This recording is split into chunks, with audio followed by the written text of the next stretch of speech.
And we are here with the Speed Chess Championship Invitational on a lovely, lovely Sunday morning. It's not quite Championship Sunday, but it feels like it with the amazing list of players we have getting set to go here, Robert. Danny, first and foremost, I'm super excited that we're back on call together. How long has it been? Well, some would say not long enough. Some would say too long. It depends on the kind of Sunday that we're going to have together. What do you think? I think it's been too long, and I look at the player list. It is going to be just a phenomenal event. You have Jan-Krzystof Duda taking the number 1 seed, but you just look down this list here, Danny. There are no easy matchups. No, as we're looking at the top 8, first and foremost, you've got Jan-Krzystof Duda and Oleksandr Grischuk right there at top. And as I just tweeted before we went live, I was looking at this list of 16 players, and I was like, Robert, this is as big of an event as we've ever had on a single day in our history, right? JKD and Grishuk and Karjakin, excuse me. Sorry, I skipped right past the Minister of Defense right there. All 3 of those guys have previously received direct invites into the Speed Chess Championship. So the fact that so many people have improved. Why did they not even get directly invited? Right. We'll talk about just how strong the main SEC is coming up, and all that is in store if they do qualify. Remember that the bottom 8 seeds are also. It's hard to even call those the bottom 8 seeds, and any of those guys could win today as well. Yeah, looking at Min as the number 16 seed, that just has to put fear in your hearts because he's the last seed of this event, and yet he could beat Jan-Krzystof Duda in their match. I wouldn't be surprised if that happens. I don't think it will happen, but it's possible. Yeah. Well, let's remind everybody real quick of the format, because as we said, this is as strong of an event as we've ever had in a single day. And you're like, wait, how are we arriving at a clear winner between all 16 of those players? Well, we're going to do it in fast and furious fashion. The quarterfinals and semifinals all run concurrently, as does the round of 16. And it is 2 games of 5+1, 4 games of 3-1, and then 8 games of 1-1. So there's going to be a lot of chess going on. Robert and I are going to do our best to be bouncing around. Obviously, if there's a tiebreaker needed in any match, we will have bullet pretty much until we have a winner. The main prize they're competing for is obviously the opportunity to get into the SCC. For some, that may mean a 15th or 16th kind of reward of getting one of the top 2 guys, Hikaru Nakamura and Magnus Carlsen. If some of the other top guys win, Jan-Krzystof Duda, Sergey Karjakin, Oleksandr Grischuk, those guys are rocking FIDE Blitz ratings that would actually shake up what you see before you, Robert, right? This right here represents all 15 of the players currently in, ranked by FIDE Blitz rating. But if, as we said, if Grishuk or Karjakin or JKD gets in, look for a shakeup. So for those of you wondering what these first matchups are going to be in the SCC, you're going to be excited by the end of today to have maybe a surprising pairing. Yeah, JKD's FIDE Blitz is like almost 2,800, so he would immediately skyrocket to the top half of the main SEC bracket. That's just how strong it is. And Hikaru Nakamura looking at those competitors, wondering who's going to try and take his crown. I think Magnus Carlsen, that invitation is the most exciting, but don't count out Alireza Firouzja just underneath Magnus there in the graphic. It's just well, and let's talk about this for just 2 more seconds, because some of the conversation has been why haven't Jan-Krzystof Duda or Grishuk or Karjakin received direct invites? Not by intention, right? That wasn't meant in any sort of shade. I think it's a combination of you mentioned Firouzja. There's also Nihal Sarin, Nordabek Abdusaturov, right? There's the generations shift over time, right, in the SCC. Not to mention that we expanded the qualifiers this year to allow for players who really grinded it out over the last 20 weeks in the SCC Grand Prix to take those spots, like Artemyev, right, like Magsudlu. So super interesting. And as we take a look at the full bracket here, like what we were saying is, again, this is a list that just has me. I have no idea who's going to win this today, and it's going to be heartbreaking no matter what, because somebody who has previously competed in the SCC is not going to be dancing this year. That's true, and there are a lot of good friends to us in the chess community more broadly. You look at that matchup on the right-hand side of the screen, Vidit Gujrathi against Daniil Dubov. You kidding me? Vidit is obviously a fan favorite. Happy belated birthday to you, Vidit. Next time, answer my Facebook message. But anyway, he gets to face off against Daniil Dubov in the first round, and we know how creative Dubov is. But before we went live, you were talking about the matchup of the 3 and 14 seeds, Sergey Karjakin and Daniil Naroditksy. That might be what the fans are excited to see, right? Can Danya make some noise today and upset some of the world's elite in this format? We know he was excited to get that wildcard invite, along with other and fellow streamer Eric Hansen of the Canadian Chess Bras. right there at the top. He'll be faced off with Dmitry Andreikin. So let's look at all 8 matchups that we will have in the beginning round here in our lovely bird's eye view. It's going to be sweet. So to make it really clear what the pairings are, Robert highlighted Jan-Krzystof Duda taking on Tuan Minh up there in the top left, but any one of these matchups will be worthy of our full focus. And like you, my friend, I am ready to get started. I hope you don't hold it against me that I said I wasn't sure if it had been long enough for us to host together. I see your smiling face on camera here, and you know I love you. The amount of things I could hold against you that would definitely leapfrog that, there are many of them. So if I had... whatever, but I will give a small preview for those of you who've been expressing your voice that you'd love to see us do even more with our break time and give you extra content. Maybe you'll understand a little bit of the extra chessual tension. It is chessual between me and Robert when you see our brand new feature, a Primetime Smackdown, where during our breaks for subscribers only, you will get to see some awesome content that is recorded in between these big events and what happened when Robert and I played a winner-take-all best-of-5 bullet match. Again, you're gonna find out in our first ever Primetime Smackdown later today. So, all right. Well, I believe the games are going to be set here to start pretty soon. I'm like you on the edge of my seat. I've got all the players followed. I don't have my coffee. I don't know what happened there. We've lost an intern around here. I do have water that I peeled all the labels off because no one gets free sponsorships on this show. And I'm ready to rock. Where do you want to focus first when these matchups start rolling in front of us? How can you ask me such a hard question? I mean, every single matchup is great. There are ones we didn't even highlight. The matchup between Jobava and Maxim Chigaev. Chigaev was extremely strong throughout the Speed Chess Championship Grand Prix series. He was pretty close to qualifying. He didn't quite make the cut there. But, I mean, I don't know, Danny. You're asking the tough questions already. Well, it's because they need to be asked. And we've already got a lot of people with us, more than 800 of you already here on YouTube, talking about the Twitch scene. Wow. Almost 6,000. Is that a mistake? Apparently people are pumped to be here. Normally this is like the pregame content where, heck, I could drop an F-bomb and nobody would care, right? No one watches these pregame shows, but look at that. By F-bomb, I mean food, obviously. You know I get hungry in the morning. Oh, I was going to say don't talk about FIDE like that. But. LOL. But this is going to be a wild show. We've got more than 6,000 of you on Twitch, already more than 800 of you on YouTube. And I'm sure somebody logged into our Mixer/Chess channel and said, what happened? But we'll leave that for another time. So, all right, man. The games will begin. Shout out to everybody over there. A lot of people on YouTube already talking about Vidit. Vidit's got more than a few fans on YouTube. I believe he's also streaming today, Robert. So maybe having so many viewers this early is due to the fact that they're watching both us and Vidit stream right now on YouTube. Well, let me ask you a question about that, Danny. The fact that some of these players are streaming, do you think that hurts their chances? Because we know it can be a bit distracting to try to talk to your chat while playing, especially when the competitors you're facing off against are super strong. Right. Do you think that a streamer or a non-streamer will win today?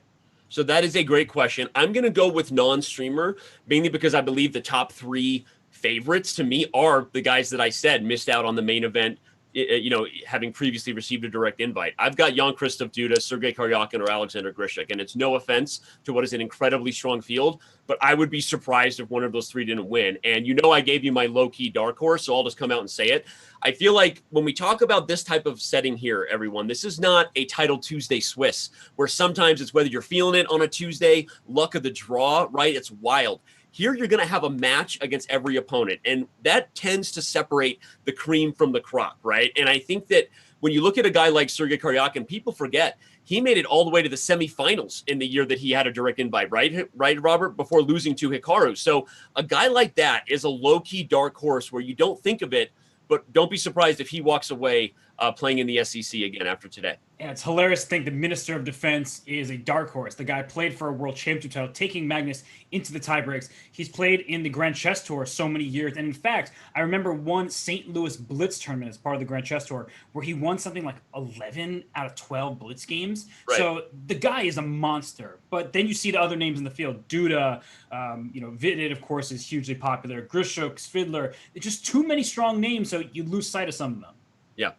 No, and again, it doesn't mean that a streamer can do it. Sometimes we see streaming, you mentioned the distraction that it has. It also, I mean, for some guys, it tends to put them in a great space, right? We see guys like Hikaru and even Peter Svidler. I feel like since Peter started streaming, has he not been better every Tuesday? right? I mean, it's been pretty interesting to watch. So, you know, no offense to the streamers. To me, I look more at those three guys, as I mentioned, Duda, Grischuk, and Karjakin as being the favorites, but I wouldn't be surprised. And either way, we know that the guys streaming, this will be your last chance to see SCC format players streaming. We know that streaming is actually not allowed when we get into the main event with more than $100,000 on the line, and even extra effort put into both fair play restrictions and just the fact that we require these guys to focus fully, right? There's no bantering happening when they're playing in the SCC. So remember that. Today's your last chance to see whoever's going to win today's streaming. And on that note, we have liftoff, my friend, with Eric Hansen taking on Dmitry Andreikin, the first one up.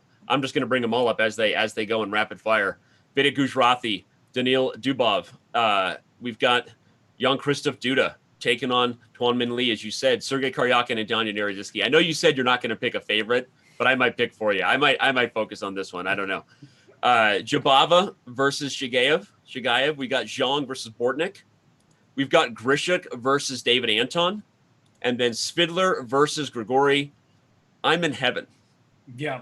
And I'm waiting for your first Bortnik strong reference, because we know that Bortnik made his way all the way to the 2019 Bullet Chess Championship final, where he lost to Hikaru Nakamura. So the quicker time controls do seem to favor a player like Oleksandr Bortnyk. Yep. Well, we've got his game up right now versus Jeffery Xiong. And speaking of guys that have made it all the way to the finals before in the Junior Speed Chess Championship, Jeffery Xiong has been one of the best. I believe he lost in the semis 2 years in a row, if I'm not mistaken. He would love to have a chance to be dancing in the main SCC.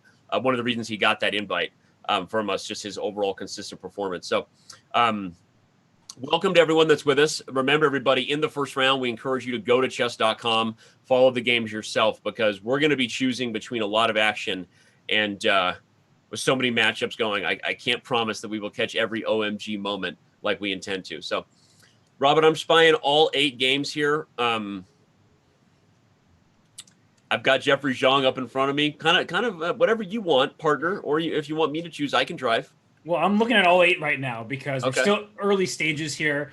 I'm excited. It's hard to pick a game. It's still you look at that Sergey Karjakin game, right? If you look at that for a second, that looks all locked up for now. That's going to be more of a grind. You know, we can see that. I'm trying to look for the tactical game. Which one will it be, Danny?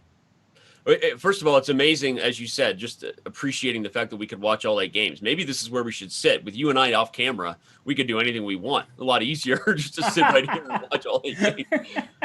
Not to say I would do anything that I'm not doing right now, but you know what I mean. Yeah, we've already heard enough controversies on Zoom for the week. So, all right. So what was the theory here in this Naroditksy Karjakin game? You know, if there was an upset that a lot of fans are looking for that would really shock the world, it's got to be right here. So we've got a Lopez, something that you mentioned, the 2016 World Championship match between Magnus Carlsen and Sergey Karjakin. I mean, this is something that we saw a lot, and we tend to see a lot in World Championship matches. But we reach a very, very close setup pretty quickly here, where I'm actually not sure that Karjakin has gotten much out of this opening. I really like Danya's position to start, and the fact that the A file is opened up makes Danya a happy boy. I also like Black's position, but I was about to say knight e2, knight c3, that just the maneuvering that Karjakin needs to defend this a2 pawn. And at some moment, it won't happen for a long time, but White can consider trying to play for a4 himself. It seems impossible, right? The rooks are barreling down the a file for Black, and Danya puts his knight there first, saying, hey, you're not getting your knight to c3 without a capture. Says no thank you, which is a key idea. And I think the main point here, everyone, is if we were to imagine that the smoke cleared, all the pieces were off, you have this protected pass pawn for Black, the c pawn, and if he's able to control the a file without a4 happening, it's the kind of endgame that can go from roughly equal to dead loss for White, which is why Danya said no thank you to a move like a4, which would undermine this. So this is a good position right now for Naroditksy, especially against a world elite like Karjakin. But I will say it's one of the most frustrating looking positions where Black seems to be better. But I say Danya, well, also Danya, but Danny, what are your next few moves? Like, what are you actually going to do to accomplish an advantage in this position? Okay, interesting. Naroditksy plays queen c8. Maybe he has fun ideas of playing on both sides of the board. Ideas like h5 would be super risky, so I don't expect it. It's a good point. Is queen c8 also preparing some idea of relocating this bishop to the queen side? I'm not sure if that dark square trade would actually favor black, but I don't have an answer to your question. It's a good point. Black is optically kind of like comfy, but as you said, what's next? Right, and that's the hard part. Is bishop d8, bishop b6, as you're mentioning, that is a typical idea. He goes for it, but at some point, black needs to be careful about the dark squares on the king side, because if you bring that bishop over to b6 rather than sitting on g7, maybe that queen on d2 will land on h6, and there could be some trouble. Yeah, I was about to highlight that exact idea. Queen on h6, a knight on g5, and Bob's your uncle on h7. Yeah, interesting stuff. So close to level is this battle, right? Talk about a positional dogfight that we're looking at here. And now Karjakin is, it seems like he's all in on defense here. Hashtag Minister of Defense reference.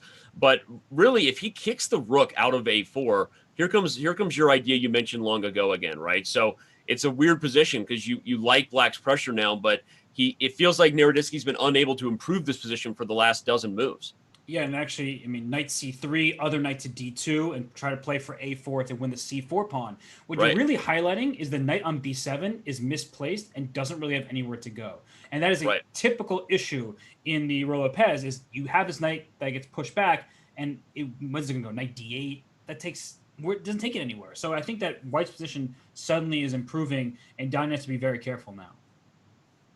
Yeah, Karjakin played knight c3. I was looking at queen b6, just speaking of targeting the knight, but great point. And that is something that happens in these types of Lopez's if black isn't careful, that this knight on b7 can go from a horse to a donkey real quick. But the original idea you pointed out, the knight's relocating so that a4 is a threat and c4 is a target, feels like what Karjakin is up to. And the computer has said, yeah, I tend to agree. Black has lost his edge, and now maybe a rather desperate move. Are we going to see a flipping of the scripting? Watch out for the G file. Well, Danny, there's a great comment that I have to read out to you. Karjakin is wearing a chessboard. That's what he really is, though. Yeah, they're he's also got a streamer's chair. So for someone who's not a streamer, he came prepared to look good on camera today, right? He was ready for the competition, and I mean, Danya looks a little like bothered. He looks frustrated by this position. You saw him grab his head, which is typical Danya. And look at f4. Yeah, f4 is a move that is, again, pointing out to black that, hey, you played f5, and that feels good when you're in a King's Indian, but just remember, this isn't exactly a King's Indian where all of your pieces are on the king side ready to attack. So Karjakin's going to open up the board and maybe take advantage of Danya's king. Yeah, you can take on f5, try to put a knight on e4, and then those rooks that are doubled in the a file, they may swing themselves over to the g file, and the rook on a6 in particular will not be useful in any sort of defense. What a interesting game here, because one of those games that just makes me feel, even worse than I normally do at chess.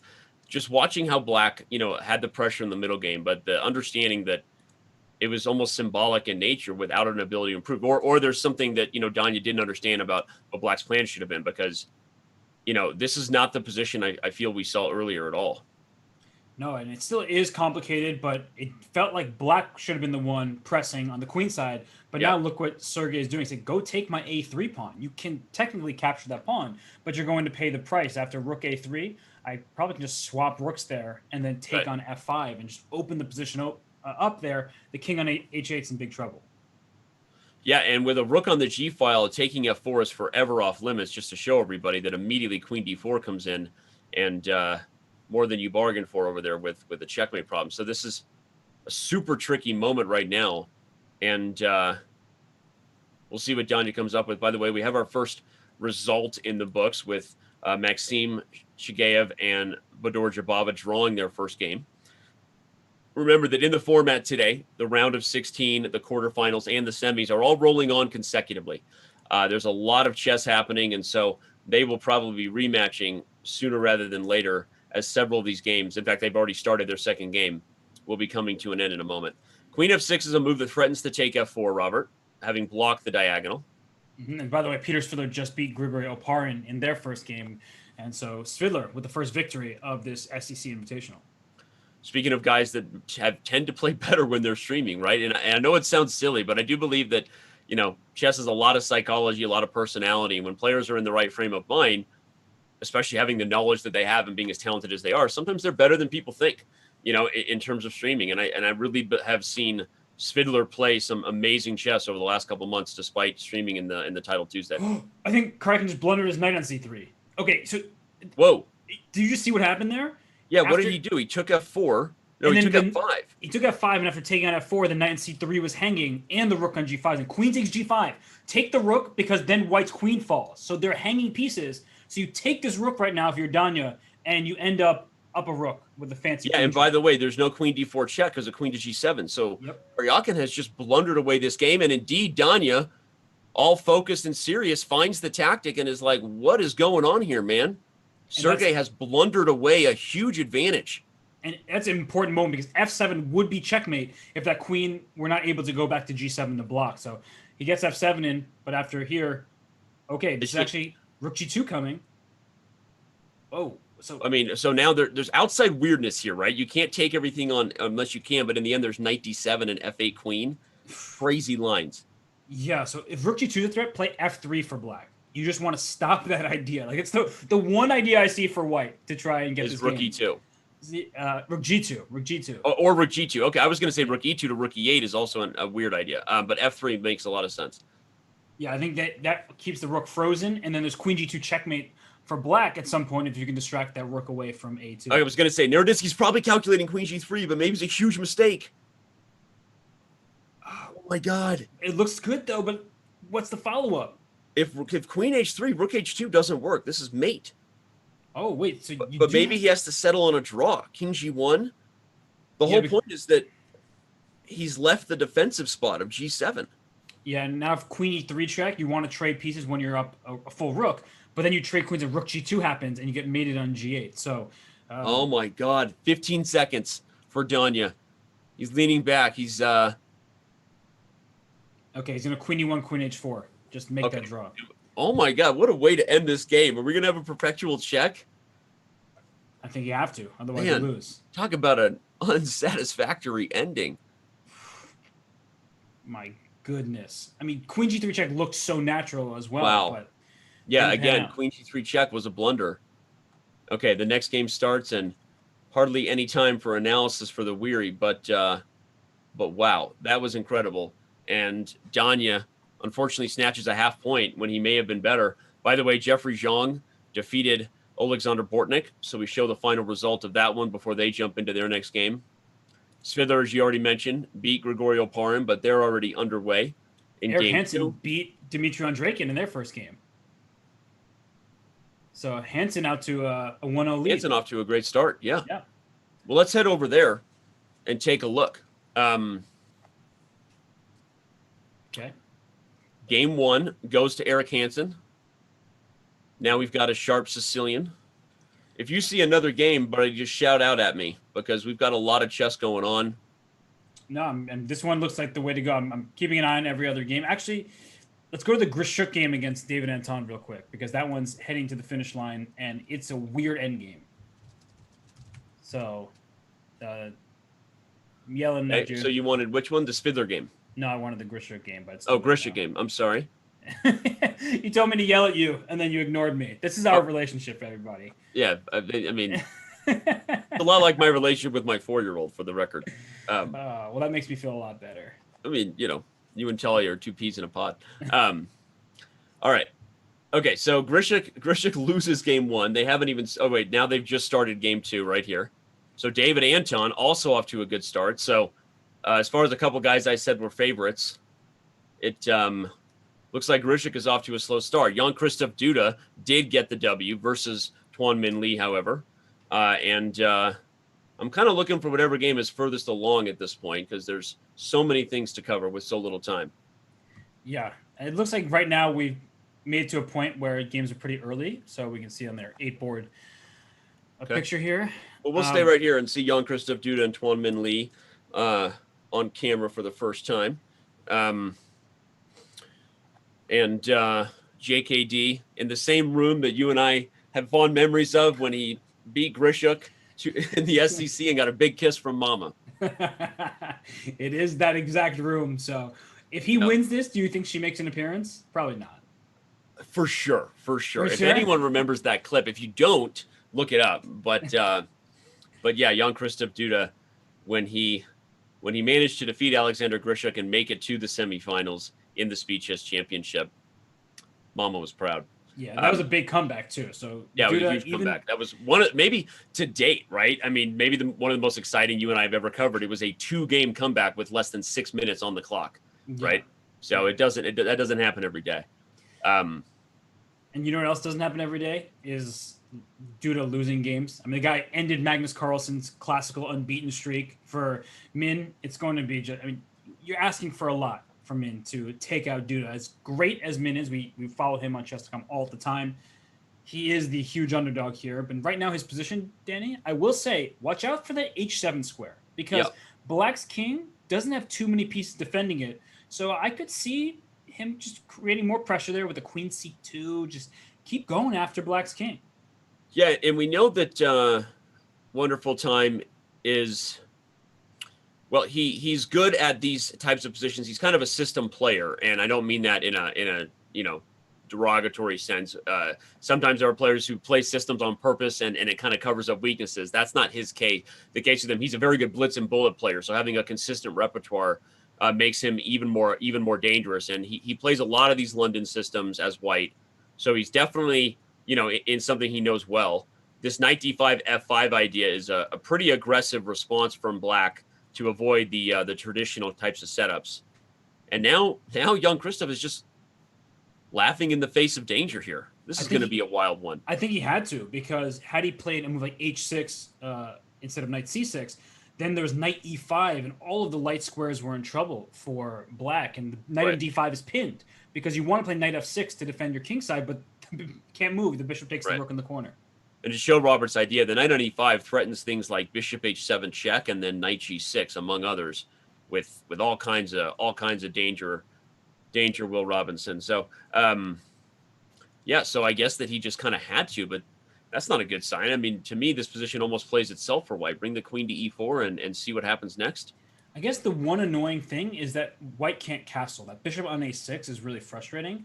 Right. So even if you play queen e4, you don't have the checkmate just yet. So Black stays in the game for a little bit, and that's how these games turn around. Is you try desperately to find the checkmate, it doesn't happen. Whereas Black is, besides the pawn down and the king being in trouble, other things are working in his favor, like his knight placement. Yeah, well, he goes queen e4, and then the evaluation shifts there. And so clearly Jan-Krzystof understands something about the long-term danger to white, based on what you said, the bishop being kind of a thorn in your side. This move, bishop g5, might be defensive if the bishop lands on h6 to block the h-file. Mm-hmm. And yeah, this is trickier than it looks. Yeah, you can play knight f4 as well. The queen can come to f6. It feels like Black's pieces are actually coordinated quite well, whereas with white's king in the center, you don't have your rooks connected, and somehow, some way, Duda is looking like he has a decent position. Wow. Well, as you mentioned, Duda, I mean, we know this guy is a beast, and like you said, just brought Magnus Carlsen's unbeaten streak and over the board to a close. I don't know if you'd be happy about me revealing this, but hey, a lot of people have been unhappy about things I've said on camera, so we'll just keep that pattern up. He told me he was going to win today. Okay. So Jan-Krzystof called his shot, chatting in the DMs on Skype. He called it. So if he can keep his confident attitude up, he is the #1 seed overall, and we'll see if he can rickroll his way all the way. Right? He's gonna make Rick Astley proud. That's for sure. For sure. Are there any other games? I'm just trying to look. Eric Hansen's game is pretty wild. Okay. So if you want to check out the Chess Bra. Yep. Let's do it. It's just looking pretty fascinating. He's down a piece with the white pieces here, but there's a king on f8. So I don't think he has quite enough compensation. I just noticed that Andreikin's king didn't look too thrilled to be sitting out there. So I guess Eric's hoping for compensation. I don't know if he really will get it. It just actually right now it looks like Dmitry played bishop e3, Danny, and bishop e3 forces the queens off the board. Okay, wait. I'm in the live position right here on knight takes b5. Yeah, so I'm saying bishop e3 as a way to give up your queen, but you win white's queen back, and black's already up a piece to start with. Yeah, so what happened here? I'm just going to real quick review this, because we had a sharp Sicilian right here when we left. And bishop f4 was met by e5. The piece sack was on. But somehow either this was dubious prep or he forgot his line, because Eric is not getting the kind of compensation you hope to get when you've lost a piece, right, in the opening. Yeah, you're going for it, but he doesn't have a mating attack, and that's what you need, really. If you're giving up a piece like that, you need a real legitimate attack, not just hoping that you will be able to go after the king. So queen h5, step in the right direction, but what next? I mean, you don't have a bishop c4 move. You don't have anywhere to go on the d file, so probably queen c6. Just defend the b5 pawn. Your queen can swing over to the king side to help out. I think it's not enough. Well, why don't we take a second to peek in on the Chess Bra. We had him on camera. We remind everybody that a lot of our stars are streaming today. So while we appreciate you being here, and we know you don't want to go anywhere else, but if you aren't following the Chess Bras, go ahead and head over to twitch.tv/chessbra. Give them a follow for sure. And remember, Eric is up one. So this is not necessarily a huge, winner go home kind of game, but obviously with the white pieces, you would have hoped to have gotten more. So we'll come back to Eric later on in the show for sure, especially if he continues to play well in this match. What's going on all the other games? Let's bring up our bird's eye view and just take a step back and remind everybody, head over to chess.com and follow the games yourself. For those of you watching below the Chess TV player, go ahead and refresh your stream, and you'll see that there's a one-click button. Just click it for the ticket, and you'll be taken to live chess instantly following all of these games. Shout out to all of our mods and everyone helping out. For those tuning in and saying, hey, how can I easily watch all the games? We have a direct link for you that you can just click and head over, whether you're on YouTube or Twitch, and bring up all 8 games at once. Hey, Denny, if you look at the top right board, Svidler versus Oparin, I'm pretty sure Svidler just checkmated his opponent over there with those 2 rooks. And he looks on camera like, yeah, I did. On that one. So Svidler goes up 2 games to 0 there with the checkmate. I'll give a quick shout out to how hard our team's been working behind the scenes, continuing to work on fair play measures. And this is one of the first views we have where Grigoriy Oparin on camera one way is also on camera another way. That's not a view you see every day, but we continue to implement all of these things. And this is a kind of a cool view to see, another view of a player who's streaming. I think he's streaming. And if not, maybe he should be. Danny, in the future. Go back a few moves in this game. Yeah. You're going to love it. Oh, wow. Go back one more. Okay. Look wow. Oh, wow. This is how you finish it off in style. This is a puzzle rush tactic right here. Yep, because white's threat is actually queen takes rook on g4, followed by rook takes g2, pinning the queen. So you have to be careful not to blunder that. And so he goes queen h2 check with a forcing mate. Queen h2 check forces the king, and after g1 queen and rook h6. Seriously, can someone take a snapshot of that? That is puzzle rush perfection by Peter Svidler right there. And I told you, the guy plays better when he's streaming. He's talking to, I don't know why. I mean, he just does. And I'm not saying Peter Svidler has not been a world elite for many years, but he was not somebody who was consistently on the top of his game all the time.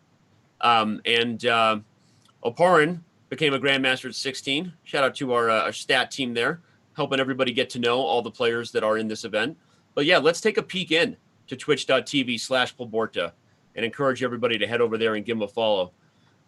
It's going to be a long day today for me and Robert. You're looking at 4.5+ hours before we crown an invitational champion and reward someone the chance to get crushed by Magnus Carlsen. # just kidding. But you know how it is, right? So we're going to be rewarding someone the chance to get into the main event, and we'll see who it is. All right, Robert, a lot of boards still going. Our bird's eye view tells me we should maybe head over to, you want to go back to where we were at with Jan-Krzystof, or you want to go to, where do you want to go? God. Oh, wait, let's go to that Xiong Bortnik game. That looks wild. All right, let's do that. Whoa, 1 second on the clock. Oh, my God. Bortnik's about to deliver the goods. Yep, f6 is falling. Queen d7 check. Pick up that rook on e8. Take it. Oh, he didn't. Okay, he's got mate, queen f3, or rook f3. Oh. Okay, yeah, rook f3 was nice, but he wins anyway. Bortnik strong. First reference of the day. Bortnik strong. How come we never made that emote? That's a you problem. Not I don't make emotes. You are the one who runs chess.com stuff. Whatever happens to you developing, expanding your skill set? Why aren't you also making emotes for us in your free time? Free time? What's that? I'm going to put you on a professional development plan. Okay? I'm going to put you on a track. Anyway, Bortnik strong. It started when Bortnik made it all the way to the finals in the Bullet Chess Championship last year at Hikaru Nakamura, and it's become a meme every time he gets a dub. All right, but that was that was not a silly dub to get right there. That was a needed victory. He brings the match to a tie. But let's go over to Vidit Gujrathi against Daniil Dubov. Wow, and Vidit's already up 1-0, and he wins on time. What? He wins on time. Oh my gosh. I mean, his position isn't good, but you can't lose on time there. Well, speaking of another guy who maybe plays better when he's streaming, right? Vidit Gujrathi. Apparently, he's not streaming today, though.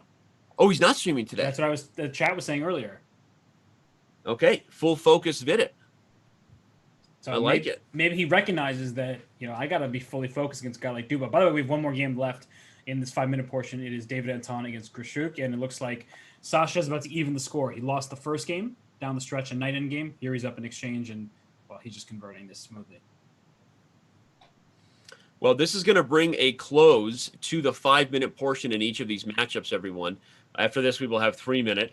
What you're experiencing today is almost like an entire SCC season in a single day. In fact, that's exactly what it is. 16 players, one champion.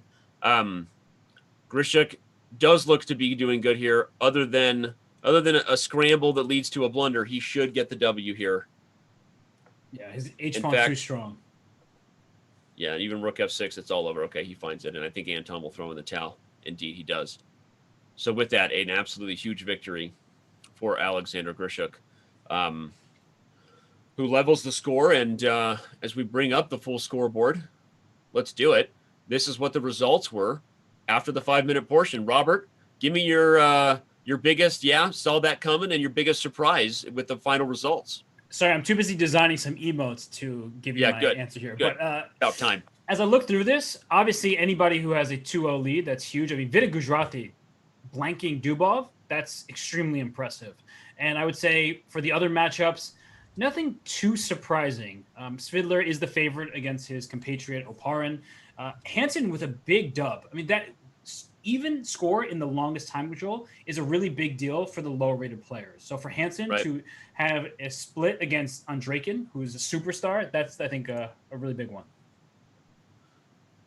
Yeah, I mean, I'm gonna go with you in terms of the matches you pointed out.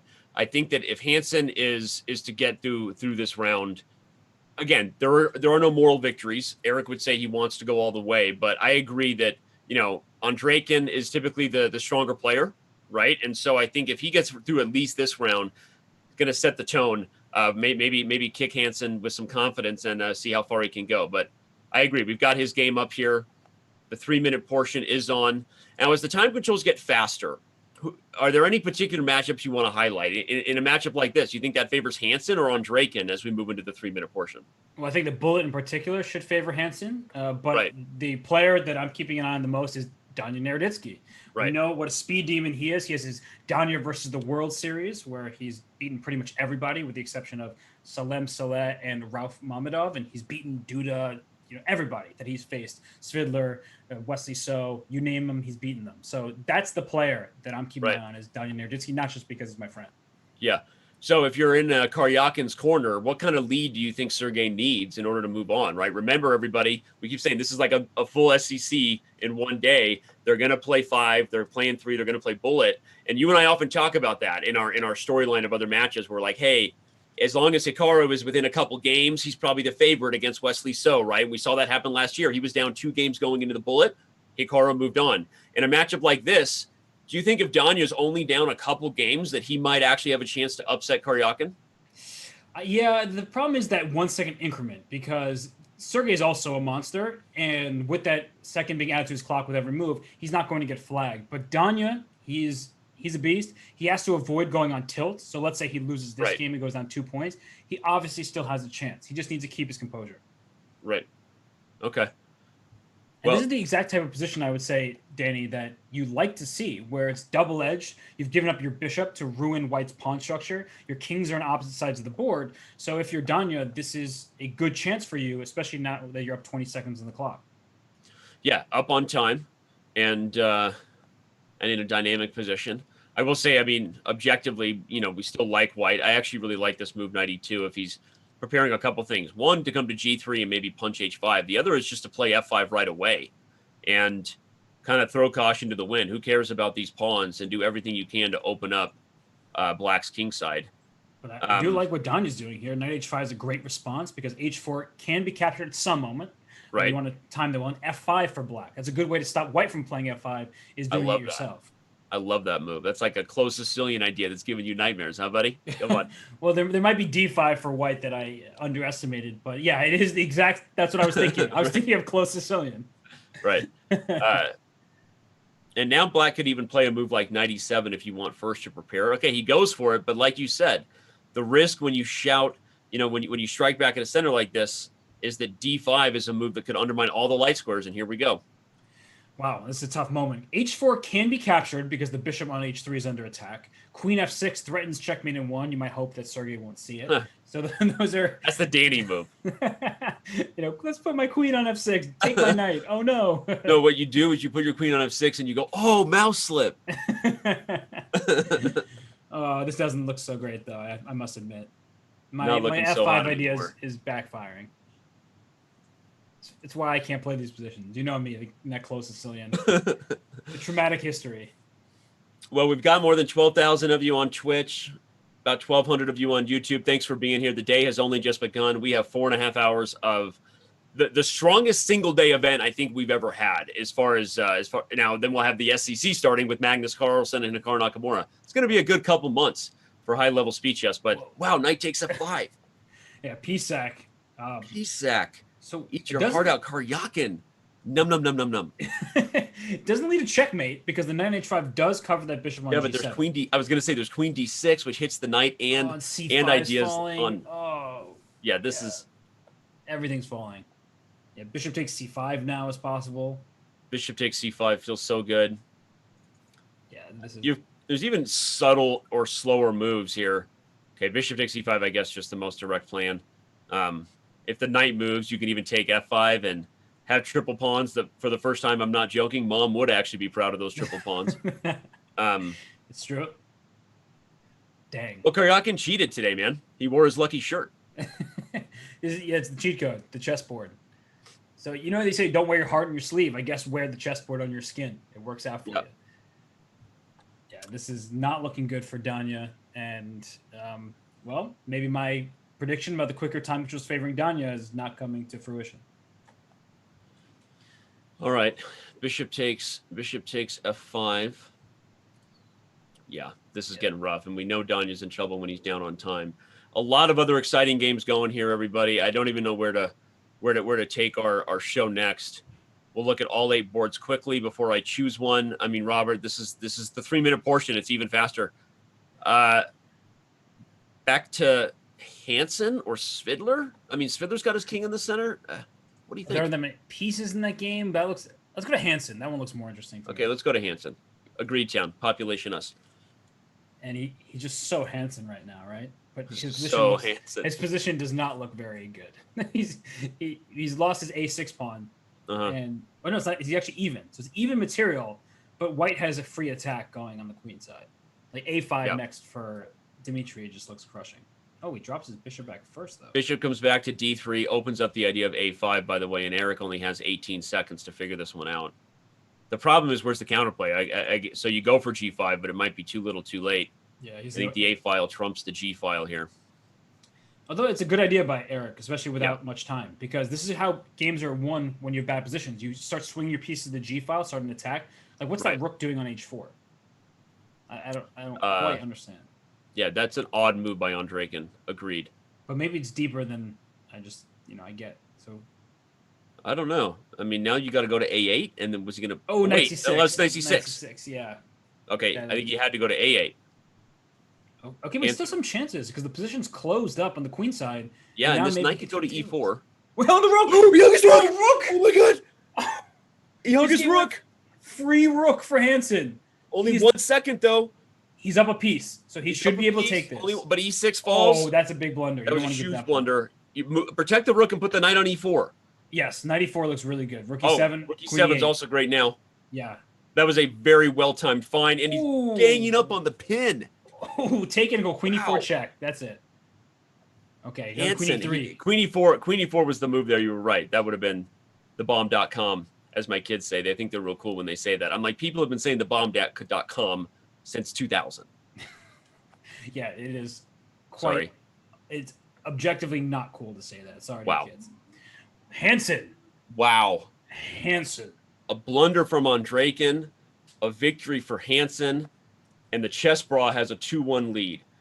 So many other games continuing to roll. If you're just tuning in, where have you been? Your mom has been calling all night. Eric Hansen sending prayers to the Canadian chess gods. He didn't know they don't like to answer prayers on Sunday.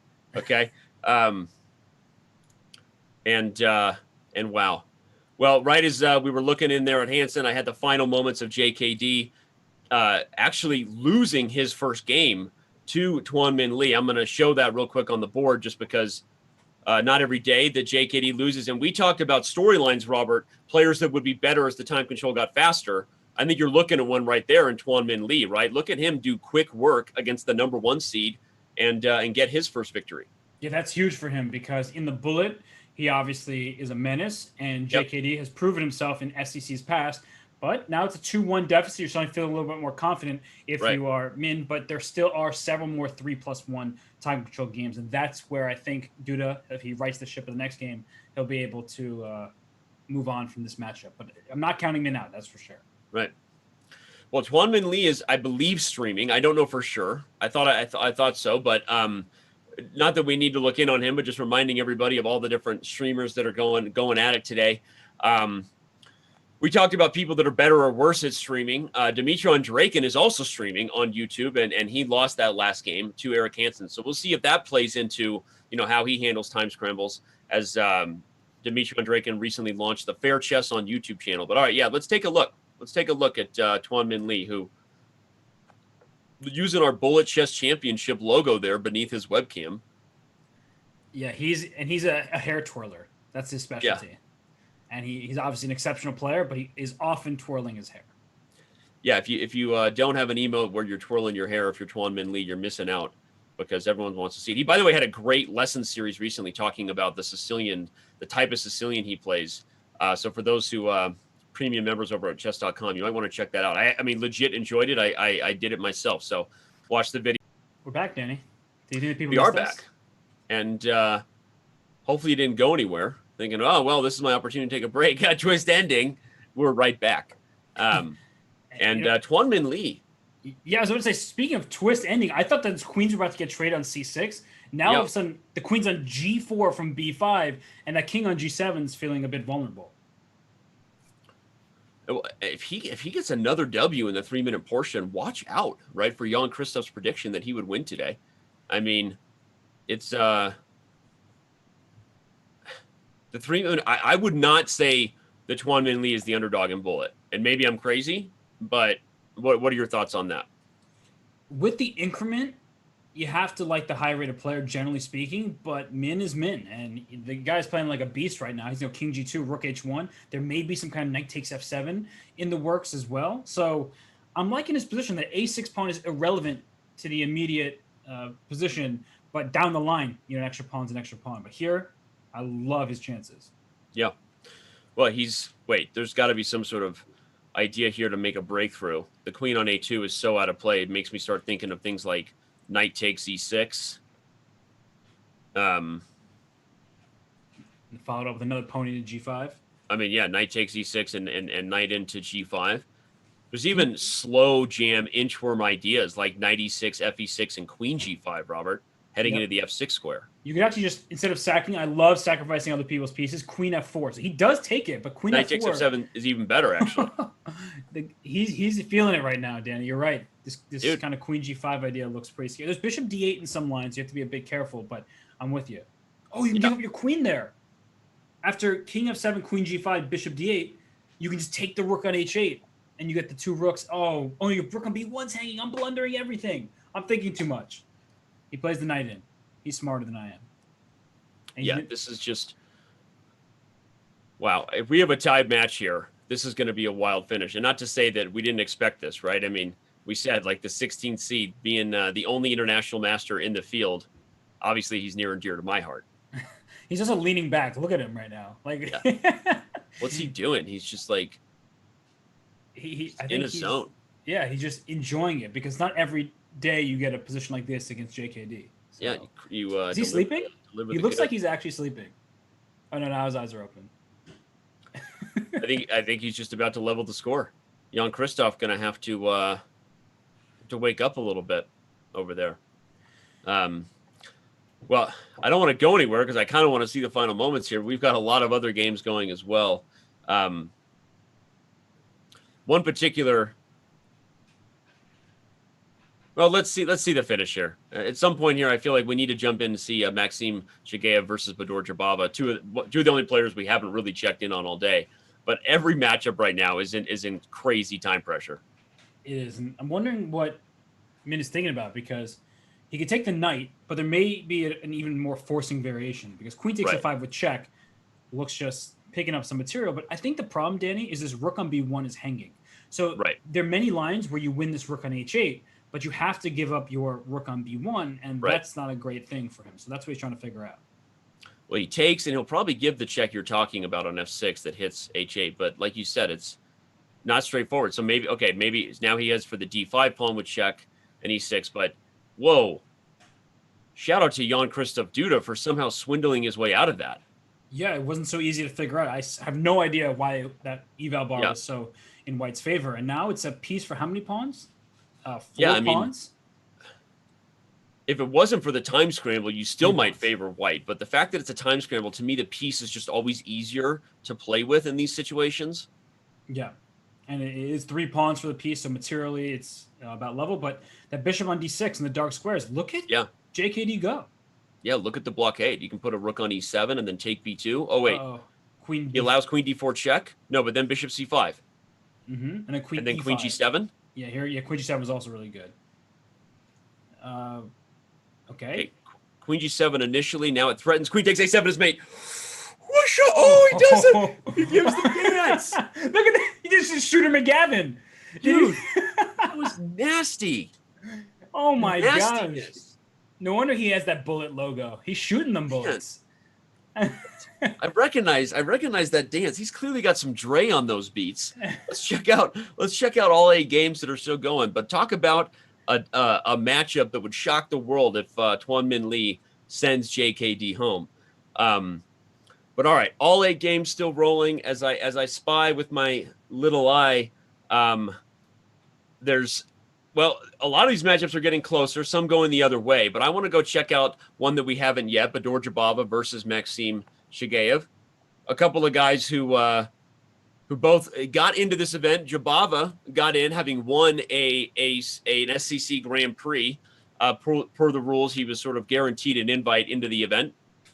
And Chigaev is a guy that got the nod, as you said, because he really just missed out a direct qualification in terms of total Grand Prix points. So kind of would have been wrong if we didn't give him one more chance in today's event. Yeah, he never quite was able to win one of those knockouts from the SEC GP, but he did have so many good performances. He was really just always there. He was made impact on many of the events.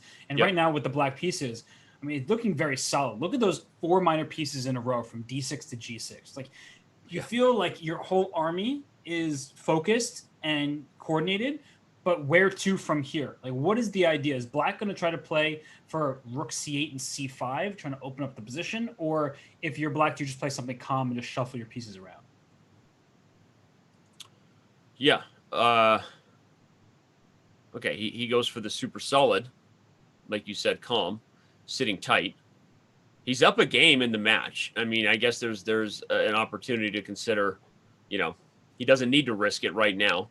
I'm not sure which of these 2 guys would be favored if the match went to bullet in a close setting, but we're probably going to find out. All right. Well, let's go to a different matchup. I want to head back over to Sergey Karjakin and Daniil Naroditksy. So let's go ahead and do that. We've got Sergey, unfortunately for Danya, starting to get a little bit of separation. And this is what you and I talked about in terms of the match setting being different than a lot of other tournaments, right? I mean, this is one of the world's strongest chess players of all time in Sergey Karjakin, a recent world championship challenger, and right now proving a little too much for Danya. And what's frustrating about playing Sergey is he doesn't really crack. Like, the guy is such a good defender, whereas many people, they're great attackers, but when their king is unsafe, they end up folding quite quickly. But this position does look great for Danya. He's up nearly a minute on the clock. He has all this pressure down the F file. So he just needs to kind of continue to needle at White's position, because I think the time really will tell the story of this game. Yeah, and, if you're Danya, I guess, keeping it within a game or two in bullet is kind of all you need, right? Or at least you give yourself a fighting chance. So maybe looking at that 3-game score right now for Karjakin is not the end of the world, but still, like you said, he doesn't crack. So even though we like Danya's position here, it's just a tough one to prove advantages against the Minister of Defense. Although here comes that knight, right? Like, the knight's trying to come to c4. You're just poking him. Actually, that rook on e3 is almost trapped there as well. So you're just creating little threat after little threat. Interesting. D takes e5 is going to be met by, I assume, D takes. Maybe knight c.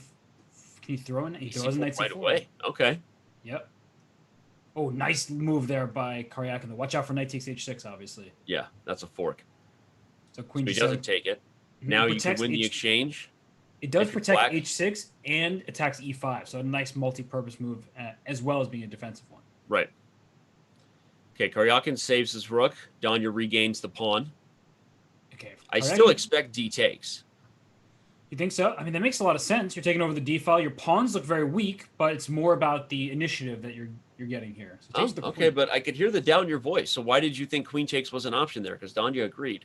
I didn't want to ruin the pawn structure, even though I acknowledged the potential along the d file. And Karjakin's doing really well on the clock right now. He started down a minute, and now he's down 10 seconds. So I think Danya's frustrated. I think this is a huge game to stick on. I know there's a lot of matchups that are continuing to roll, but to me, if Danya has a chance, he's got to keep it within a couple games in bullet. So let's see if he can hold in the time scramble that's about to ensue. Oh, it's looking even worse for him on the board, though. Like, the knight's coming to f6. Just plant that pony there. Yeah. But this may be indicative of how the bullet will go, because if Danya can take him out in this game, this is essentially a bullet scramble at this point. Right. That would give him the confidence he needs. But right now, Karjakin is too strong. So I think that. Okay, well. He's e5 for blacks, or pushing your pawns. He does it. Yeah. I mean, White's up the exchange, but look at the rooks, uncoordinated and unhappy. Unless Sergey tries for some idea like h4 to justify the rook's position on g3. That's probably a good idea. It's interesting. F3. He doesn't do it. He's trying to open the e file first. Now maybe even h4. Whoa. Trades? Yeah, his rook's coming from g3 to e3 in the near future, I guess, just to put everything together. Well, rook e3, there might be knight d3, so that's probably why he took. So tricky, though, here comes knight e2 check on the board with the rook hanging. Yeah, 1 second. What's he doing? He barely got that move off. Wait, like you said, this could be indicative of bullet, because if Naroditksy can win this game. And Danya's spending his time here. Goes c6. What a calm move. c6 holding on. He could even trade and play e3, which he does.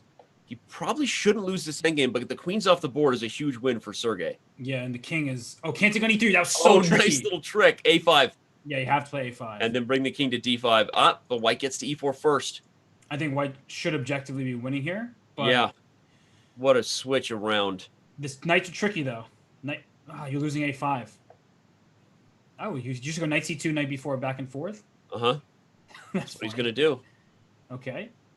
A rook c5. But what a swindle there. Nice try down there with knight fork again. Yeah. Only so many tricks you can have, right? Silly Danya. It's, I think you're right. I think Sergey's going to find a way to get it. And, we said it would be a good sign for Naroditksy. Now it's turning into a good sign for Karjakin that he showed he could hold his own in a time scramble like this. Yeah.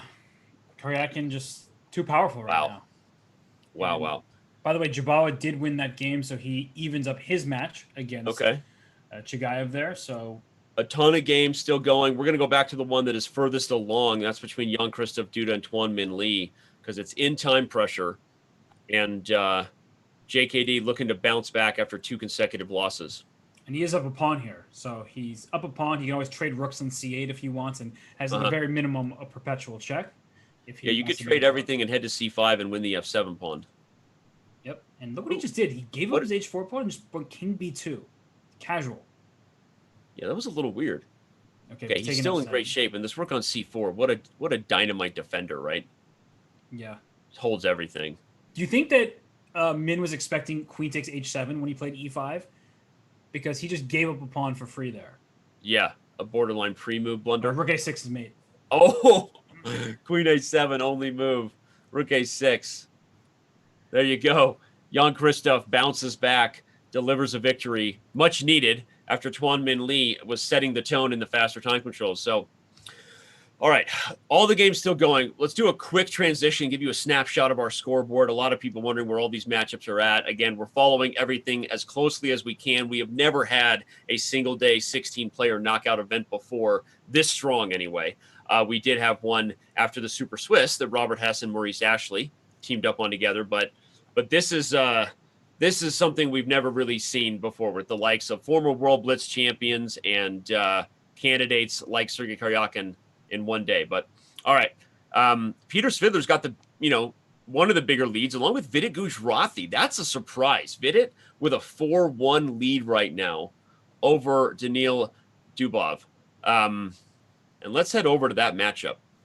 Yeah, that is surprising, not because we don't think that Vidit is an exceptional player. He is, but so is Dubov. And maybe the creative juices inside of Dubov are not yet flowing, or maybe that he's a little too creative for his own good, because that is something that happens to these players who are super sharp in nature. Sometimes they go a little too far with their plans. But we haven't really checked out too many of their games from start to finish. Yeah, well, we know a lot of people want to see Vidit's games here, and today he's delivering. Probably the biggest following, I think, of any chess streamer on YouTube, who's not Samay Reina. I mean, he has a huge growing channel over there as he streams regularly on YouTube. And while he's not streaming today, so you stick here for that commentary, but he is playing very well. Wow, nice move, though, by the way. That was giving up the piece on e5 to get knight b5. That was cool. Yep. Just going to show that quick tactic. That was what Dulis, Daniil Dubov, had in store. Okay, now watch out. G7 calling my name. Well, he just went, don't go full Timothy Chalamet on us. And F5 played to protect G7 and to attack the queen all at once. So that's a really good move there by Vidit. And a great move, in fact, because once the queen moves, now c4 is a problem. Yeah, knight takes c4 next. So Vidit is he's on point today. Mm-hmm. And when you gave him the belated birthday wishes, maybe that warmed his heart. I didn't. My wishes were not belated. I wished him a happy birthday on his birthday. He just didn't respond to me. So don't remind me of that, Danny. I'm hurt. He used to be my friend, and now he just ignores me.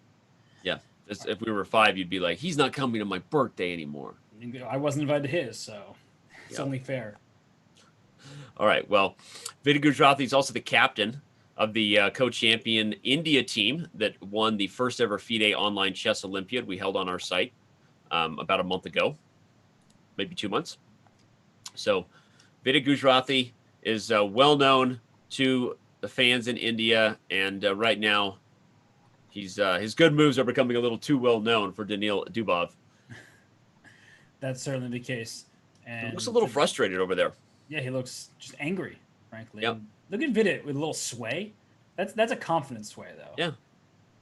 It's like a you and I talk about this a lot because we're both good friends with Vidit, and so we don't want to overdo the psychology. But you and I both know what he's capable of when he's in the right frame of mind, right? Yeah. And he's been critical of himself before. He can be an emotional player, right? When it's not going well for Vidit, we've seen examples where he starts to beat himself, right? And can lose it. And I think that if he puts together what looks like a great start, don't be surprised if that momentum can carry him, right? It's something he knows and he's working on, right? What would you say about that when you have someone who can be kind of streaky like Vidit Gujrathi? Yeah, and he needs to keep his emotion in check, as you're saying. And, I have some examples off the top of my head. His matchup against Vladimir Fedoseev from the Fischer Random World Championship that Chess.com held last October. There was this, unfortunately, infamous game in Prague where he lost to David Navarro when he was completely winning. And then things just really started getting worse and worse and worse. So he actually lost the game, and he didn't win that tournament because of that defeat in another. So when he's at his best, I mean, he's exceptional, obviously. But there are just these critical moments where he needs to keep his cool, and that will take him from where he is at 27, 25 or so to even higher levels, because he is capable of that. No, well said. And you mentioned the other ones. The Navarro one is the painful one I was trying to avoid, but you said it. No, that was painful for Vidit for sure. And if you're Daniil, then maybe that's something you keep in mind. Like, hey, if I can get one victory, got to get one first, right? And we seem to have lost Daniil on camera there. Our team will work on that. But let's maybe spy some of these other games. What have we got? Let's go back to Eric Hansen. Speaking of guys who can also be a little bit streaky. Mm-hmm. We know that Eric plays exceptional when he's in the right frame of mind. And unfortunately, after taking the 2-1 lead, he must have lost 2 in a row, now trailing 3-2 to Andreikin. But I like his position with the white piece. Yeah, but I like his position. I agree. What's the count? So he's down in exchange, or he sacrificed an exchange. Right. But he has 2 pawns for that exchange, and there's an attack in the air. So, but Hansen's time. That's the problem. Is Eric? Yeah. I'm this way as well. We get ourselves in way too much time trouble. Right. So Black needs to shore up that king. So maybe Queen G7. Here it comes. Rook to G8 next, and that's how an attack turns, and it will be an attack for Black. Yeah. So Hansen has to come up with something quickly here. Position is roughly equal, despite being down the exchange, and the knight looks good. But what do you have to show for it? Rook G8 still threatens Rook takes G2, despite the king being on H2. Right. So yeah, you got to back up. And I guess the question is where to next for both these players. Like, is White going to play Rook B6 and swing that Rook over the queen side and attack? Right. Or is Black going to take on D5? These are very difficult questions to answer with not that much time on your clock. That's why we have you here, so answer it. I think Bishop takes D5 is wrong. It just feels like you're giving White some passed pawn. E takes D5, and then you could deal with those pawns later in the game. And Knight E7. Oh, the Knight's coming to F5 now. Yeah, I kind of like that. I like it. Okay, so head over to F. Oh, no, he just backs up. Okay. Even this is okay. He's playing a little bit of tickle, which I think mutual time pressure favors Eric. We know he's been down on the clock, but if they both get in a scramble, I would pick Hansen over Andreikin. Also, easier position for White to play. Despite the material deficit, you just can go Knight D5. Whoa. Wasn't expecting that. I don't agree with that trade by Eric. Okay, but these pawns now, I mean, look at the pawns that mothers can love. Look at these quadruple isolated E-pawns here. Oh, man. Bishop takes E6. Uh-oh. Down goes Bishop D5. And now Bishop D5. Oh, Bishop D5 was a great move to block the rook and keep an eye on B7. Yep. I'm worried about it. He allows the rook in, though now he threatens Queen F8. Okay, Bishop E6 at any moment should be a good move. Just to, and Bishop H5. Oh, but there's a Queen G3 check. That's the problem. Oh, that's the problem. He has to. Oh, he's going for the B pawn, but now. Okay. This is going the other way. Bishop F5 renews the threat of Queen G4. Okay, that's also good move. Queen H7 is a big threat now. It threatens mate. So 2 seconds. 1 second. Oh, that's a tricky move. Yeah, but what do you got to show for it? It's at least to settle on a draw. Yeah. Can King H6 be played? Probably too risky. Oh, man. Too much to calculate. Too much to calculate. And in the end, Andreikin maintains a 1-point lead as they will head into the 1-minute portion. So, wowzers. I mean, if I had to guess from a practical perspective, I still think Bishop D5 might have been what the doctor ordered instead of allowing the counterplay. But either way, Hansen doesn't quite level things up before heading to bullet. That doesn't mean he won't be in a decent spot because he's probably a little bit favored over Andreikin in the fastest portion. So, why don't we bring up the full scoreboard and let everybody take a look at where each matchup stands as we head into bullet. Remember, the fastest portion, just like a traditional SCC, that's what every one of these guys is in for today. Mini matches, if you will. But in just probably on the other side of a half an hour, Robert, we're going to be saying goodbye to 8 of our competitors, and some of them have really dug themselves some holes. Certainly the case. And we have some close matchups. The one we were just looking at between Hansen and Andreikin, for sure. Baadur Jobava and Chigaev tied at 3 apiece, and so is that top matchup. Jan-Krzystof Duda 3 points, but Min at 3 himself. So the 16 seed, he's right in this. Yeah, that would be the biggest one, the biggest surprise, if you will. We see that the other two of the 3 I named to start, Grishuk and Karjakin, are both dominating their respective matches. 4.5 to 1.5. The former World Blitz champion leads, and the former World Rapid champion, Sergey Karjakin, up 5 to 1. So Jan-Krzystof Duda, of the 3 players in this 16 that have all received direct invites previously to the SCC, has the biggest dogfight in front of him. All right. Well, Robert, I guess we'll be focusing a little bit on that. It's a coin flip, but every one of these matchups could go the other way. And despite what I said I believe Karjakin is a dark horse pick to win the whole thing today, which is weird saying. Don't count out Danya in bullet, right? If he takes a breath, gets a fresh start, one victory can lead to another. We'll see if Naroditksy can make something happen in the fastest segment. But does he have enough games? That's the real question, because it is possible, obviously, but he's down 4 points. He'll pretty much need to win every single game. Well, let's bring back the format card, and remind everybody real quick as our next segment starts. We actually have 8 games. Well, in the round of 16, we're actually missing that. I actually don't know how many bullet games we have. I think we have 4. Can our staff behind the scenes please confirm that? That graphic only represents the quarterfinals and semifinals, and so I'm not actually sure how many bullet games we have here. We will get a fact check on that and bring it to you, everybody. But I believe it's at least 4 bullet games. Yeah, I mean, with that, it's like technically possible, but it's going to be they're 8. They're 8, so that's right. So that's for this round of 16 as well. There's 8 bullet games. Yeah. Okay, so that matchup, that format card was correct. Just didn't exactly clarify the round of 16. So we have 8 bullet games. That's plenty of time. It's plenty of time, but 4 game deficit, that's a lot. So you want? I don't know. Don't count out Winona Ryder. Stranger things happen. Oh, good. Everyone can bring back their career. Yeah. Why don't you go David Harbour on me? All right, well, let's bring up the 8 board view and get a bird's eye look into all 8 bullet matchups, because this is the last round anyway that you're going to see all 16 of our opponents of our participants going at it. So going to be wild. Again, click the direct follow button below the Chess TV player. If our moderators can please provide everyone with a direct link on YouTube, Twitch, and otherwise. And oh my God, Jan-Krzystof Duda just struck right before our very eyes and got the first win there. Okay, #ReviewTown, population us, while we were given calls to action for everyone to join us on Chess.com. What just happened here? Well, I saw some Dutch, so shout out to our producer Bick behind the scenes there, doing so much work, but it said white 1 in Dutch. Wait. The next game was aborted. That's why. That's because I think they keep. So JKD keeps getting the white pieces, and he just won with white, so he should get black. No, but I want to see that game, bro. I don't know what to tell you. Should we go to a different game while we? Don't yell at me. I just want to see the game. I'm just asking. I wasn't yelling. Gosh, what happened here? So sensitive today. Wait, no. Wonderful time won? Oh, so then why did they cancel that game? So you tricked me. I'm tricked. Min is a beast. I'm tricked. I have no idea what's going on here, but all I know is, what's the score? He should be up 4-3. He won that game. Yeah, but it's not updated, and the colors were reversed. So Tuan Minh Lee won that game? I'm asking the team to get clarification. Okay, we'll get an update on the scoreboard here in a second. I'm still unclear who actually just won that game.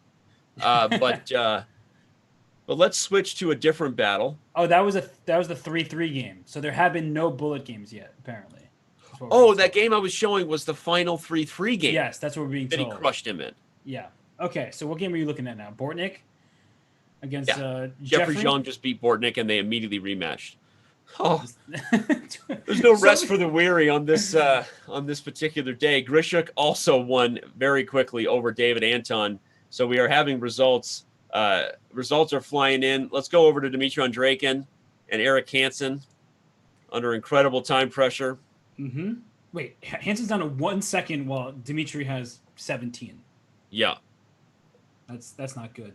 But again, it's not the easiest position No, it looks like he should hold actually with the black pieces. Yeah, I think that black is okay, and watch out for even some tricks if you're white. Wait, oh, it was check. I thought he gave up G2. Sorry. It's shit. Yeah. Oh, Andreikin's not blundering that badly. Well, I say that. I could be jinxing him, obviously. Yeah, you say that, but hold on. Now we start to favor Hansen in a scramble like this. Despite being down a pawn, you look at the knight being such a nasty piece. I would be a little worried if I was Andreikin. I wouldn't be. I would say I can just take that knight right now and make a draw at the moment. Oh, wasn't there a rook f6 check there?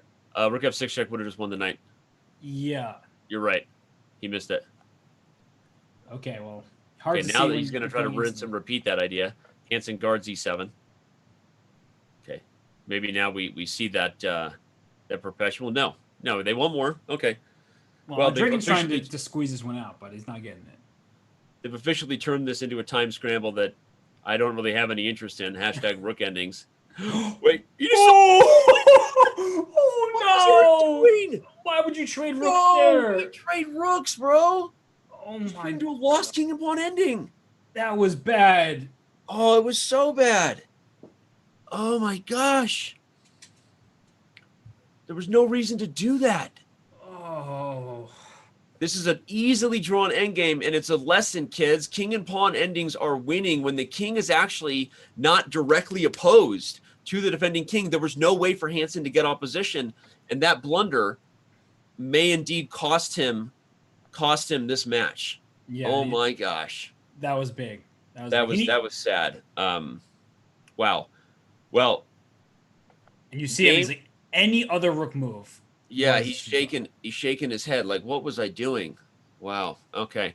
Let's head over to the matchup between Vidit Gujrathi and Daniil Dubov, because Dubov gets a couple games in a row, and we have a 3-5 match score right now. So Dubov is working his way back in, and we talked about the fact that, it's the kind of thing that could go awry quickly if you're Vidit, right? You got to keep control of your emotions. Yeah, it's first to 7.5 points. That's the winning score because there are 14 total games. So for Vidit, he needs 2.5 points, but you should not be thinking about that. Just play game by game, move by move. And I do like his position thus far. And wow, it's a pawn sacrifice. Is it justified though? This b5 move by Dubov. We're gonna find out. b5 played. This is the kind of hyper modern stuff that tactic books are made of. There's no queen takes g7 with discovered checks, everyone.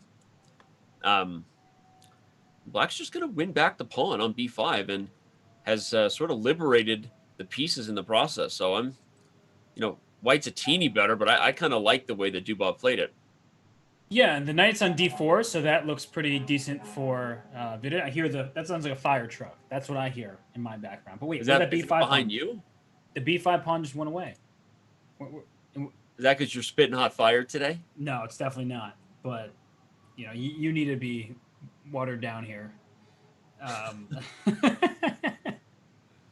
right, queen e3, a4. No, Vidit's doing great in this game. Yeah. He's just up a pawn now. These are 2 passed pawns and often too many. Look out for a move like knight f5, which would force the queens off the board. Okay, knight b5, he's allowing the double pawn. That's the reason I wanted the knight to come to f5. But d6 remains weak, and then at the end of these lines, white always bishop g2 and just take that knight on e4. Okay, yeah.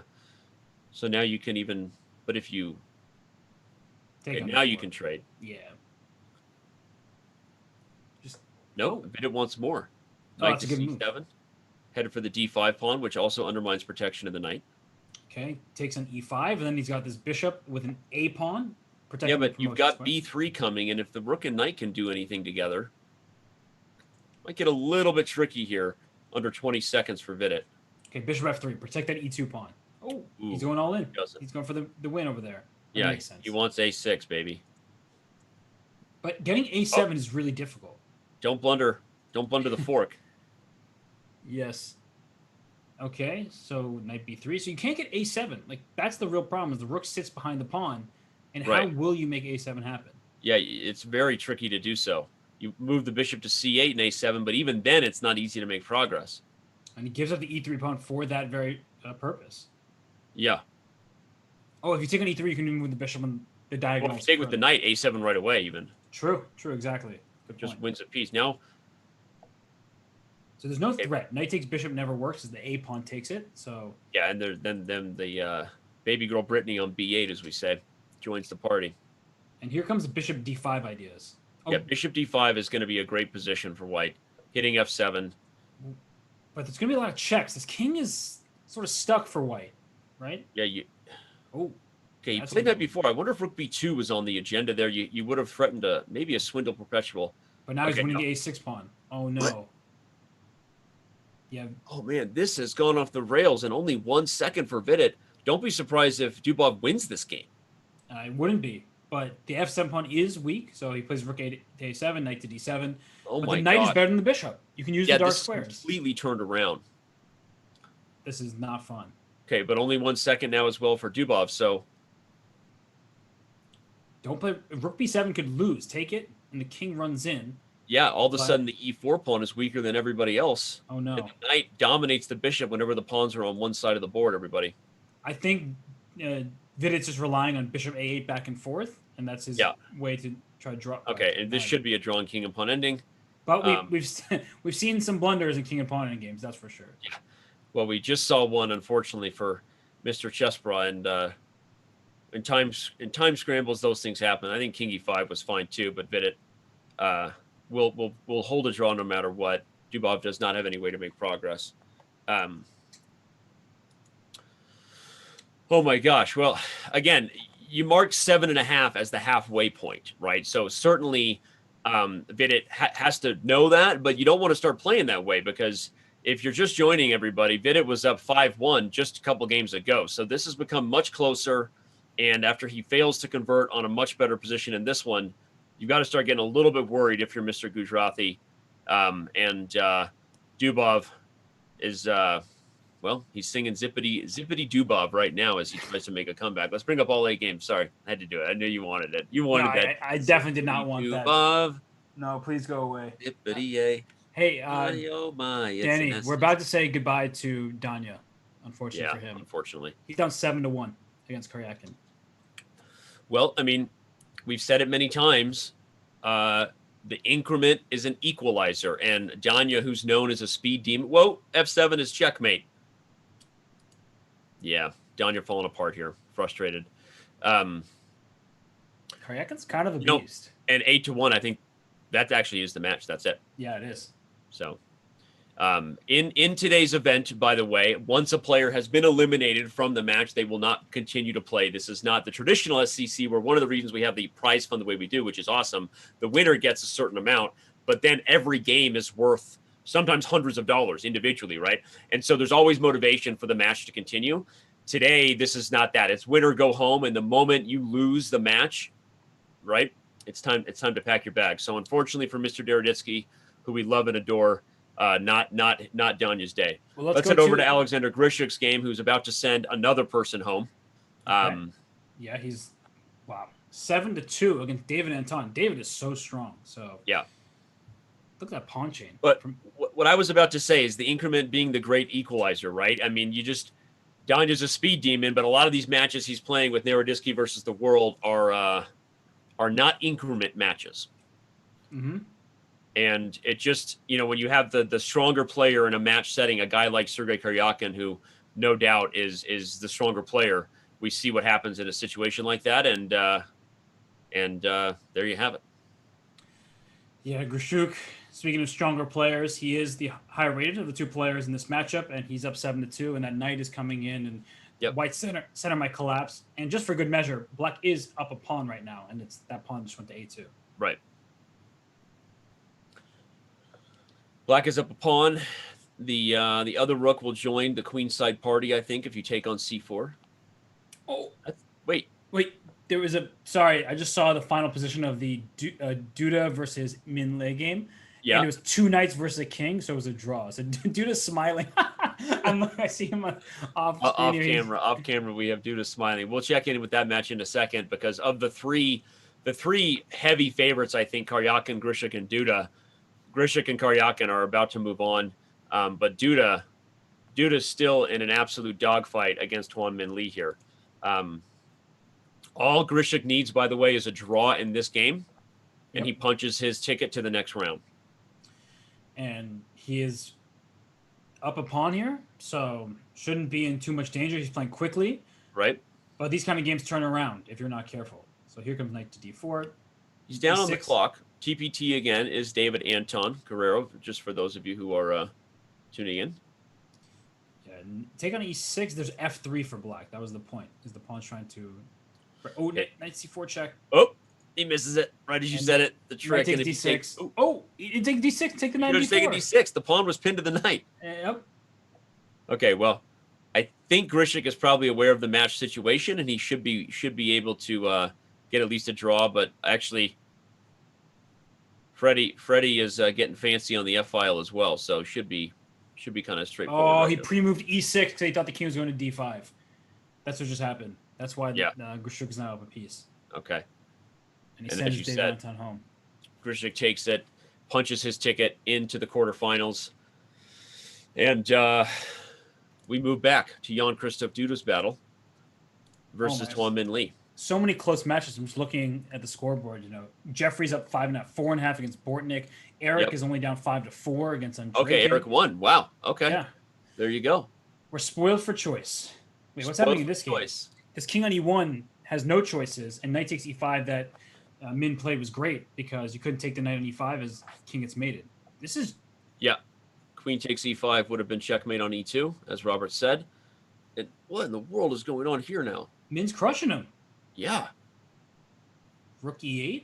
Just go for that king? Or was rook d8 first? There's a problem. Wait, can white castle queenside? Oh, it's queen takes c3 mate ideas. Oh my god, it's so sick! I gotta show it. Okay, wait, well, maybe we'll see it. Oh, he did it! No, there's a queen f3. I gotta work on my anti-anxiety meds. Okay. Yeah. Wow. That was so funny. The queen guarded the mate. We'll show that tactic. What a wild line. Oh. A4 threatens a3. Wait, what's going on with these pawns? Like, white's pawns are really going up the board here. So yeah, it still should be good for Min Lee, though, but... I don't know. These pawns are too strong. Yeah, and the queen on f3 is just super well-positioned, guarding everything, as I already fell out of my chair about with the mate. Uh-oh, and here come both pawns. Okay, queen b3 forced, plays it. And now d7's coming. d7. Keep pushing them, right? Oh I feel like that eval bar is no longer measuring the position, but my blood pressure. Just through going the roof. Up and down, Dan. Was that your nickname, Never? Are those two queens on the board? Or you those just are have two to queens. See? And I'm happy to see you. Oh, you can't take the queen because queen g7's mate. That's wow. Mean. Min Lee throws something. And with it throws in the towel in that particular game. What a match! That queen takes c3 mate tactic with bishop a3 was the stuff of legend. Yeah, which it's only legend because it didn't happen. So all right, let's go back to Jeffery Xiong's game with Bortnik. With Bortnik. Okay, so Bortnik down a point in the match, but right now he just stole a pawn e5. So what's happening here? Things are hanging. But what's the right way to take it? Knight f6, gf6, and the bishop on e5 is pinned. That doesn't look right. Bishop c7, you hang your queen on e2. This position is ridiculous. And Bortnik's spending all his time here. He needs a move. But what can he... He has knight f3 back. Knight f4. Wow, the queen and bishop on the diagonal, Danny, for black. That's scary. Like, can't you just take on f3 and take on h3 or something like that? Should be able to. Although f6 is... Whoa. Oh, he's going to go... Wait, f3 is hanging. Yeah. After takes, bishop takes f3, and I guess white has nothing. No. And black's just piling up the... Is f6 win a piece? Oh, can't play f6. Bishop... Rook takes e5, and the queen's overloaded. Oh, man. Wow. Jeffrey's a monster. Bishop d6. And he finds it. Okay, anything here, and the queen on g3 falls. Yeah. Rook e6. Rook e6, probably the most... Oh, no, but then f4. Yeah, so rook then rook e2 check. Yeah, the rook's coming to e2. The queen coming to g2 is what he goes with. And queen h2 mate. Oh, rook f3 mate. Finishes in fashion there. That's a nice little mating net. And it seems that Eric has tied the match against Andreikin. So they're a little bit less advanced, but still, they're 5-5 in that one. Man, we're getting close matches. I love it. Also, Chigaev and Jobava also are at 5 games apiece. So we're spoiled for choice. So do we want to stay on Hansen versus Andreikin? That's where we're at right now. It Well, looks I mean, Hansen made a huge comeback. Makes me want to. okay. And F4. Okay, he was knight F3. I was thinking F4, E5, but he plays knight F3, probably with the same idea of playing E5. So Eric has to be careful here. Also, look at their ratings, Danny. 31-29 for Hansen, 32-22 for Andreikin. My gosh. 2 of the strongest bullet players on the site, right? Yeah. And Eric sacks an exchange, but he has the bishop pair and a pawn for that exchange. So I think that's a good decision. Yeah, well, coming all the way back to tie at 5-5 is a good sign for Chessbrah fans because Eric had a couple games that were lost that were where he was beating himself, right? And sometimes that can really mess with your headspace psychologically, but he seems to have recovered. And what a story that would be if Hansen moved on to the next round. It would be, but I like the extra material right now for Andreikin. And knight 65, nice shot because you undermine the defense of knight on E4. So that's a problem. But you can take him by queen G6. For a second, I thought maybe there was tactics on F2, but nothing to it. Nah. And Hansen's just going to be down the exchange. Clean exchange. So Andreikin should be able to put this one away. Yep. He's also up on time. Nice move. Take your time. Get the rook to the D file. Very clean. Yeah. Although winning this game, like still, the bishop on D6 is very strong. It protects the C7 pawn. So it's not that straightforward on how to end this everything game. protects itself. Maybe play H3 and G4 at some point. This idea of C3 and B4 is also a strong one. Yeah. You want to create an outside pass pawn. Rook E8. So that's smart. But still, F2's hanging. Drops the queen back. Comes back. I really don't think it's that easy to win this. Yeah. Hansen has made it tricky for sure. Now just keep the queens on the board, I think. Yeah, okay, I don't like that move. That's a risky idea, opening up the diagonal. So puts the bishop on E5, but white is F4 to kick that bishop if it try to stay there. Yeah, so. Good point. Queen D5 now. Queen check, okay. Okay, queen slips back. Queen H8, Queen H8. That's a problem. H4 and Queen C8. Where's the mate? Queen C8's mate. Okay. Look at you. That was the puzzle rush. Queen C8 mate is not the optically easiest move to quickly find. But I was looking for checks, and so I saw that there was I was looking for queen checks. I had my eyes on. Very nice. Okay, well, Andreikin recovers after Hansen makes this a close one. He keeps a 1-point lead. Remember, 7.5 is the touchdown marker, right? 7.5 is you punching your ticket to the next round. Speaking of which, let's take a quick snapshot at the scoreboard because there's a lot of games still going, but several matches are in the books, including Sergey Karjakin sending Daniil Naroditksy home, Alexander Grishuk sending David Anton home. But Vidit Gujrathi is also getting closer to that marker, right? Yes, it is. And Jan-Krzystof Duda has also recovered and looks like he's very close to sending Tuan Minh Lee. And look at this Vidit game. He's down to 1 point. Oh, they made a draw, but he was up a piece. Oh, he couldn't quite find a way to win it in time trouble, and Dubov still has a chance if he wins the next two games. That should have been winning, though, right? I think earlier it was winning, and then the pawns got very advanced, and he just couldn't figure out a way. Wow. Okay, well, Vidit Gujrathi is a half a point away from moving on to the quarterfinals. He is indeed. And what else is happening? So is JKD's 1 point away. He's up 6.5, 3.5. So we're down to 4 matches remaining, and really some close ones. Yeah, Peter Svidler as well has sent Oparin Grigoriy home, so he moves on to the quarterfinals. Yep, and so did Jeffery Xiong. He beat Bortnik strong 8-5. Right. So just that match just hit the books. So many strong players heading home. I think Danny, nothing but a smile and a pat on the back. You have to and some prize money, but you have to change it. And $250 just for being here. So I think you need to start saying Xiong strong. Xiong strong? Yeah. Yeah. Because it rhymes, and he just beat Bortnik, so he can adopt it. It also rhymes. Yeah. Yeah. You didn't like it. Stop. Leave the bad jokes to me, buddy.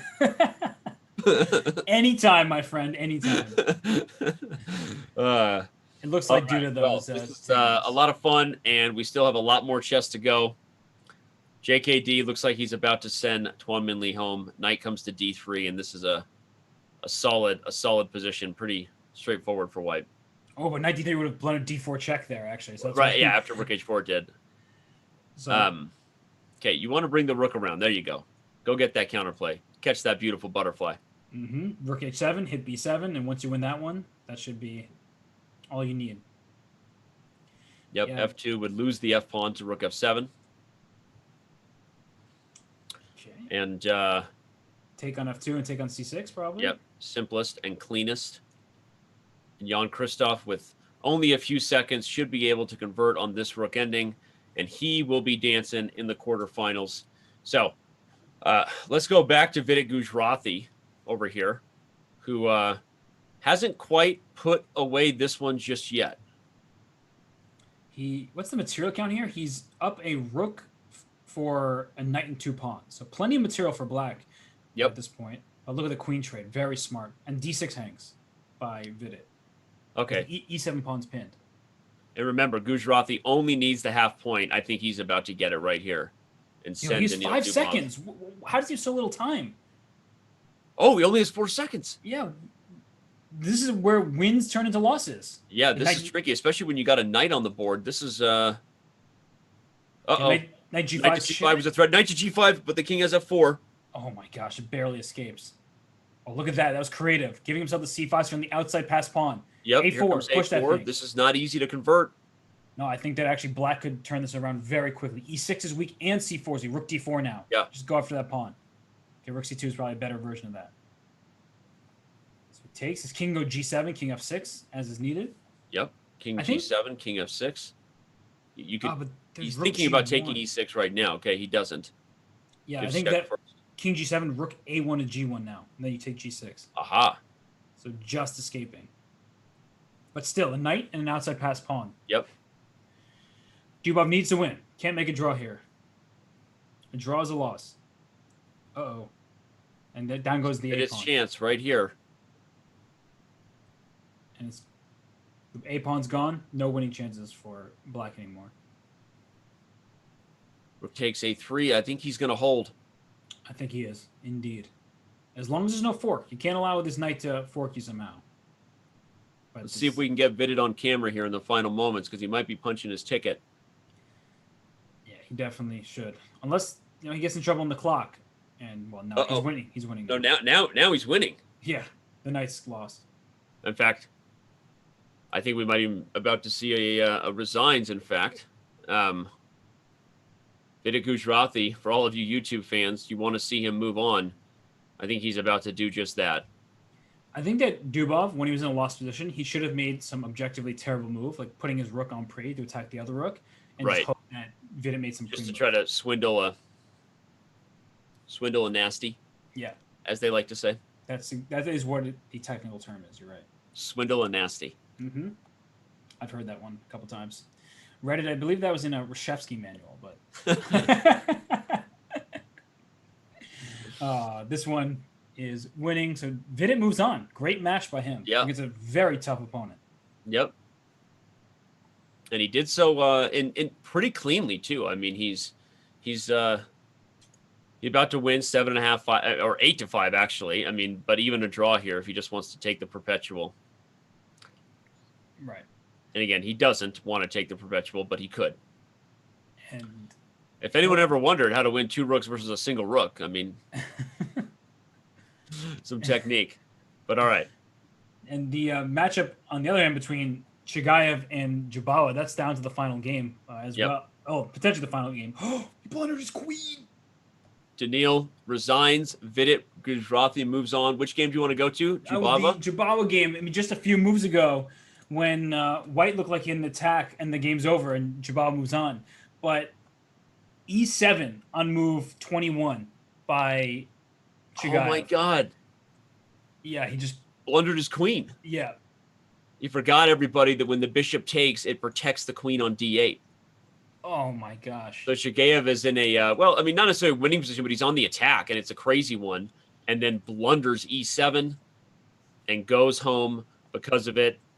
The exotic princess known as Baadur Jobava moves on to the quarterfinals. We have one matchup that is unclear, but Andreikin is now a half a point away from ending the Chess Broad dreams for today. And what's happening here? Eric needs to win. He can't even afford a draw. So it's only a victory. Yeah, and how many pawns is he down? 2 pawns, but they're all doubled and isolated. And, well, and the biggest problem is this obscure bishop ending, where, I mean, objectively, Black's best move is to just check and take the perpetual, but that's a non-starter. Yeah. You lose this rook c5, right? And king back to e4. Wow.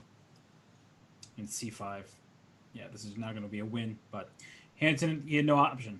A draw is a loss, so might as well lose. Well, a draw is not a loss. In the context of the overall match, it is. Yes, it is. I was just... Oh my gosh. Wow. The good news for us is that it's only going to get a little bit easier from here on out. Bad news for Eric. This match gets away from him, and the chess bra heads home. It felt like at one point Eric was in charge early on. He had an early lead in this matchup, and then at one point came charging back in bullet, but ultimately does head home by a score of 8-5 against Dmitry Andreikin, who maybe we'll be checking it a little more with in the next round. He's also streaming on YouTube. But there you have it. The final results in the books from the round of 16. JKD moves on. Jan-Krzystof Duda, Jeffery Xiong, Oleksandr Grischuk, Peter Svidler, Dmitry Andreikin, Vidit Gujrathi, Sergey Karjakin, and Baadur Jobava. You know what that means, Danny? 0 upsets. I was going to say, I was about to ask you, was there a single upset? Thanks for already being on it. No, there wasn't. And I think the most upset a player can be is Daniil Naroditksy, because, if you play this match again tomorrow, the score would not be 8-1. But credit to Sergey Karjakin, who just flexed his muscles in that match. Yeah, Sergey Karjakin, he, as you said, flexes and moves on to the quarterfinals with the most dominant victory overall of anybody in the field. So, wow. 8 players still stand. We are going to have an epic quarterfinals and a long day here today. But before we get set to take our first break, like we said, for subscribers, Primetime subscribers, or Amazon Prime subscribers, we have our first ever Primetime Smackdown. Robin and I caught up a few days ago and played a bullet best of 5 match. This is the first one of its kind, but we're looking to do more things like this and have a lot of fun bringing you more content during these breaks when we need a chance to go take a breath, but you don't have anything else to do, right? You're sitting there pantsless with Cheeto marks on your chest on a Sunday. You might as well throw us your Amazon Prime subscription and check out this Primetime Smackdown matchup between me and Robert Hess, which is going to start right now.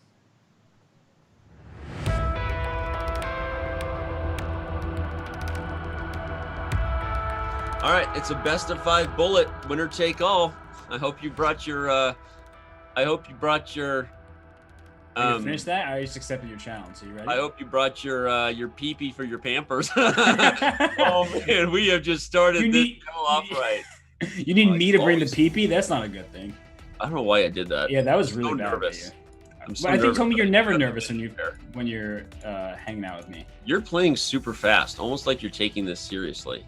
No, I'm just making moves that look normal. Fine, I'm just going to go for an obstacle bishop position where I can draw. Probably you won't draw, but we'll pretend like you LOL. I already blundered, so this is my wrist already hurts, Danny. Oh gosh, look at that 7th rank. Yeah, it's beautiful. Oh, I almost blundered. You're so tricky. Danny's tricky today. I have my little coffee, huh?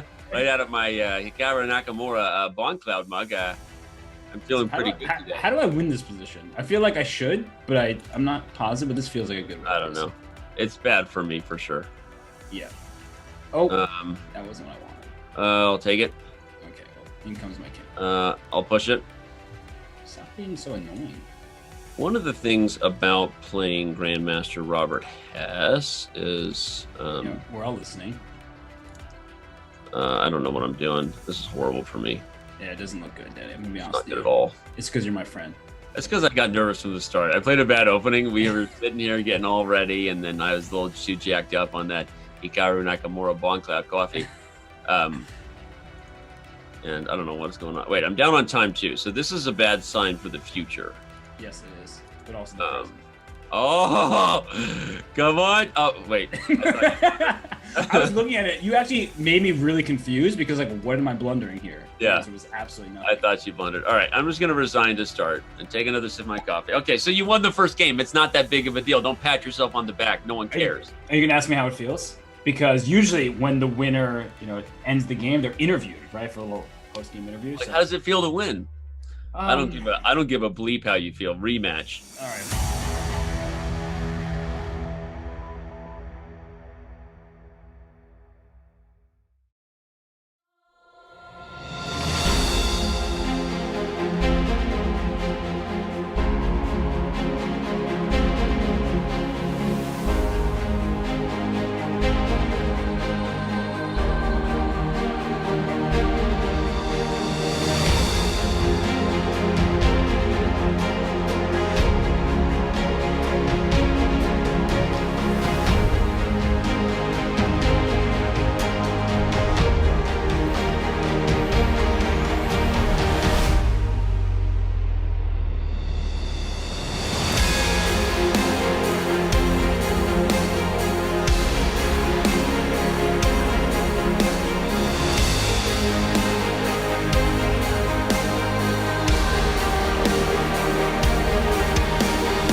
Oh man, and what an opening round it was here. Me, Danny Wrench, alongside Grandmaster Robert Hess here on Sunday. Me was surprised. What does you think of the bracket? Me thinks that it's been an awesome start to this day, and here you can the sirens, they're going off. That's for the players. I don't know if you know that. That's what those sirens mean. I know the sounds just like Hikaru's faces, but here we see that JKD, he did move on past Min, who was giving him all he could handle, but JKD against Jeffery Xiong, if I'm not mistaken, in the last World Cup, Jeffery knocked JKD out in the tie breaks, and that was over the board in a longer time control, but still, that is important to note. Well, what about right below that? Grishuk versus Svidler. Russian on Russian action, the X-rated edition. Let's hope they keep their clothes on. Dmitry Andreikin versus Vidit Gujrathi. That's not the kind of X-rated I want to see. And then we've got Karjakin and Jobava after Dmitry Andreikin and Gujrathi. So, wow. Well, the games are starting, and we want them to for sure because this is going to be a long day. Lucky for everyone else, we're used to the bright lights. So, losing a little bit of life every day underneath this artificial halogen is just part of what I signed up for here. And the games have begun. They have indeed, and it is going to be a very long day, but a fun day considering how strong these players are, how much excitement we've already had. And I don't think Andreikin knows that the game is starting because I don't think he will spend 15 seconds on his first move. He might have stepped away a little bit. We've seen that happen before. Sometimes people forget to wear their Pampers, so they got to go somewhere else to pee-pee, if you know what I'm talking about. By the way, I hope that all of our subscribers on Twitch enjoyed that primetime Smackdown. The match is not over. Robert Hess won game 1, but there's a few more games to come. Okay, so don't just not consider subscribing with your Prime. We do appreciate all your support, jokes aside, and we hope that everyone watching it, as well as on Chess TV and YouTube, we know that you were able to see that video as well. All right. So here we go. Sergey Karjakin versus Jobava. Jan-Krzystof Duda. Ooh, Sveshnikov theory versus Xiong. I'm going to want to check that out. And then Alexander Grischuk versus Peter Svidler. Where shall we go, partner? Either Karjakin, Jobava, or Duda versus Xiong, because both of those games are going to involve I like the Karjakin. We're gonna go with that because this is a stop moving, guys, so I can catch up. This is a fun little Sicilian here with Queen G4 and King F8. Jobava likes to play dubious openings. Dubious to some people, excellent in the right hands. Hey, one man's trash is another man's gold, right? Sure. That's a thing. I think people say that. I think treasure instead of gold, but we can make trash, it work. Treasure, garbage, and gold. That's right. Rhyme the G's and the T's. You've definitely seen Toy Story 4 enough times to know that Forky, it's just what's needed here. But Queen on E4 hits the knight on D5 a second time. Black's king is on F8, which means the rook on H8 will have a hard time joining the party unless it lifts up the H file. And you can take on C3, but White is not unhappy to take with the pawn on C3, even though it worsens the pawn structure. White's remaining pieces are going to come into the game, and the king will be able to castle, unlike Black's. Right. Yeah, well, Jobava taking his sweet time here a little bit. Not necessarily surprising, but as someone who, we joked about the dubious opening, but obviously Jobava, kind of a tricky opening specialist, to be honest. So normally he kind of knows what he's doing if he's going to play a line like this. But apparently here he's got to pause and think. So we'll come back to it. Let's just flash some of the other positions. Like I said, a Sveshnikov between JKD and Jeffery Xiong, going to be an interesting one. Grishuk and Svidler, a more positional battle. You don't seem excited about it because normally if you're excited about the chess, you start saying things right away. You're like, And then we've got, okay, well, now we have action. Knight C6 was met by Knight takes D5. And as we saw the stat there, Sergey Karjakin, he just made quick work of Daniil Naroditksy. But don't be surprised if that continues to be a thing. Of all the matchups here in round 2 that I see one as the biggest favorite, I got to be honest, I see Karjakin as the biggest favorite over Jobava. Absolutely. And I don't think that's really much of a debate. And there is a king on C3. So the debate I'm going to have with you in a second is that king strong, especially if the queens come off, or is that king susceptible to some attack even without the queens on the board? Well, you called it yourself, right? It's a great point. The queens come off the board, and suddenly a weakness turns into a strength. Okay, a number of moves here. If you're Karjakin, okay, he plays rook e1. I was going to say rook e1's a move. F4 is a move you got to be a little careful about. But the nice thing about the pawn on h5 is now your idea of lifting the rook to h6 is a reality, especially in the endgame. You have to be very careful here for black, because let's say you play d6, and then white plays knight b5. All of a sudden, your entire position is a bit shaky, because f4 is a threat, the d6 pawn's under attack, knight c7 ideas are on the table. So I think that Jobava has to be extremely careful right now, or he could lose in a couple moves. Right, and the other move, f6, is more solid, but doesn't feel as good because you leave the bishop on c8, blocked by the two pawns and undeveloped. So yeah, this is a more critical position than first meets the eye, right? With the queens off the board, it's kind of an opening. It's only on move 15, but Jobava has to be very accurate here. And the reason you got to love Karjakin's position is, like, even if knight c6 is played, for example, you could play a knight b5 move, which might be good, headed to a square like d6. But even if we just show what happens if you like develop and pieces are traded, like, this is an endgame where white is just playing for two results, such a dominant leader on d4, and better pawn structure with the isolated d pawn. So Jobava is definitely in for a tough one here. Yeah, and the knight's just regrouped, but white can play the bishop out, and the king is perfectly safe on c3. You can always go back to d2 if necessary. Yep. Easy position to play for Sergey, plus a big lead on the clock.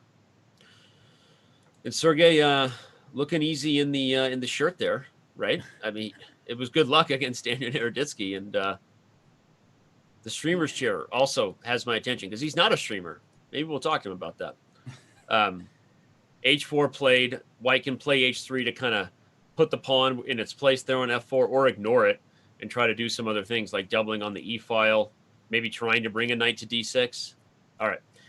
All on the agenda, but let's back up here. Speaking of kings that are safe in the center, I want to go over to Vidit Gujrathi's game with Dmitry Andreikin.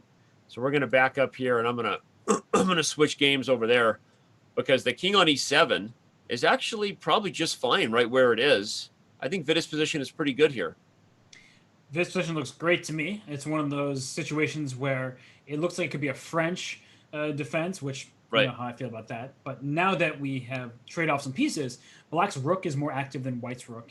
The bishop on E8 does not look like a very good piece right now, but later can go to C6. And the king is in the center, so if the queens get traded, then black's king is in better shape in terms of the endgame. Right. Yeah, and right now the immediate question has to be dealt with that you highlighted, right? The D-file pressure. Andreikin got past... Well, he got past Eric Hansen. He also got past the entire field at the 2016 European Blitz Championship. Fun little stat right there for you. Andreikin, I feel like you and I have been covering this guy in events for like 5 or 6 years, right? And he's just... How many times is he playing one of these qualifiers with a chance to make it to the SCC, only to come up just short? The most heartbreaking one, who was it against? You complete my sandwich here. Against Andreikin? I have no idea. Georg Meyer. We were covering that game. Remember that one? Oh my gosh! Yeah. Oh, how could I forget that game where he got mated? I was like, come on, complete my sandwich here. Yeah. Yeah, that was. How could I forget about that? And so again, that was literally, he was a game and a +4 position away from playing in the Speed Chess Championship back in 2017. Everybody, but blundered away a winning position against Georg Meyer. So if Andreikin is not a household name for you, that might be a you problem. The guy is super strong, and now he's actually leveled things up, stealing that A7 pawn against Gujrathi. He has indeed, and the G2 pawn can be snagged as well, and the king on E7, which we were saying, hey, that's a good piece. It's safe and sound in the center.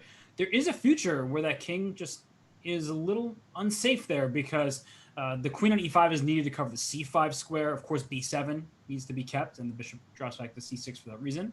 But white's king is very safe, though the H2 pawn is not. So pawns are weak for white. King is safe. Andreikin hears the call, says, yeah, I need to guard Harry over there. Push him to H4, and don't go full Fischer. Never go full Fischer. Look at his background. Yeah. Looking like I like H5. I like his background. Sorry, I got distracted. I'm taking over your role. Trying to figure out what's going on back there. But anyway. Is that it obviously fake, right? Yes. Which is, I mean, he did such a good job with the lighting. I don't see the normal thing you see, like the little green haze around the dome. Right. Look at that. Fair Chess on YouTube. It honestly looks like he's in a game of Zelda. And also look at him rocking the double cam. Yep.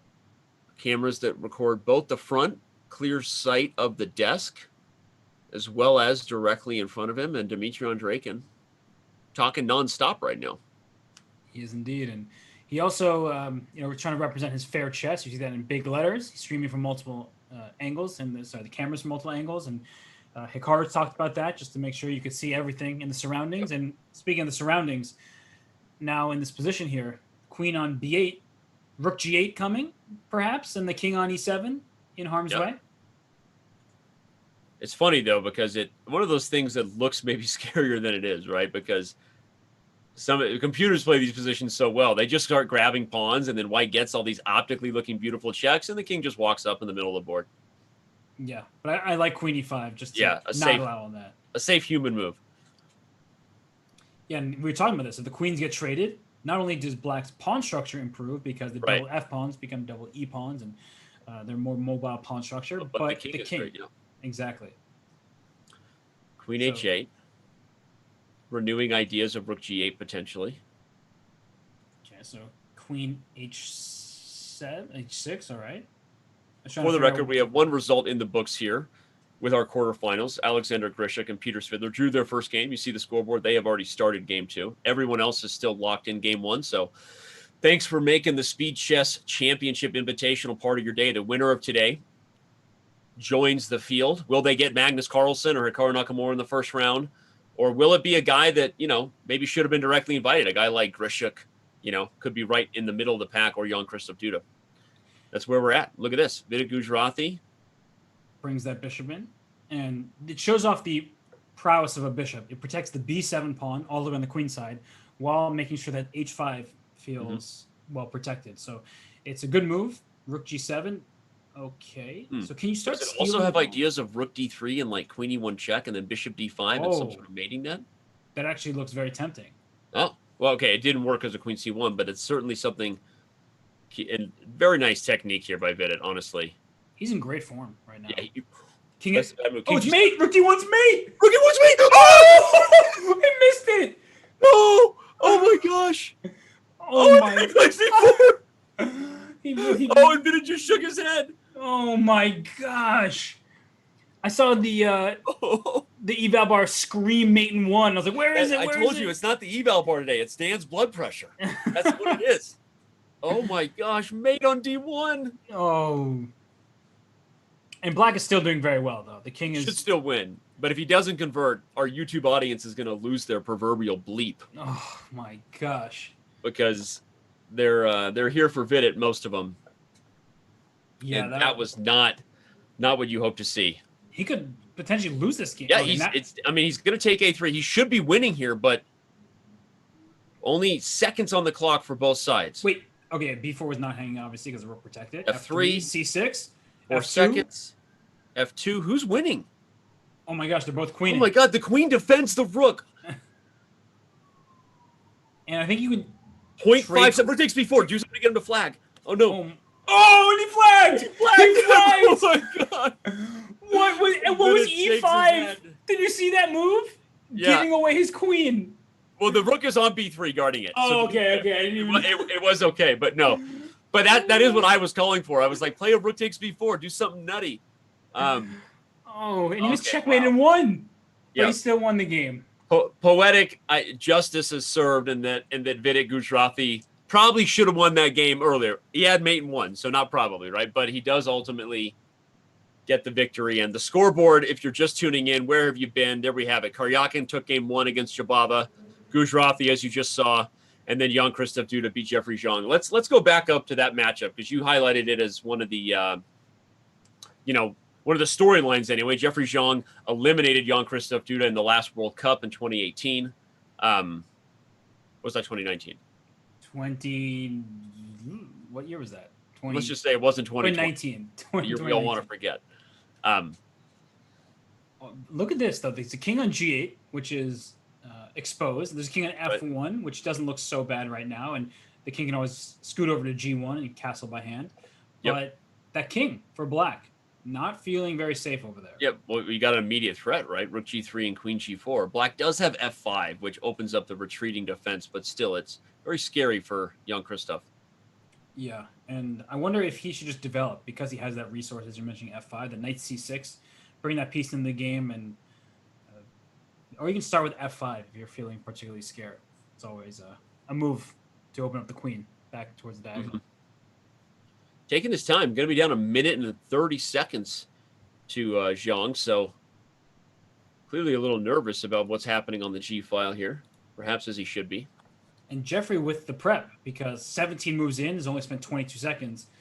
There's just must be a lot going on here, and I'm sure Jeffrey's I'm telling you, 2 years from now, bold prediction, Jeffery Xiong might be referred to as maybe the world's leading expert in some of these Nimzo Indian lines. I see him play deep theory against Hikaru on a regular basis. This guy is never out of his depth in these classical Nimzos. We see him both playing queen to c2 with the e4 lines as well as the a3 lines like this game. And so Xiong knows what he's doing on the white side of these Nimzo Indians. I mean, look at this move, knight d2, that he just played. Yeah. I'm looking for a way to attack that king. He makes this knight d2 move, attacking c4, I get it, but allowing c3 with tempo. Right. So you really have to know your stuff to make a move like that. For sure. There's got to be this is like a move that's like a prep move, right? Yes. Not even if this is the exact position, everybody, but like Robert, I think you'd agree. It's indicative of an idea you've seen before. You never play that move unless you know you can get away with it, right? You've checked it with an instant before, right? Yes.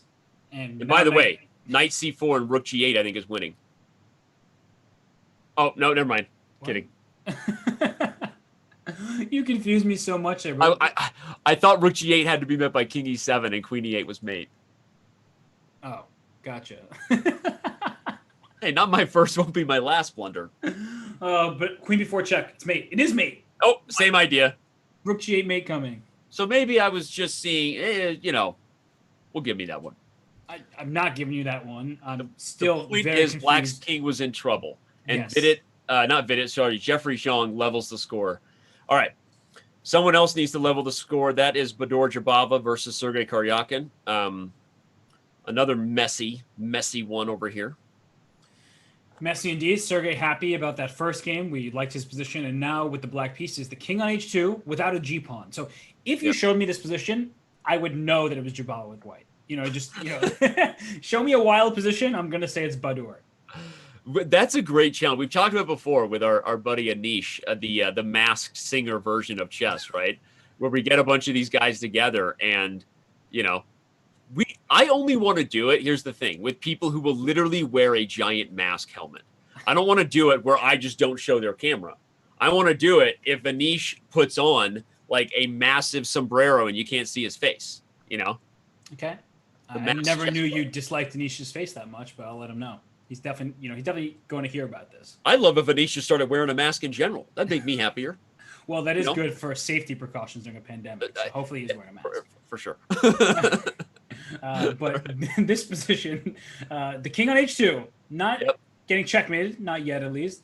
a3 is weak as a pawn. The queen very active on c4. Black has the bishop pair. So can you tell me something that is going White's way? He's up a pawn right now, though. Okay. He is up a pawn. Can he get something really wild going with moves like queen g4? Obviously laughing in the face of the knight on c3, but in exchange for some threats over here. Because I feel like if White starts making retreating moves, then what was it all about? Why did you rush your g-pawn? Why are you just worse positionally? And he does back up with his knight. Yeah, it was a fair question. Look at Karjakin. He gets greedy here. So I'll take that pawn. It's hanging. You're not attacking me. I really like Karjakin's position and his clock management because he's up nearly 2 minutes. Yikes. Don't know what to say for Baadur at this point. And, okay, so we only have 2 games going because there are only 2 games of the 5+1 time control. And Svidler and Grishuk, they drew both their games, so it's 1-1. And Jeffrey and Duda split 1 game apiece. So fair match between both those Yep. Reminder, everybody, we won't show the format card, but just remind you, it's 2 games of 5+1, 2 games of 3+1, and then we get 8 games of bullet. So, still a lot more chess ahead here in the quarterfinals. Yep. And I was going to say, which move do you think that Baadur is going to play? And it's queen to g4. You mentioned that earlier. Just trying to get the queen active. But look at Sergey. His bishops are perfectly defending the king. Now you have a passed b pawn unopposed. And white's extra pawn, if you will, in the center of the board, right? You have these 2 centralized pawns, e3 and d4. They're not going anywhere. So it just feels like black has every single promising aspect of this position. White's like 2 moves away, right? You need to be able to get h4 and h5 consecutively, or you have to get, some sort of threat on the dark squared bishop. But like every idea you come up with, you want to play bishop e5 and take or something, but you can't quite pull these things off. And so queen d5 threatens bishop h5, by the way. Watch out, that's a skewer. And like you said, the b pawn. Bishop h5, there's knight f4 now. So a little tricky move there by Baadur. And knight f4 is a threat anyway. Yes, it is indeed. Okay, so Jobava making it messy. If he can keep this thing close, right, against Karjakin, all he would ask for. And he probably should play knight f4 regardless. He does. Queen d7, I anticipate, or queen queen e4. d7 looks good. I like queen d7. Just keeping everything looking defended there. Right. But this is a good idea here for Jobava, because finally the knight's getting to h5. We talked about that you need these 2 move ideas, and he's found a way to sort of manufacture some pressure again. Whoa. That's a big move by Karjakin. g6. It just feels like you're opening yourself up to attack. e4, so queen 8, c4 check. If you try to pin the pawn like rook e8, your queen a2 or queen c4, so that's why he drops the bishop back. And, okay, white's king looking actually quite safe on h2 now. I was calling it out earlier. Watch out for d5, d6. Yeah, I was highlighting rook a2, but yeah, Karjakin gets defensive instead, stops d5. And that's what's going to come down to. Is Baadur going to be able to push that pawn through, or is black going to start pushing his pawns, right? He can play b5 right now, for instance. King f7, all right. Here comes d5. e5's a threat. Bishop is pinned. Says no thank you, but here comes d5. Queen f3 was a very good dual-purpose move. Threatened both d5 and e5.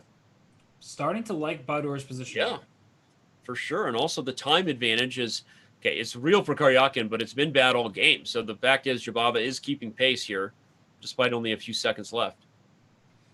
Okay, so we're into an endgame, and right now it's an outside pawn for black, this b pawn, but it's hard to get that rolling, and d6 is a protected square by that bishop. So I like white's pass pawn a little bit more at this stage.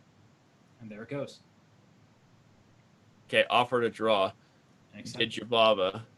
And with that, our 5-minute portion comes to an end. So, wow. So we have one more game. We have Vidit and Andreikin still going at it, with Vidit with the 1-point lead. He'd like to... My bad. I forgot we had one more game. In fact, the game that most of our YouTube community, about 1,700 of you, want to see. So here we are. We're back on Vidit. And Vidit has a worse pawn structure because the b pawn, the d pawn are both isolated, and rook d3 played. So trying to win the b2 pawn. Yeah, that's a nice move, I think. I like it. Yeah, trading. The bishop comes in with tempo. The rook will have to move, and then b2 falls. Right? You got to be happy with that. He'll go after the a5 pawn, but then the d4 pawn, if you can push d4, d5 and trade it off, then I'm thinking black is fine. But if somehow that pawn gets stuck and it remains isolated, that's the problem that white will have to do. Yeah, no, if black can establish the rook on d2 and the bishop on c4, and somehow this d pawn just can't move to d5 without being lost, then Vidit's in trouble. And that's right now, right? d5 can't be played because e takes d5, right? And the knight is pinned, and if the rook takes, you lose the defense of the knight on c3. The knight should be a better piece in theory than the bishop with everything on one side, but the positional weakness of d4 doesn't make it so clean. Right. Yeah, getting the rooks off the board would help Gujrathi's drawing chances. Yeah, and actually rook d2, then I guess you do have d5, you're in time. But then black can consider e5, right? I can push my pawn forward. And yeah, there was e5. There was also maybe moves like bishop c2 in some positions. It's not that easy for Vidit, and he's doing better on the clock than he was before. Yeah. Will he settle on the the peaceful result, take a 1-point lead into 3 minutes. We're going to find out. Oh, he would love that. But if I'm on Drake and I play on, you kind of Yeah. have to at this point. There's no real risk to lose the game. Rook c4. Wow. Interesting move there. Okay. Andreikin likes his winning chances better with the rooks off the board. I disagree. I don't know if I agree with that. I disagree with you, Dmitry. And also, Vidit's ahead on the clock right now. Yeah. All of a sudden, I mean, because seriously, with the rooks off the board, now you see why we say the knight is better than the bishop with the pieces on one side of the board, everybody. Because look at white can take, and whose pawns are weaker? Black's pawns. Yeah, and black can never get to this d4 pawn. Your king would have to get to d5, but that takes forever. This is what happens in these things where the bishop is, yes, it can flex when things are going on in the open board, but in a situation like this, it just sort of feels like a bystander, not able to put pressure. All right. And just the limitations of a bishop, stuck on its own color, and that's why we saw a draw. Okay, well, with it, the 5-minute portion comes to an end. Let's bring up our scoreboard and remind everybody as we get set for the 3-minute segment. Some very close matches right now. Two of them deadlocked at 1 game apiece right there at the top, with Gujrathi and Karjakin respectively each holding 1 game advantages over their opponent. Let's remind everybody what's at stake here. The winner of this event joins the main SCC. Many have been talking, obviously the biggest storyline being that Magnus Carlsen is back competing in the Speed Chess Championship for the first time in a couple years. Is the rematch inevitable, or will one of the other 14 participants have something to say about that? The winner of today's event joins the field, and that's what this is all about. So don't go anywhere. It's going to be a wild Sunday. And as all 4 games get underway, let's take a look at our bird's eye view, because I've been missing the sight of Grishuk's neck. I was about to say, that doesn't really look bird's eye. That looks like... next level? Instead of next level? Next level? Yeah, something like that. Oh my God, that was so good. I'm going to write that down. Hold on. I hope you forget about it and never repeat it. But this is just typical. And look at Peter, right? Peter and Sasha are very good friends. They've known each other for such a long time. They've battled just countless times, honestly. Yep. And we haven't given this matchup too much attention. They drew their first 2 games, but I think that one will be fascinating as we continue. And I'm looking at the Vidit game over here on the screen. Isn't that a repeat of what we saw earlier? The king on e7. Yeah. Looks like the same type of line. Yeah, you've got that. You got that French. It wasn't a French. It was a Trempowski, as you highlighted, but a French idea. If we're talking about that game in the lower left corner, everybody. In the above that, in the Duda versus Jeang game, I love that we have the players on camera here. Makes it easy to kind of stick around. We've got Duda and Jeang, what looks like going to be a pretty sharp Knight of Sicilian, right up my alley. And we have the Jeang forehead cam going on. The Jeang forehead cam. If Jeang's forehead and Alexander Grishuk's neck could have a baby. Yeah, I finished that thought. I don't know. This is... Let's not let me go down there. It's early. We got a few more hours left. Karjakin, again, looking focused and has a 1-game lead currently over Jobava. And then, as you said, Peter Svidler and Alexander Grischuk in this second round, meaning the quarterfinals, everyone, the only 2 streamers are Dmitry Andreikin, that's Fair Play on YouTube there, versus Vidit Gujrathi, and Peter Svidler. Everybody else is just with us in our own proctoring Fair Play call for the broadcast and for cheat detection.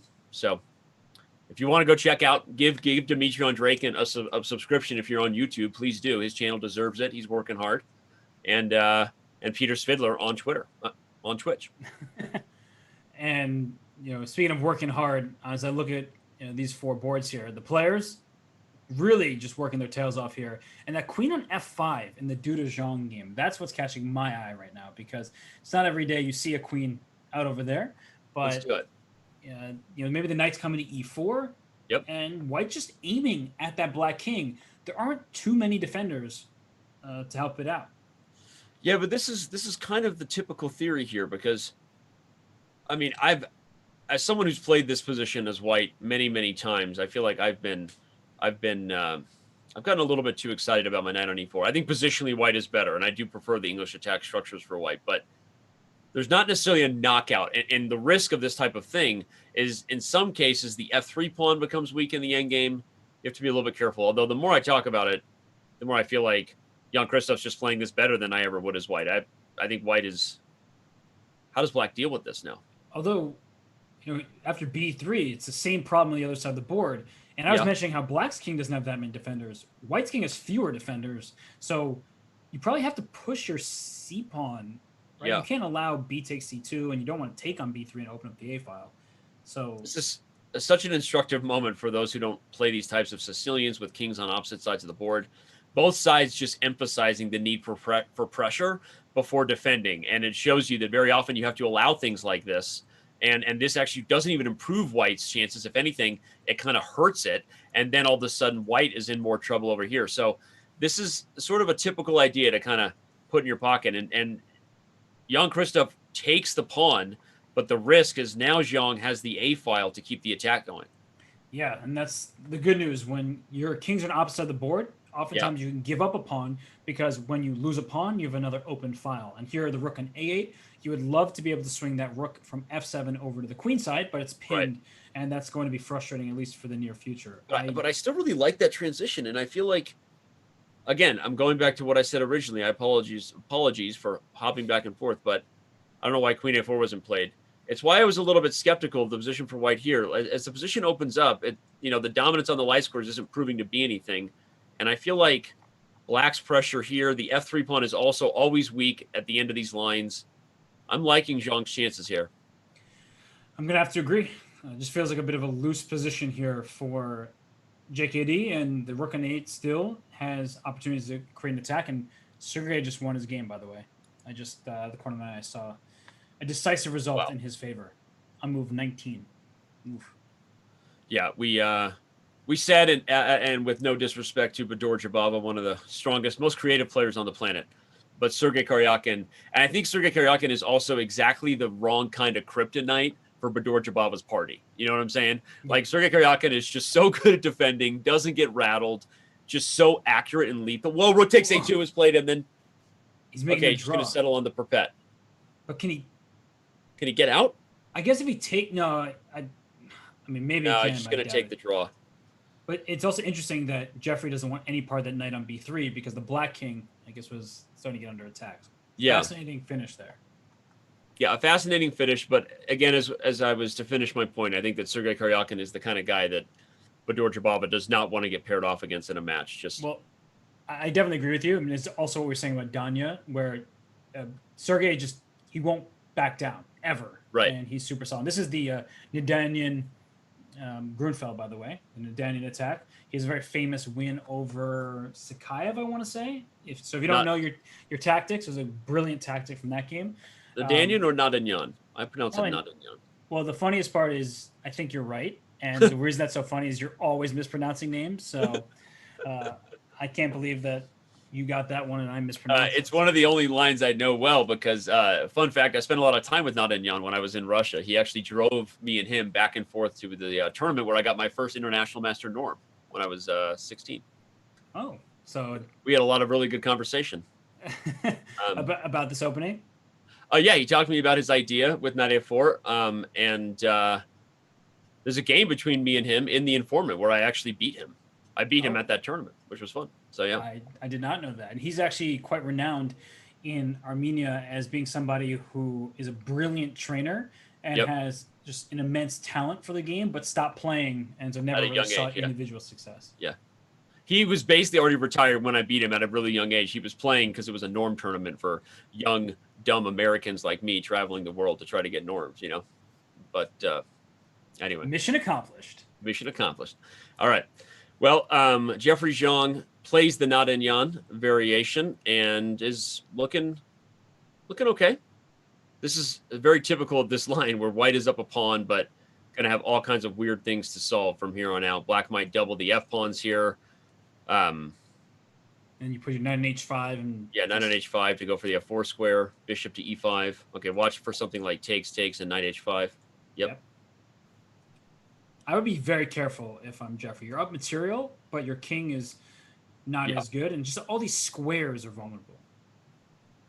So threatening rook d7. So you probably don't want to see that rook land there. Yeah, I expect a rook to come to d8 to challenge that. There's also weird moves like a6, where you sort of like, if you invite the tempo, the queen comes to e5, and while you're dealing with the bishop under attack, I still have my ideas of knight f4 and queen g5. So I think that I'm with you that even though the eval bar and the material here says, yeah, white's a little better, from a practical perspective, I feel a lot more worried to be white here than I do to be black, because of the open king and the dark square dominance. Yeah, I'm with you. I like Jeffrey's clock management. I do like the control the d file. And okay, so rook d7, you just said queen e5, threatening queen g5, queen g2, checkmate. So I think the long-term play should be nice for black, even if white is up a pawn and that extra materials to stay. Agreed, John. Isn't it great when we agree and we know the computer's wrong, but everyone in chat's like, they're idiots, right? And we're like, no, black is fine here. Yeah, but it's very possible that we are, in fact, idiots. No, we're right. Stop it. No, oh, sorry. Bishop come to d5. No, I'm kidding. All right. Okay, queen h4 threatens bishop e5. Now, white can play f4, but then you also invite queen g4 check. Right. Thankfully, that bishop's on b5, and after a6, you have to play bishop to e. Well, you can play bishop e2 actually to stop the queen g4 check. Yep. I still expect a6, and also, by the way, black could, black could go pawn grabbing if he's into it. Yeah. Though b7 is hanging, and then that c5 pawn becomes quite a nice little passer over there. Yeah, that's an interesting move. I like it.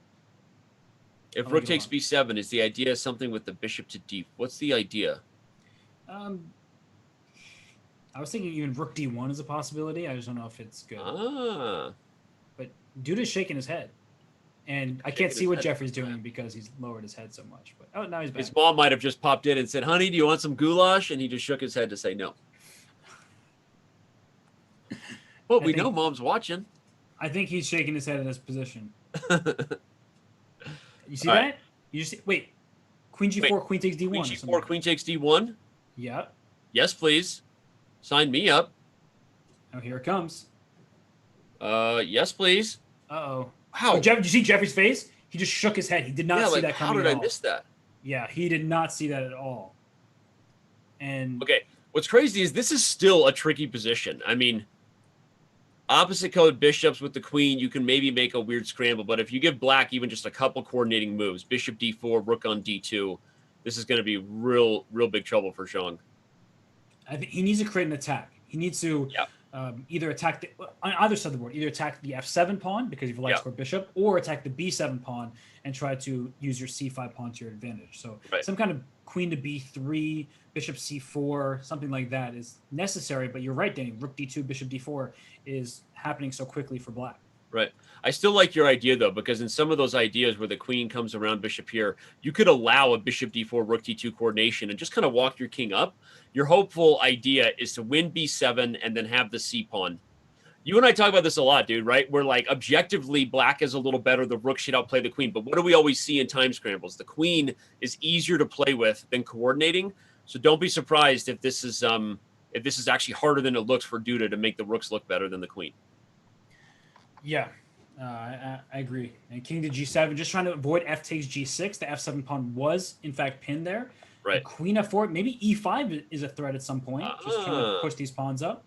Yeah. Yeah. And the rook on f8 is stuck because if you move the rook away, then f takes g6 and f7 is... By the way, the queen on f4 also guards d2, preventing that idea, and prepares h4 and h5. So the queen is... especially in blitz, I feel like so many times we see this where objectively we loved queen g4, queen d1, but in a blitz game, it's just so hard to outmaneuver the queen. I'm with you, and actually, Duda's having a hard time even finding a move. Rook e1, that looks reasonable. What does it do? The bishop already guards e2. h4, h5. Well, that's... Okay, rook e4, bishop d5, rook g4 check, king f3, and then rook h4. You can just go rook h4... Whoa. Oh, he just takes the pawn. Wait, and there's queen g5 check. Oh, queen g5 he missed it. Oh no. And look at his face. Yeah. He looks frozen. Well, he leaned back and gave the old how I feel like a donkey. All right, Eddie Murphy, I see you. That's a nice boulder. All right. So king e4? Yep. and Xiong's going to go on to win. Queen H6. I don't know. It's not that easy, right? Because Black has one extra pawn, and A7 is now defended. Okay, that's fair. I guess maybe I'm jumping to conclusions. Okay, but he has a very easy plan. He's first bringing the king in to win. Yeah. Wow, Jeffrey is really playing quickly here. Okay, is there an E5? Okay, I thought maybe E6 check. Probably actually E6 to take the pawn F5. That would have been the way to draw. Yeah, immediately. E6 and takes. Give up both F pawns. King F7. Here comes the king to E8. King E8, and watch out. Queen D7.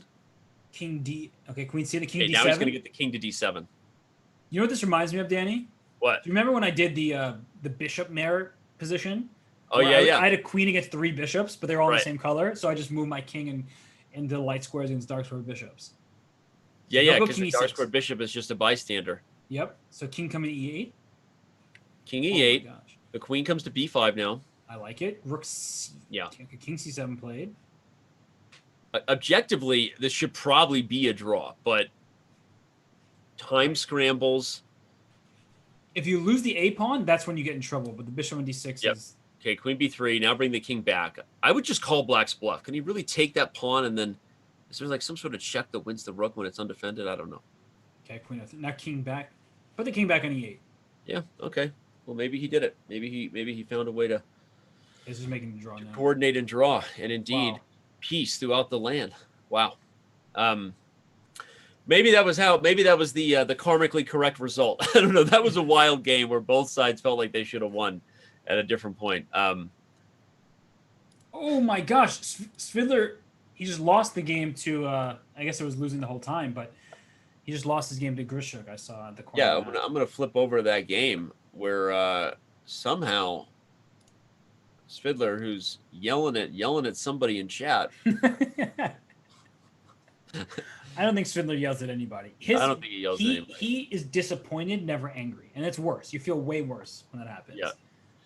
All right. Well, Svidler gets the W. Grishuk gets the W, which means he now has a 1-game lead, as you can see, 2.5, 1.5. But remember, after this, we still have plenty of bullet ahead. I think that if we're looking at this matchup, we have to believe Grishuk is the favorite, regardless. But if Svidler can keep it close and bullet, anybody's game. Still 4 matchups going. Let's head back over to our bird's eye view and just take a look at how gorgeous it is when we have all 4 games, all 4 cameras. We got fair play look-ins, seeing people's mouse and desk combined with direct look-ins. We got all kinds of action over here, and we got one game that's about to end over there between Andreikin and Gujrathi. Yeah, it looks like Gujrathi trying to hold. He is up 2.5 half in his matchup. And by the way, I saw on Jeffrey's chair that looked like a St. Louis Chess Club fleece or jacket of some sort. St. Louis Chess Club fleece. Something that I never got. Sorry. I have a couple, but You got a couple of them. Yeah, I don't know if you really want hand-me-downs. But. All right, well, we see the mini board down there come to an end. The draw happens. As you said, Gujrathi maintains his lead in that match.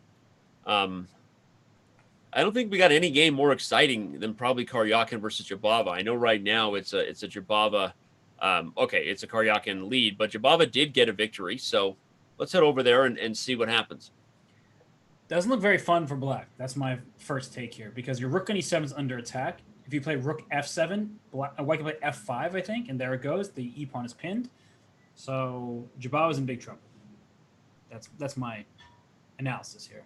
Yep. So this is no fun. Now it's like, how is white not just winning material? You can even play knight f4 if you needed to defend the pawn. Oh, knight h. Look at that classy Karjakin move. Yeah, knight coming to f5. Classy Karjakin. Yeah, he's playing a great day of chess. I think he's mad at you, Danny. I for the record, you can tell everybody, I called Karjakin as a dark knight like 2 days ago when we played our primetime Smackdown matchup. Yeah, you went full Batman on him, Dark Knight. Dark Knight, the dark horse. Yeah, I think Karjakin is just the moment it changes, Robert, from like the SCC Grand Prix with the Swiss and the players that he doesn't always match up as well with stylistically, maybe psychologically he just doesn't do as well in those environments. But in a match setting, this guy is just always showing his class. And he has experience at the highest level, having played Magnus Carlsen in a world championship. Knight takes G7 just crushes right now. The queen is Knight takes overloaded, G7, the queen is defending overworked. the rook on E8. So knight takes. Okay, this also will work by taking on G7 next. Knight takes G7 next. Should be good enough. Probably nice. Jobava resigns here. And no, maybe not. Probably. Sergey taking a sip of that tea. Okay. Okay. Take the rook, take on H6, or yeah, take H6. Trade queens, then win the exchange. Should be good enough. Yeah. And indeed, Jobava agrees. So Karjakin will take a 2-game lead into the bullet portion. No, they have one more game of 3-1. Oh, I'm sorry. One more 3-minute game. My fault. My apologies. Wasn't sure where they were at. All right. As we let them start, we'll quickly flash back over to the current results scoreboard before choosing a new game. I think we'll head over to Grishuk's matchup with Svidler again. But that's where we stand currently, everybody, in the quarterfinals. Still some pretty close matchups. One of them right here. Grishuk has a 1-game lead. Svidler is streaming. If you're on Twitch, head over there and give him a follow for us. And this position is looking as locked up as they come. But the bad thing for white is the knight on A5 is trapped over there. So at some point, maybe next move, honestly, Svidler can play bishop C7 and even try to take that knight on A5. So I like how Peter's playing this. Yeah. You might just be winning a pawn. Right? Yeah. How do you defend well, you can go to A2 with the queen to defend. Walking into a pin. Can't black then go like knight B6 and bring his knight in? Well, Svidler should really just take his time, because everything you're highlighting, I could summarize as white has nothing to do. There's no entry on the D file. The knight's not going anywhere. Every square is controlled. So Svidler should really be sure that when he changes the position, that he likes it, right? Because he's kind of the dictator here. And well, he can take on A5, but that's, you just said no way in. Then you're freeing up the D6 square. Once that queen gets to D6, it goes into E7. That could be an issue. So that's why I like that move anyway, just from a practical perspective, right? Black is in control. Even bring the knight back and rethink about it. Yeah, he does it. This is good old-fashioned family fun as far as Soviet chess school goes. Don't change the position when you're the one in control until you're really sure. Yep, because there's nothing that white can do. So yeah. I like what you're saying. You have a very good point. The king coming into the center of the board, probably to E7. And then at some point, bishop takes A5 is a very legitimate threat. Right. And that's a really good idea you highlighted, because the king on E7 guards the D6 square. That's the main point, everybody. Now Grishuk is worried about it because of that. But as Robert highlighted, they still can't do anything. You walk into a pin. If black wants to bring the knight around before taking... Knight takes C4 is a threat for white, so you have to be careful not to blunder that pawn. Ah, knight takes C4. Oh, and now the check. Whoa. Wait. Turning around. Queen A7, maybe? There it is. Queen A7, and here comes bishop C5. Uh-oh. This went from having nothing to do to having everything to do, and it's black who kind of has nothing to do now. Okay, so... Wow. Wait, knight A5, then I had no other moves, so... goes back. And maybe knight coming to B7 to be a pest. Mm-hmm. All right.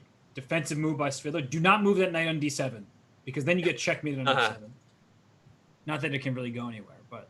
Right. Okay, knight B7. The bishop probably just goes to E7. Oh, no, he goes to B8. I thought... Wait, maybe... knight C7? Didn't knight C7 win the knight on D7? Knight C7 would have just won the piece. Oh, knight C7 with knight D8! What a freaking fork job! Oh my god! Oh my goodness! God. And Grishuk is turning it around. He just took everything. He looks like he's lost. Like, I mean, his face. He looks like he doesn't like. Grishuk doesn't look like he knows what's going on, but he's crushing him. Yeah. Oh my gosh! Wow, Sasha. Wow, and Peter with head in hand. Wow, that was a really hectic game. Yeah, that was brutal, and was definitely not the result I expected at one point. Wow. Well, we head back over, taking our bird's eye view of all 4 games in progress. Again, if you're just joining us, this is the Speed Chess Championship Invitational. The winner of the event earns the right to get adopted by Magnus or Hikaru. No, I'm kidding.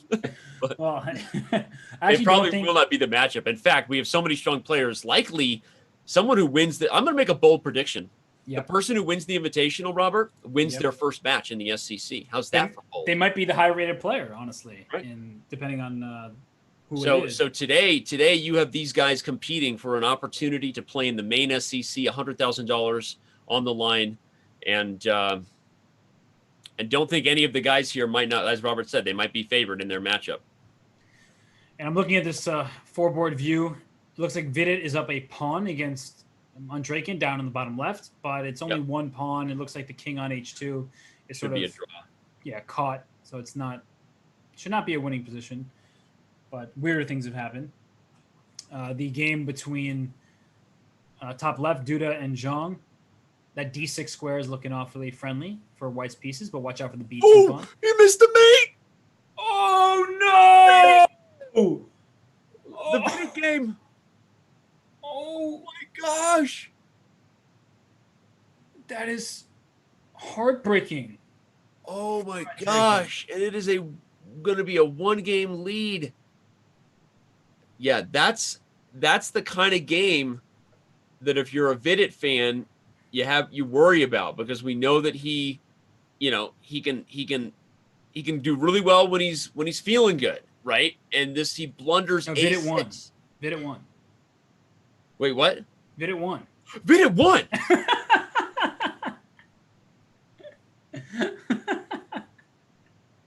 Hey guys, I'm gonna walk out. Yeah, maybe you should. I'm just gonna. But he did kind of look like he lost based on his reaction. That's what I thought. Yeah. And we were on the bird's eye view, so I had the colors reversed. That's what happened. Danny, do not unbutton your clothing on camera, and don't give me the fixing your mic. We heard that from Rudy Giuliani already. So, okay, so let's Okay, we're moving on. We're gonna keep this party trucking all day. Wow. Well, Vidit Gujrathi. Turns out I was just making sure that everyone on YouTube was awake. Vidit won. And we got more than 2,000 of you on YouTube, about 7,000 of you on Twitch. And thanks for being with us. We still got several hours ahead and some of the best chess players in the world competing for a chance in the SCC. Wow. Sorry about that. That was funny. That was so funny. It was still a freak out mate in terms of the blunder. It just wasn't who I thought. Woo! Oh, man. I'm hungry. You said, not to drop any F-bombs, but food sounds great right now. Food would be fancy. And I can smell my roommate's cooking. Oh, man. Well, they better bring you a plate at the break. Which game do you want to focus on? I'm watching Jobava versus Karjakin right now, because Jobava might have a chance to get a W and keep this thing close. I think we should. He's got this outside past A pawn. Will it be enough? Or will the Minister of Defense do what he does best and snatch stalemate from the jaws of defeat? Oh, man. I'm just still at a loss right now. But speaking of at a loss. Why? What did I do? What did you do? Nothing. Okay. No, it's me, not you. Don't worry. Knight coming to C4. Ooh, wait, dropping the A6 the A6 pawn. And Karjakin has 2.7 seconds left, but he's putting up great defense considering no time. Yeah, I mean, Jobava just blundered that away. I wonder if Kyaken has a teeny bit of lag too. He's only on 3 bars. Jobava on a very solid connection to the server. Wait, and how do you get? Okay, Sergey might need to check his Wi-Fi. Yeah, he's really getting low on clock here. Yeah, I feel like he's probably a teeny bit behind on his slow interval, but it looks like he should be able to hold peace, and with it, takes the 2-game lead into the bullet portion. Yeah. So let's move to who? PD Svids or? Yeah, we got Svidler on tap. Okay. What's happening here? So many pieces are just congregated, like on the C file over here. Yeah, but Svidler looks good. I mean, if the B pawn falls or gets traded, White is in control with a passer over here. So I really like Peter's position, especially given he just lost a heartbreaker right before this. Yeah. Actually, don't the pawns just sort of push themselves? Yeah, I'm just like, push them, baby. Okay, don't hang your bishop on D4. Yeah, back or B6 even. Just gain another tempo and push them. I guess the rook comes down to D2, and the F2 pawn needs to Have an eye kept on it. Wow, weird configuration of piece, though, with a knight on g4, bishop on h3, trying to checkmate white. Yep. With rook d2 coming. Can you take and play a4? Who's quicker? So his bishop b6. Oh, wow. But that's a nice idea that he kept the bishop to guard f2. Yeah, I like it. Here comes a4. Black has to get something fanciful going before that pawn becomes a lady. So rook b1 or rook e1? Only 2 moves. So he's trying to figure out. He goes rook b1. Okay. What's he threatening? These bishops just guard everything. I feel like Grischuk is looking at, just air here. There's no real... Okay. So 10 seconds left for Grischuk. Oh, bishop f5, the rook. Where's that going? Yeah, very bishop nice. c2? Rook d8 check and a5, I think. Go for it. Go for it. Play a5. But wait, why is the bar so high? Is it a5, a6? I think just pushing wins, unless bishop d4 is also a clean way to get pieces off the board. Oh, he's king f1. The rook's trapped. Oh my god, king f1, the rook's trapped. I only figured it out because I see the bar so high, so I'm trying to figure out what in the world it can be. We call it Ludwig chess. I would never have seen king f1 if not for looking at the bar. That is so bar. crazy. I agree. Oh my gosh. Like, the rook was trapped in the center of the board there. That's ridiculous to think about. White should still be winning, but yeah, that's such a funny. Those are the kind of moves that you just don't see. Okay, he's trading into the endgame where the bishop is better than the knight. Should still be winning for Svidler, but oh my god, it's definitely not as good as king f1 would have been. That's an impossible to find. Humans don't think about just king f1 there because it looks like you're putting your king in harm's way rather than doing anything. Yeah. So bishop now e5. a5 finally. Oh yeah, he just cuts off the circulation of black's pieces. So rook, there's knight a3 coming. What an annoying move. Yeah, He's gonna play rook c6 check. Oh, he hung a piece. Yeah. He saw rook c6 check coming, trading rooks, and so he just... Yeah. Well, he was down on the clock. A lot like Dmitry Andreikin here as we head back over to Vidit Gujrathi's 3-game lead. Wow. Looks like it's going to be 4. Looks like it's going to be 4. Yeah, Vidit on form today.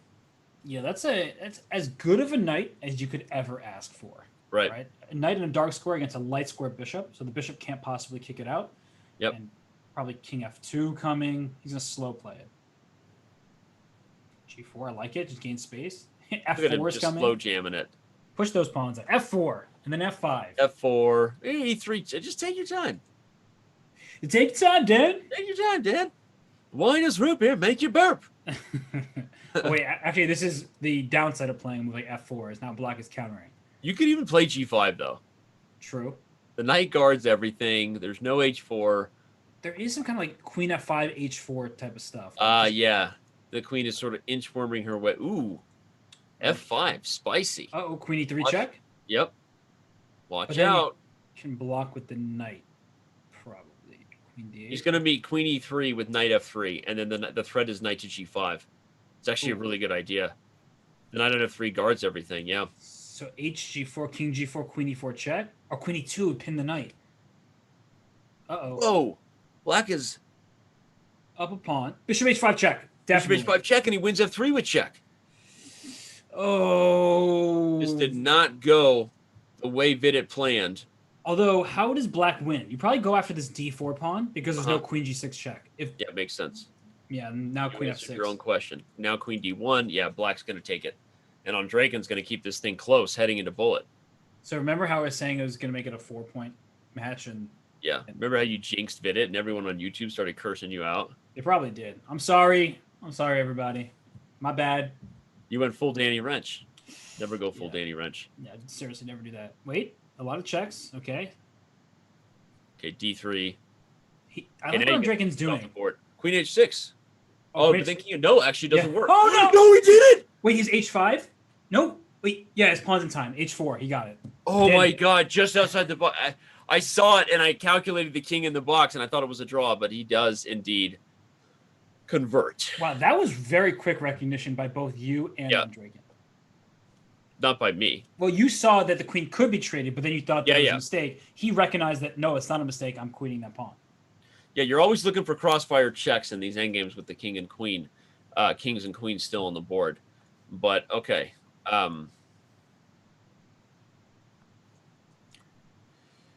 Wow. Bullet is coming up. Yes, indeed. We have a few moments of downtime. Let's bring up the scoreboard and remind everybody of where we're at. Oh. I don't know what that's meant to indicate, but Jan-Krzystof Duda up 4-2 over Jeffery Xiong. Yep. Svidler cut Grishuk's lead in half by winning that final game, make it 3.5, 2.5. Andreikin, with that win, is now down 2-4, and Sergey Karjakin up 4-2. So this would be the first upset of the entire event if Vidit is able to defeat Andreikin, at least in terms of FIDE blitz rating. Yeah, well, it's funny because a lot of people, if you ask me, and who would have been a favorite in that matchup, I think we might have said Vidit over Andreikin, but in terms of the ratings, not so.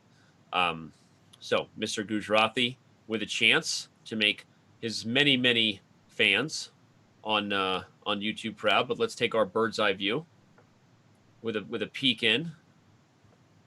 And what do you think is going on in the background? Is that that's Peter's other camera, I guess. I'm like, what is that in the background? See that? That's him recording locally. That's him recording locally for our fair play. And yeah. Jobava is locked in right now. Look at him. He's like super focused. Karjakin, he is well ahead in their matchup, so he's probably pretty happy about his chances. But I just can't count Karjakin out. I mean, the guy's leading, so that expression doesn't apply now. I just think that he's proven he's in great form today by crushing Daniil Naroditksy. So I think that Karjakin might even be my favorite at this point, just by the way he's playing. I said I think he might be the the low key favorite in the event, and I'm making it high key. You're making it high key. You're hitting the high note. I could never. I mean, my voice is. Adam Levine wants his high notes back. Don't you start with me with Adam. Oh, look at JKD, knight takes e6. That's bad for Jeffrey. Missed it. Let's do it. Yeah, what happened? Just blunder knight d7. The threat of knight takes e6 opens up a double attack check. Oops. Boomtown. And Xiong is in trouble.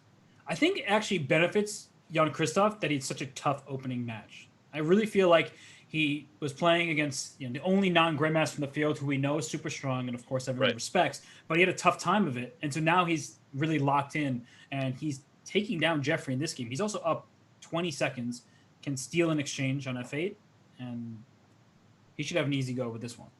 Remember, everybody, we're in the bullet portion now. So I had to remember that as I just looked at the clocks and saw only 14 seconds remaining for the American. Xiong is in trouble. Not just on the board. Wow. Yeah, you make a great point about Jan-Krzystof having the toughest matchup of at least of all the favorites in the first round, and that maybe pays dividends later on. You and I have talked about that a lot in tournaments where sometimes you get poked early and it wakes you up tactically, and ultimately you have a better tournament because you didn't play as well at the start. Yes, indeed. And Vidit and Andreikin, they drew their last game, so it's 4.5, 2.5 for Vidit, but we're still focused here. Can Jeffrey swindle something here? Knights are tricky pieces, but the knight f5 is just the best piece. In fact, he just throws in the towel. Yeah. So just like that, Jan-Krzystof takes a 3-game lead. Wow. Let's go back to our bird's eye view and quickly choose another game to focus in on. They're going to be going fast and furious. Let's head over to Vidit's game because it looks like it's getting spicy, right? We've got this big f5 kingside attack, f5 and g5 from Andreikin. He knows he's down and needs to make something happen. He's going for it. Great practical choice for a bullet game because look at the position open up here. The rook on f8 as a semi-open file staring down the pawn on f2.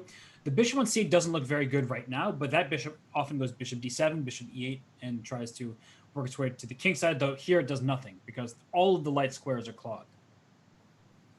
So the knight is just trying to outmaneuver the bishop going forward, I would say. Wait, c d5 though? Yeah.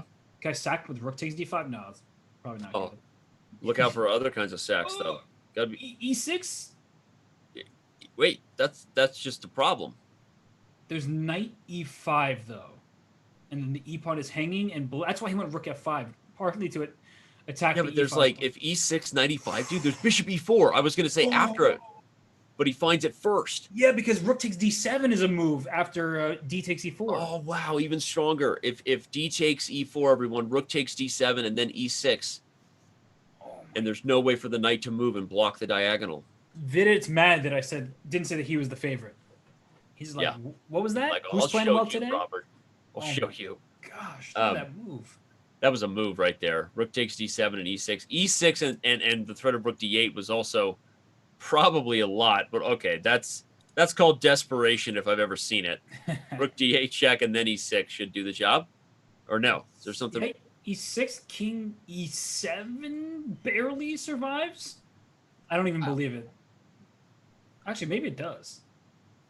Vidit's sitting here like, where's the mate? Okay, he decides to just take the rook. And he's going to bring his king to the c file and then bring the rook back to block the queen's checks. Should be good enough. Very smart by him. Okay, bishop E6, trying to catch Vidit sleeping. Yeah, the rook comes back. And that g-pawn is quite advanced for black, but not far enough along. Not advanced enough. You can play king C2 and the other rook joins the party. Although H5, H4, like, black actually still has some chances here.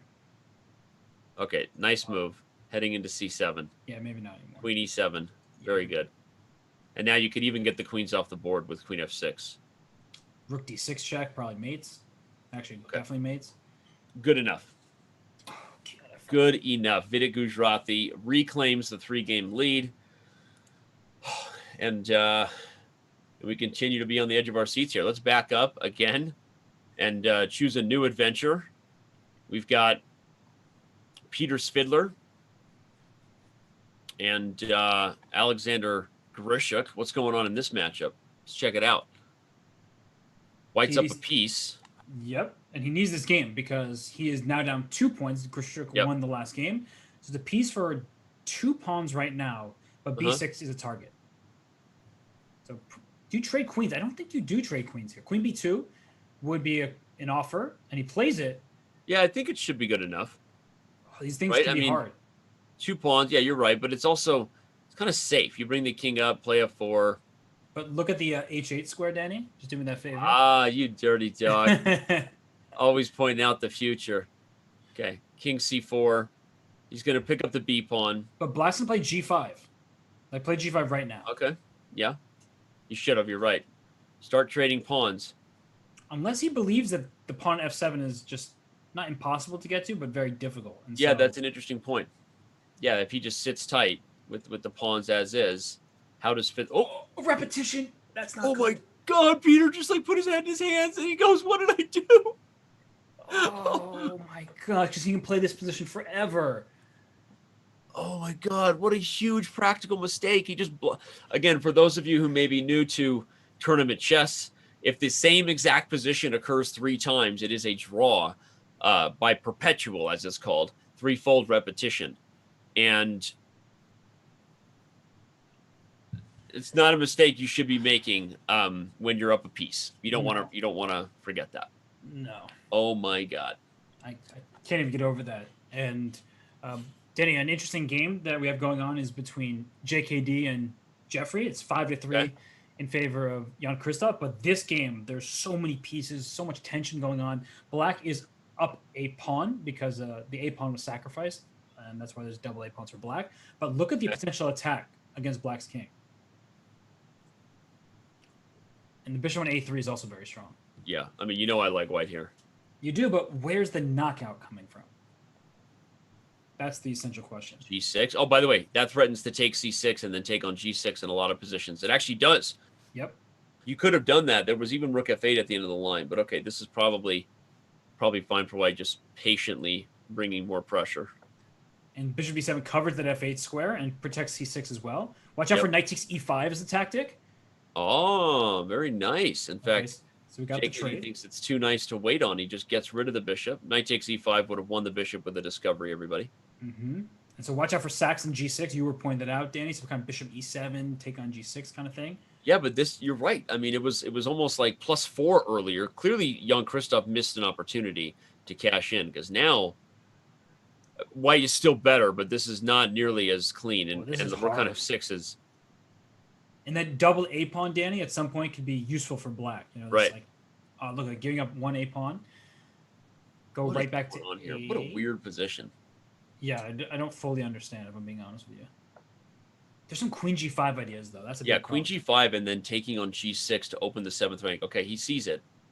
Uh-oh. Just rook e7. Rook e7. And after you move, you just take c6 and queen g6. He finds it. Not before I highlighted it, Jan-Krzystof. Take that. Who saw it first, really? You did. You definitely did. That's right. And JKD up 6-2-3. Remember, 7.5 is the score he needs to get to. Yep. I'm switching boards back over to the game with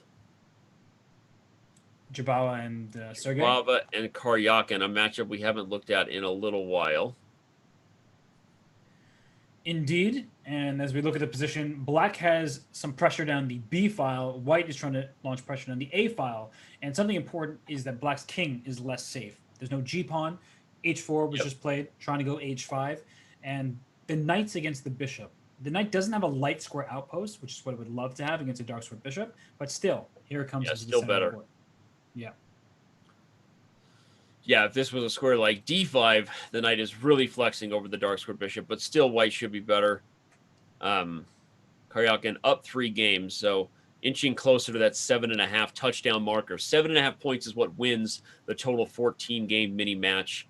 Again, if you're just joining us, the round of 16 already in the books. This is the quarterfinals as we get set for ultimately figuring out who's going to join the main SCC and take the 16th and final spot. Well, speaking of touchdown, are the Jets getting crushed again? Probably. LOL. Just a normal Sunday for you folks. 7.5 points. The line that every team is favored by over the Jets all year. Should be 27.5. But anyway, the knight on d3 is a very good piece protecting b2. And the rooks in the b file, they're kind of staring into nothing because of the knight's defense. But how to move forward? The a5 pawn is the same. The bishop protects it from where it's at. I don't see easy progress. I do like Karjakin's lead on the clock, though. It's going to take the ladies off the board. Interesting. He's going to play f3 and just try to, or not. But you can also bring the king all the way to b2 to free the knight. True. Right? Oh, but here comes the black king. Okay. Watch out for nice c5 in a lot of positions, though. But f6, e5. Look at this play by Jobava. Very strong. Jobava holding his own in the time scramble. Mm-hmm. And he's the one who's down on the clock. So Karjakin going wrong here. This can't be good. Takes. Oh, but now the d4 score is opened up. If you can find a way to get there with the knight. Bishop e5, and now c3 is a problem. Oh my gosh, not Karjakin, Jobava. I love it. He doesn't want to lose this game. No. And now c3 is a big problem. Wait, is he threatening? Bishop takes c. No, but no, it didn't work quite because the rook comes to e3. Yeah. In fact, now it's stronger because rook e3 is met by d4. Oh man, that hurts. Wow. Look at this. Look at Jobava. Every move makes sense. Bishop he's d4 going to be now. pumped if he wins this game. Yeah, and he's streaming. James Blunder. James Blunder, twitch.tv/James Blunder. Forgot to say that. My bad. Look at this. He's now up a pawn. This. Okay. Oh. No e2. That would be a bad idea. Takes with check. Okay, but now e2's a threat. Okay, so Karjakin stops it. Knight f4 check. Okay. God. Yeah, what's going on here? The h5 pawn is idea. Hanging. You have to start liking Karjakin again. I don't think I am, but take on f4 maybe. Yeah, rook takes f4. There you go. Take f4 and play e2. It was winning. It was indeed, and now he's going to have to win this again. Can he still do it? You could still take f4. He lost in time. Oh my gosh, he lost in time. Ah. Oh man, Karjakin earning that. He just renewed his ministerial duties right there. The Minister of Defense. And he didn't even That's blink. A heartbreaker right there. The guy didn't blink after he won the game. He was just like, yeah, okay. Yeah. Cool. Wow. By the way, Vidit won the match already. 7.5, 2.5. Oh my gosh. Vidit is a beast. He's a beast.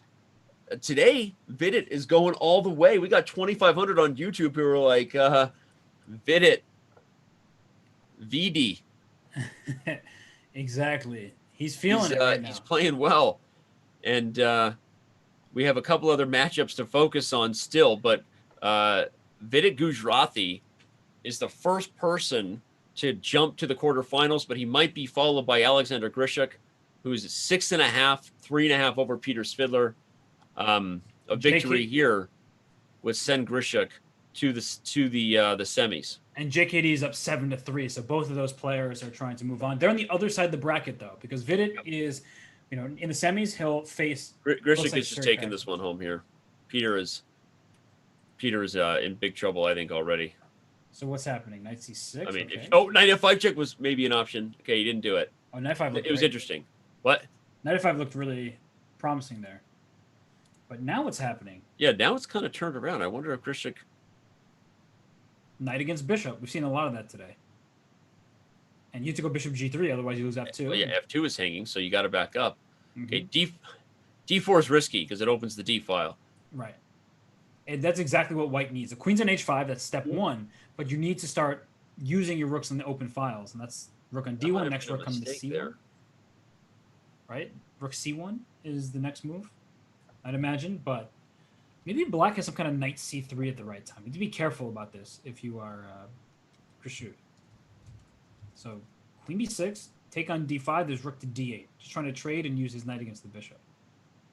Okay, the rook can come to b7. Rook Rook f7. The trade wins d5, though, so in the end, Grischuk has simplified it. Not going to get a W necessarily, like he might have been able to get earlier, but... I still like Svidler's chances, I'd say. Oh, watch out for f4. Okay, that's smart. He has to check because f5 is hanging. Oh, but that king is very close to the queen side. Yeah. One of those sneaky positions where black suddenly wins. F4 just wins. F4 traps the bishop. Yeah. It's over. Okay. All Not right. going anywhere yet, says Peter. He's the Polberta that could. Hey, the little Polborta that could. Oh, but rook f3 now. That was actually pretty Wow, clever. what a tricky way to defend. Yeah, he brought the king all the way still in. have knight d2 and knight f1. Does it work? It's just a draw, I think. If you can make a draw at any point there for black, but knight takes f2. Okay, he takes f2. He wishes the pawn was already on h4, but it wasn't, and white's king gets out. He's going to hold the draw. Wow. Rook f3 was what a find, right? He checked the black king all the way away from the pawns and then was able to... Well, it's not over. The knights are so tricky in bullet, but rook against knight... Or sorry, rook and knight versus rook should be a draw quite easily for a player. That's why Grischuk has played 5 candidates tournaments. Moments like that. That's a cool stat. I didn't know that. I didn't know that He's playing either. in his 5th candidates. Wow. What a beast. That's impressive. And Karjakin, by the way, he won. So it's going to be Vidit against Karjakin in the semifinals, and then it's likely going to be Duda against Grischuk unless something crazy happens. Okay. Peter wins 1 pawn. Rook takes d5, probably is just a draw if you need it. Oh, Okay. Fanciful finish. Yeah. Swapping other piece. pieces. Okay. So this matchup continues. Grischuk is now only a half a point away from winning. Let's go back over to Jeffery Xiong's battle with Jan-Krzystof Duda. Still fighting for his chances is Xiong, but Duda is also only a half a point away from going to the semis. What a rematch that's going to be. Grischuk versus Duda, a rematch of last year's not semifinals, last year's quarterfinals in the main SCC. Was that only last year? Somehow it feels... It was only last year. What? Feels a long time ago because it's been a long year. Well, 2020's been, many lifetimes, as they say. But seriously, Jan-Krzystof Duda, again, we mentioned it. Both Duda and Grischuk were directly invited to the main SCC last year, and Duda came back down 2 games with only 6 minutes left in the match to beat Grischuk and go to the semifinals, where Duda ultimately lost to Wesley So. Wow. So in this one, well, all Duda needs is a draw. So Yeah. That's the biggest problem. His Yep. white's position is better. The queen can take on c5. Right. But now black is getting active. G2's hanging. Queen c2 with rook d1 or rook d2 kind of stuff. Feels like Jan-Krzystof has this covered. Yeah, all he needs is a half point, centralized queen, defend the pawns. It's okay, but you'd rather be Xiong still than Duda in this position. Definitely.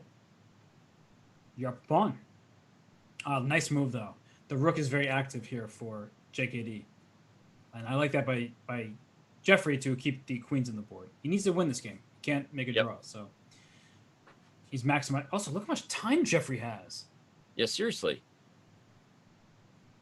Okay, the rook ending would help Duda for sure, and this is a good trade. A lot easier to play with only a few seconds on the clock without the queens on the board.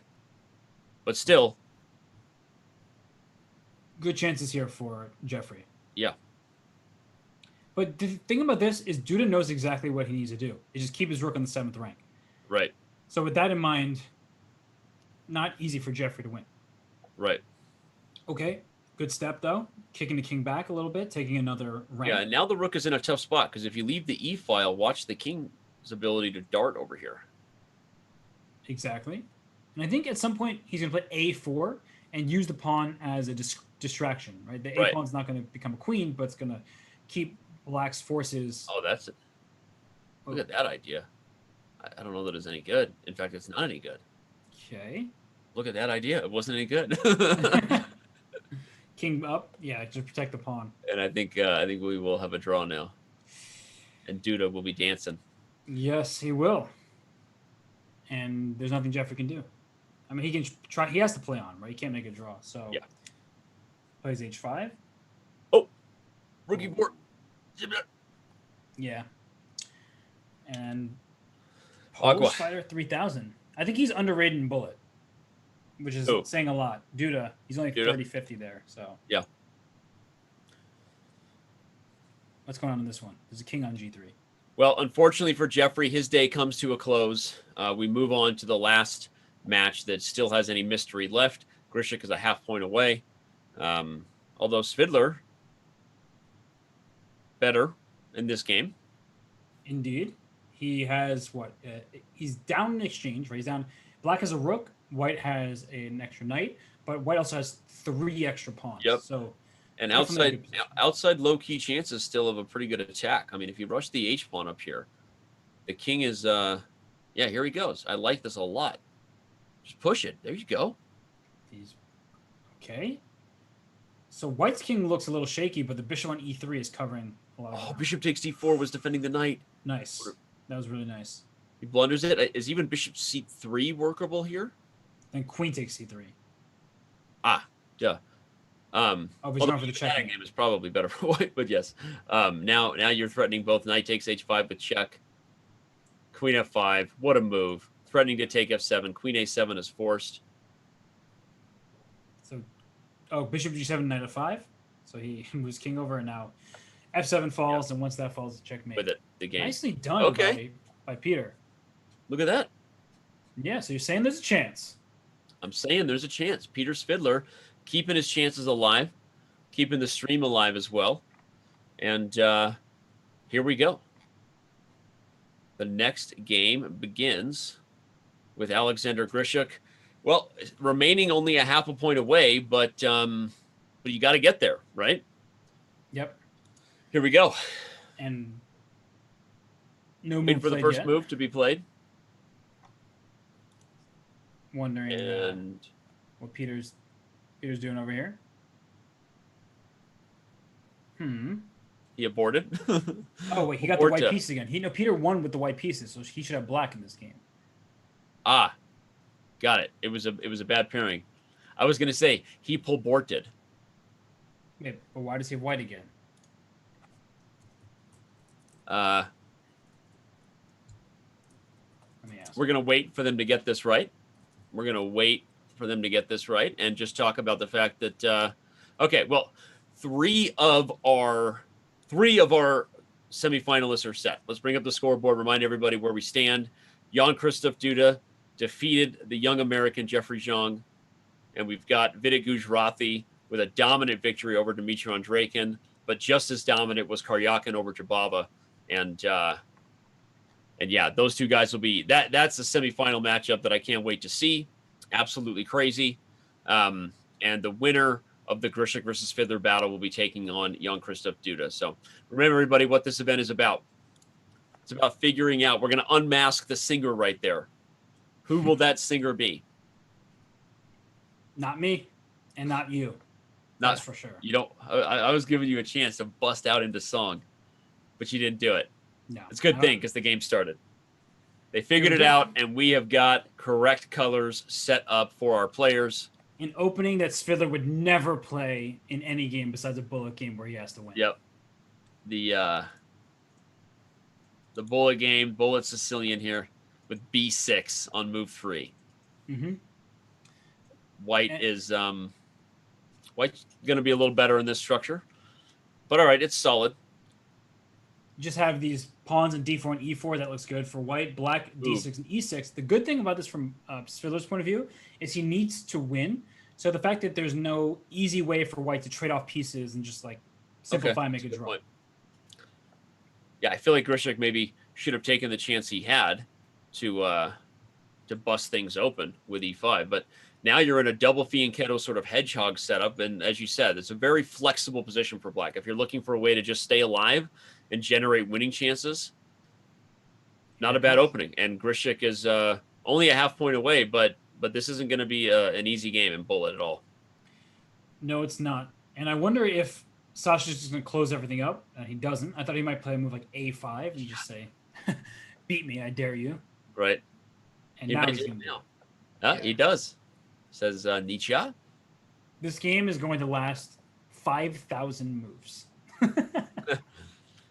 Let's get the players back on camera here and keep an eye on them as they bring us to a close. The only matchup remaining in the quarterfinals, everybody, is the one you're watching.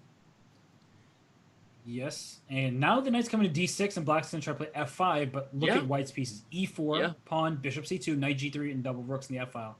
f5's not happening. I mean, optically, you love white's setup, but black is the one kind of in control of the only breakthrough. Right. The problem is you don't have enough control. Yeah. Especially after playing h5, it's going to be even harder. Okay, yeah, all of a sudden g5 is a weakness, and there's a reason computers love white in these setups. They like space. They like threats. Black is just cramped. And, knight takes h5. g6. Yeah. Oh, even better, knight takes g6. Queen h5 check and wins the knight. Falls. And Svidler was just laughing. So he was like, what can I do? Yeah. Well, he was in a must-win territory, and he has been for like 3 games almost. No, I guess the last 2. Okay. Unfortunately, the sword finally falls. Peter Svidler, like we said, he's got that video camera behind him for all the homemade movies he makes. And particularly for us, he's making a homemade fair play movie, recording himself from behind. Please stop. What are you talking about? I don't know what you're talking about. Please stop. Peter is a very respectable human being, and let's talk about the results. So now that we know who our semifinalists are going to be, Jan-Krzystof Duda wins, Grishuk wins, Vidit Gujrathi scores the first upset of the entire event, and that means he will face Sergey Karjakin, who has been an absolute force, taking down Jobava 7.5 to 2.5. Yeah, and yeah, like you said, I think we actually are going to be headed to our break, and we've got I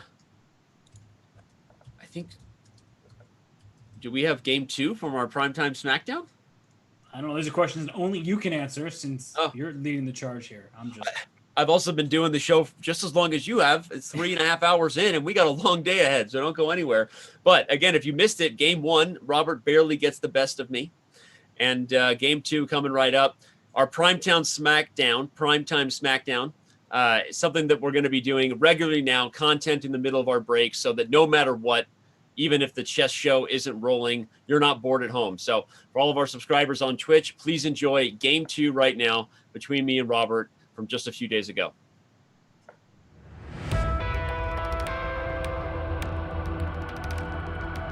All right, here we go. So now this is when you come into the jungle of, okay, go ahead and play your dubious openings. I won't blunder this time. How about that? I always play dubious openings, Danny. Yeah. Since I was a kid. That was your nickname in high school. Always playing dubious. Always playing dubious openings, Robert. That hurts, but oh my God, it's like, what is going on? Oh, I almost mouse slipped. Oh, God, I really got to work on my nerves. Yeah. Yeah. I think you do. I think you're good. Okay. It's just so bad for you that I'm worried about how we got here. Does it make you feel better or worse that I've had much more horrible positions than this in my life? Okay. Don't win my queen, okay? All right, I'll win that pawn instead. Oh, man. I feel like... Oh, didn't see that coming. And clever. I know. Sometimes I play surprising chess moves. It's my thing. Oh. Dude. What? That was bad. That was surprising in a bad way. Surprising in a super bad way. Yeah. Not... I forgive you. Not Jonah Hill super bad? Not Jonah Hill super bad. Just blocked Jonah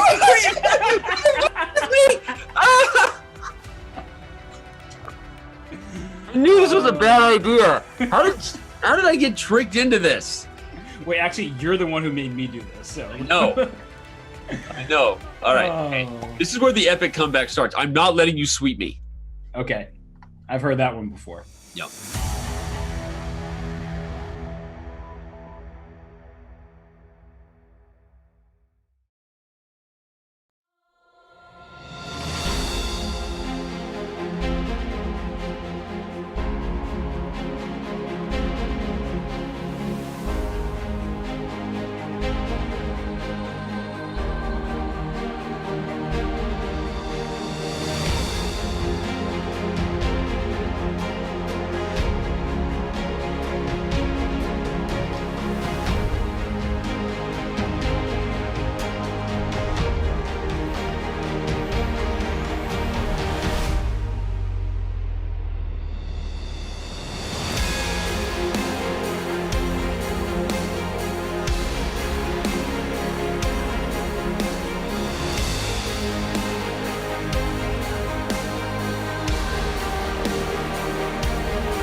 And the day rolls on here, the Speed Chess Championship Invitational, all designed to get us to one man left standing who will then join the field for the main event. Let's bring up our bracket and show everybody where we stand as of right now.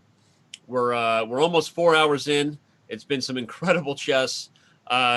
Based on how the players are playing right now, between Vidit and Sergey and Grishuk and Jan-Krzystof, it's going to be a wild one in the next round.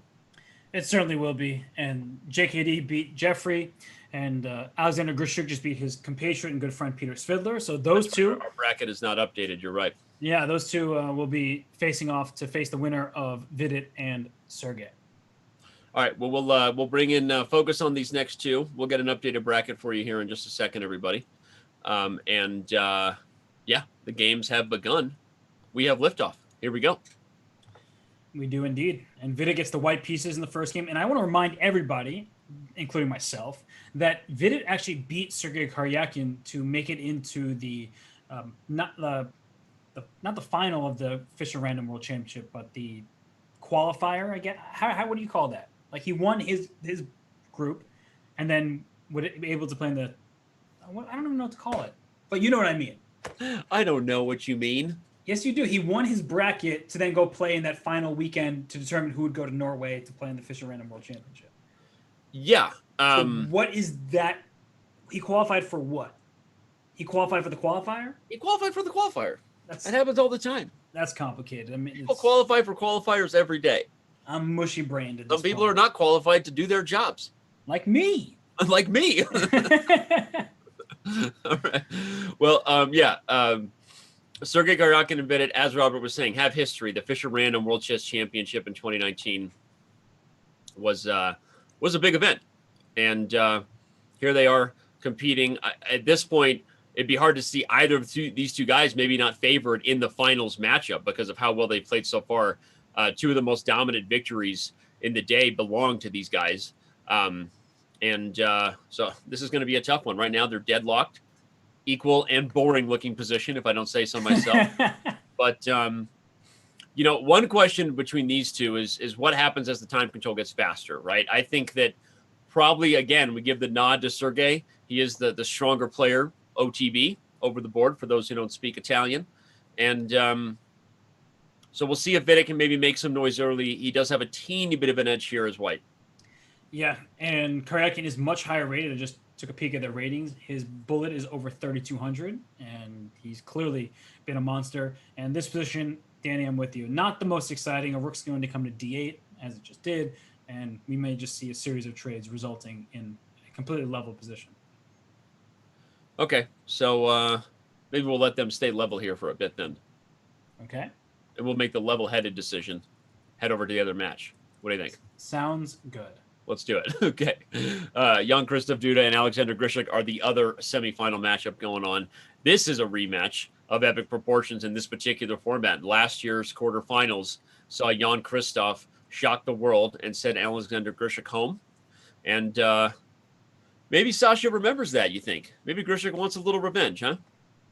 Well, I certainly would love to make his way back to the SEC proper, and he has many fans, right? His compilation of videos are quite hilarious, his interview moments that have made their way to YouTube fame. And right now with the black pieces, I mean, he's expanded on the king side while JKD's going on the queen side. And this type of position where black plays knight a5. I was thinking knight e7 to g6 was also possible to bring more pieces for a potential attack. Okay, but knight a5, and this is a position you would see. Speaking of over the board chess, right? This is I was going to say this is looks like a pretty standard kind of Italian position, but f5 is an ultra aggressive move for black. Maybe not a bad one. It does threaten f4, and after takes, bishop takes, I assume we'll see not knight e4. Okay. Yeah, d4 is not often a move that you can or want to play in such a structure, but here it makes sense. The knight's an a5, it's stuck out there, and you're putting more pressure on black's center. And if you play e4, the knight goes from e1 to c2, just right into e3 to blockade that pawn, and it can become a target later. Very nice. Man, it feels so calm now that we're in the semis, right? Only four players remaining from this absolutely crazy day. We got plenty of time to focus on these games now. I don't even know what to do with myself. Maybe talk about chess. I don't know. Oh my god, that's a concept as a chess commentator. H5. H5 threatens H4, but the question is whether White can even sack a piece. Right? This is just a completely nutty position. I like your idea. Knight takes e5 looks like a very good way to sack the piece because h5 is under attack from the queen on d1. Yep. Okay. And he plays it. And he does it. Yeah, he does. So I think you should play h4 because taking the piece looks... You might get checkmated very quickly, actually, after d-e5, bishop e5 is check. The king gets caught in the corner. So he should play h4 and trap the bishop on g3. But even there, I mean, White's going to get all kinds of weird material. h4 can be met by knight f7 check. Yep. And he goes for it, yeah. And this is going to be a two pieces for the rook position where I think you have to like White's chances. The computer does as well. A big problem, Danny, is that bishop on a7. Usually if you get a position like this, it's open, hitting the f2 pawn, causing some problems for the white king. Right. That d4 pawn is hard to get rid of unless somehow black can play c5 later to chisel up the pawn structure. But super hard to manufacture that, right? I mean, playing c5 has its own risk, and White can even en passant in a lot of positions and maintain the d4 pawn right where it is. Exactly. So, funny to see Grischuk kind of just sitting on the fact that the bishop is trapped. No rush. A wise decision, I guess. You know, it was not a wise decision. What? Was the channel gifting me a sub. I don't want that sub. Who just gifted you a sub? Chess did. Chess just gifted you a sub? Yeah. That's my money. Don't do that. Don't give that guy a sub. Why would I? I don't want the sub. There's a reason I wasn't subbed. I love it's like a troll thing how you refuse to subscribe to your own channel. That you commentate here more than your own Twitch channel. Okay, that is factual, and it's not my fault that you all hire me so much. Okay. So. Well, we've got Rook F8 played again, sitting on the trade here. A wise decision from the perspective that the tension might make it a little more unclear for Duda in terms of what to do. So for those wondering, why did we say it's a good idea? Why not just take? Is because if it's not going anywhere, maybe there's some other tricks you can have. The risk, of course, is if you make a blunder and somehow the bishop gets out, well, you miss your opportunity. But I don't think so. I think Grischuk will take the chance as soon as he has to, probably now. And I think one of the big things was after HG3 by black, maybe you make White's life more difficult which pawn to recapture with, and ultimately takes towards the center, which makes a lot of sense. But if that rook were on f1, then taking with the f pawn could make sense to open up the f file for White's pieces. So White has a rook for two pieces, but normally you might like the two pieces, not when they're stuck here and here, or even here, right? And combine that with the extra pawns that White has, makes you really like Duda's position. Here comes your c5 move, desperately trying to open up the bishop on the dark squares. Very good decision, especially with that rook on f8 and g4 in the future for black to kick that knight out. I sort of like Grischuk's position here. And I like this game is definitely a little bit spicier than the other one. Remember, everybody, there are two games going on right now in the semifinals. Vidit Gujrathi is also taking on Sergey Karjakin. I'll quickly bounce over there just so we can see that position. These two guys have been dominant all day, the most dominant, I would say, as far as the scores that they achieved, defeating their respective opponents. Maybe they finally run up against a matchup that they don't know what to do with for each of them. Yeah, right. They're beating everybody else, but now it's a brick wall facing a brick wall in a sense. Yep. Somebody's got to break. Yeah, I wonder what Vidit has to figure out here, because the b4 pawn that can be targeted with a trade and a knight a2 maneuver. Right. There's also an idea for black to play a4 and knight to b1. You have to be very careful not to allow that, because then that a3 pawn can't be defended, and it's very straightforward how black attacks it. Yeah, well, we'll analyze. I'll show that idea that you were just talking about. If black plays the move a4, the idea is that a3 is under fire.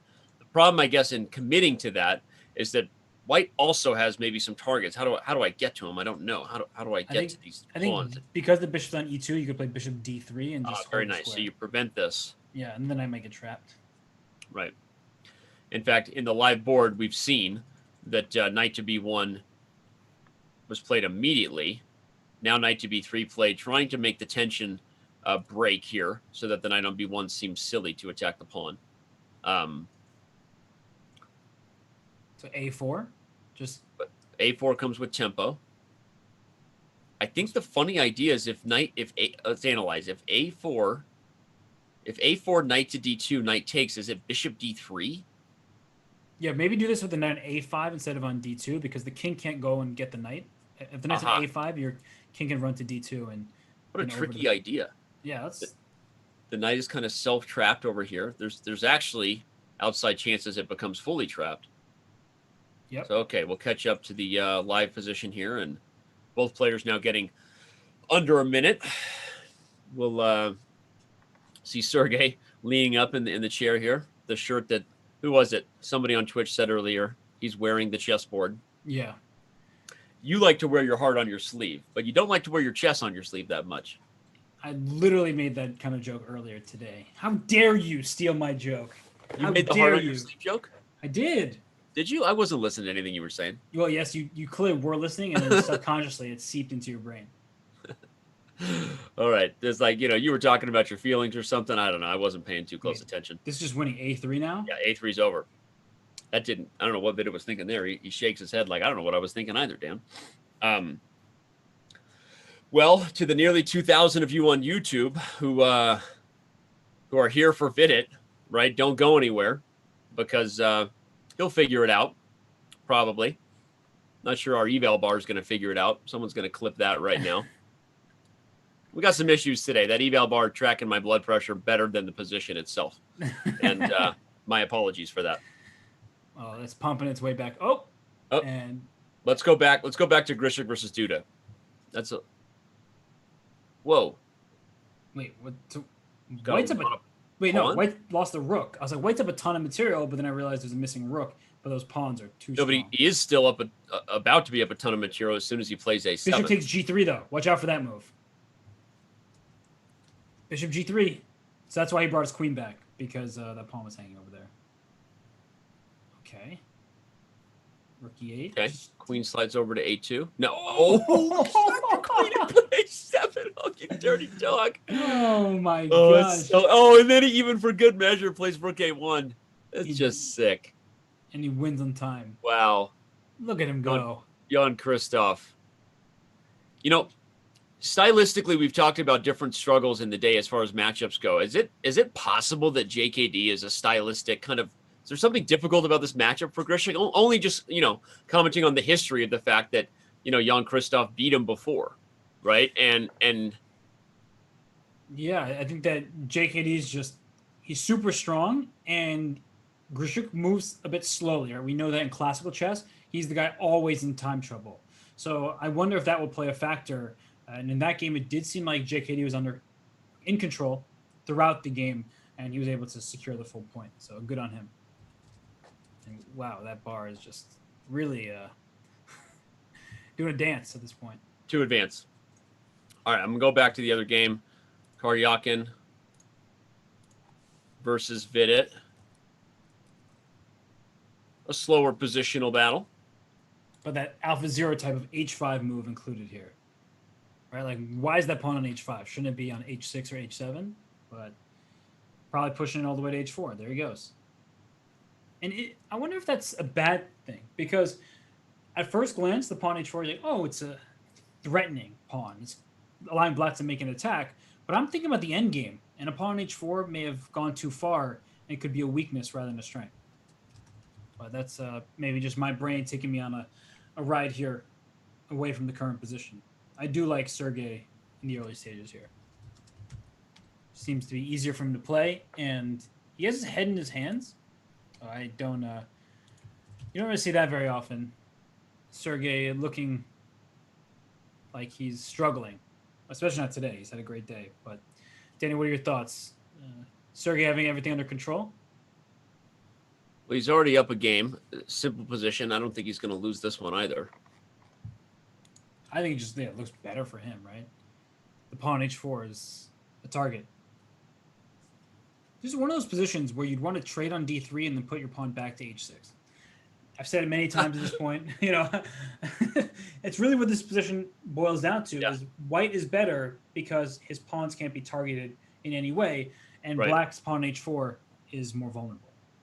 No, and it seems silly, and it is obviously fun to imagine moving the pawn back here. I think Alpha Zero had a pawn backwards variant that might have made that possible, right?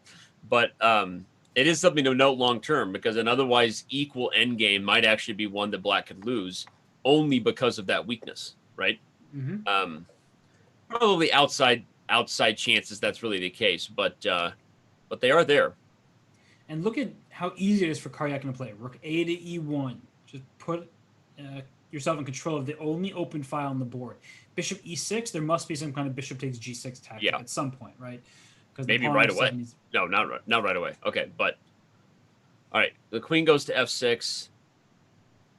The more active the king, the ability to play g5, going to make it easier for black to hold on to the extra h pawn. So, but the thing is that even a peaceful result is just fine for Sergey, as he will then take a 1-game lead into the 3-minute portion. Yeah, I think that if you are Sergey, it's a very important moment. I would spend a lot of time here figuring out if I trade queens or I play a move like queen to e2 or queen to e3. Probably queen e3. I'd keep it on dark square because you have a light square bishop. And just try to take full control of this open file. Black will play bishop d7 and try to play rook to e8 to fight for control of the file. But look at the spatial advantage, Danny, for Karjakin. Simple moves. I love it. f4, d4, holding down the rook on e5. Now h4 weaker precisely because of the strength that this has over the g5 square. This is why Sergey, we've been saying it all day, right? I know YouTube doesn't want to hear it, and it's early. Vidit's got plenty of chances, but this is the matchup you didn't want to see if you're a Vidit Gujrathi fan. Yeah, and here the problem for black is you can double on the e file, but you never want to take on e5, as white can just take back with the pawn, right? Rook e5 is by d takes e5, and then maybe an f5 push, opening up that king on g7. Yeah, the king on g7 might come under more fire than you would think. Without a lot of minor pieces on the board, you're not always worried about an attack, but this f5 idea is definitely an outside attacking one. b4 also just a strangling move. Boa constrictor chess. And Vidit just going back and forth. Look at him.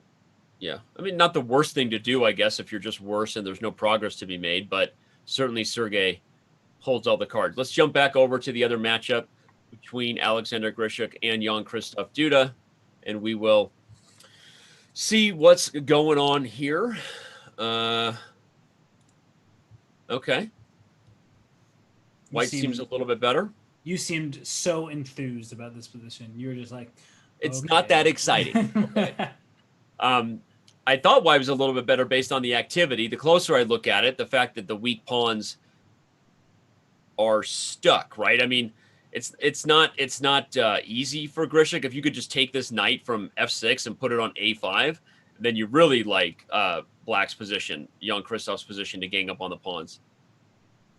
So let's see, what can an idea be for black? Because structurally, much better. But how to actually create some problems? C4 is a target. So I'm thinking of a way to kick this knight from e5, whether it's knight e8 and pawn f6, or moving the bishop to e8 and playing knight to d7. That might be a way to force the knights off and make c4 feel vulnerable. Yeah, bishop e8 is a great move. And with the knights off the board, it becomes quickly a 2-result position for black. All right, a5 also a nice move from Grishuk. I think if we trade everything on the a file and the rook comes over to a1, should be a pretty simple position for white. You just need to make sure that you're able to get your pawn back cleanly, because otherwise, if that pawn gets to a4, for example, for black, that's a defended square. So like if this bishop were on e8, a5 would be a very bad move. But because that bishop can be taken, it means that... Yeah, here, I'll show that idea real quick. Let's analyze it. At the point, what Robert's saying is if b takes a5, and let's say if white didn't trade, and somehow you got a position like this where black got a4 and the bishop on e8 could hold the pawn, suddenly a5 was a horrible decision. But if some sort of trade like this happened and rook a1, a4 is met by knight d7, we're probably just looking at a drawn ending. Although, I don't know who's better here. Black might still be doing well because the c pawn seems easier to target than the a pawn. Okay. He played b takes a5. So now, how do you handle that, right? You'd like to quickly win your pawn back, but if black keeps the bishop and puts the pawn on a4, it's not so simple. Yeah, maybe you could play knight d3 to kick the rook off of c5, but you're giving up the c4 pawn. So Right. you've sacrificed one pawn.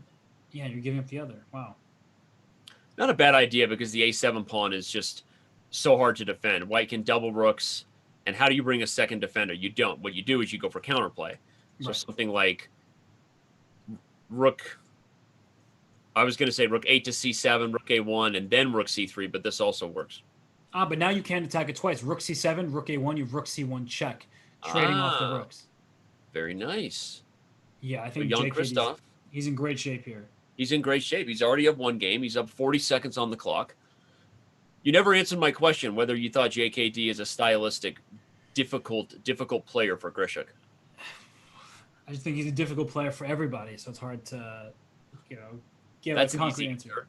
That's like saying, is Magnus a difficult opponent? Well, it's JKD had a very bad showing in the Norway chess event, right? He struggled. He was like minus. But speaking of Magnus, the one good game he had was he beat Magnus Carlsen, right, and ended his over the board streak. Right, and otherwise he was just losing rating points. Lost a ton of rating there. So it was a disappointing result overall, despite that win over Magnus, which was, if I'm not mistaken, like retweeted by like all of Poland. The government and every national media. Everybody in Poland with a Twitter account retweeted that JKD beat Magnus Carlsen. Yeah, it was a very big deal. But I don't know. I don't really even know how to assess JKD in terms of his style. Like he can play these positional squeezes, but he also doesn't mind mixing it up. So I don't really have a firm grasp in terms of what kind of player I'd call him. I don't know. He's just strong. Yeah, okay. Well, again, we've mentioned a couple of times, Jan-Krzystof sent Alexander Grischuk home last year in the main SCC, and he'd love to do it again. Jan-Krzystof told me he was going to win the event today, so he called his shot, was feeling spicy, and right now he's played incredibly well. By the way, speaking of playing well, let's head back over to the other matchup, because we've got Sergey Karjakin,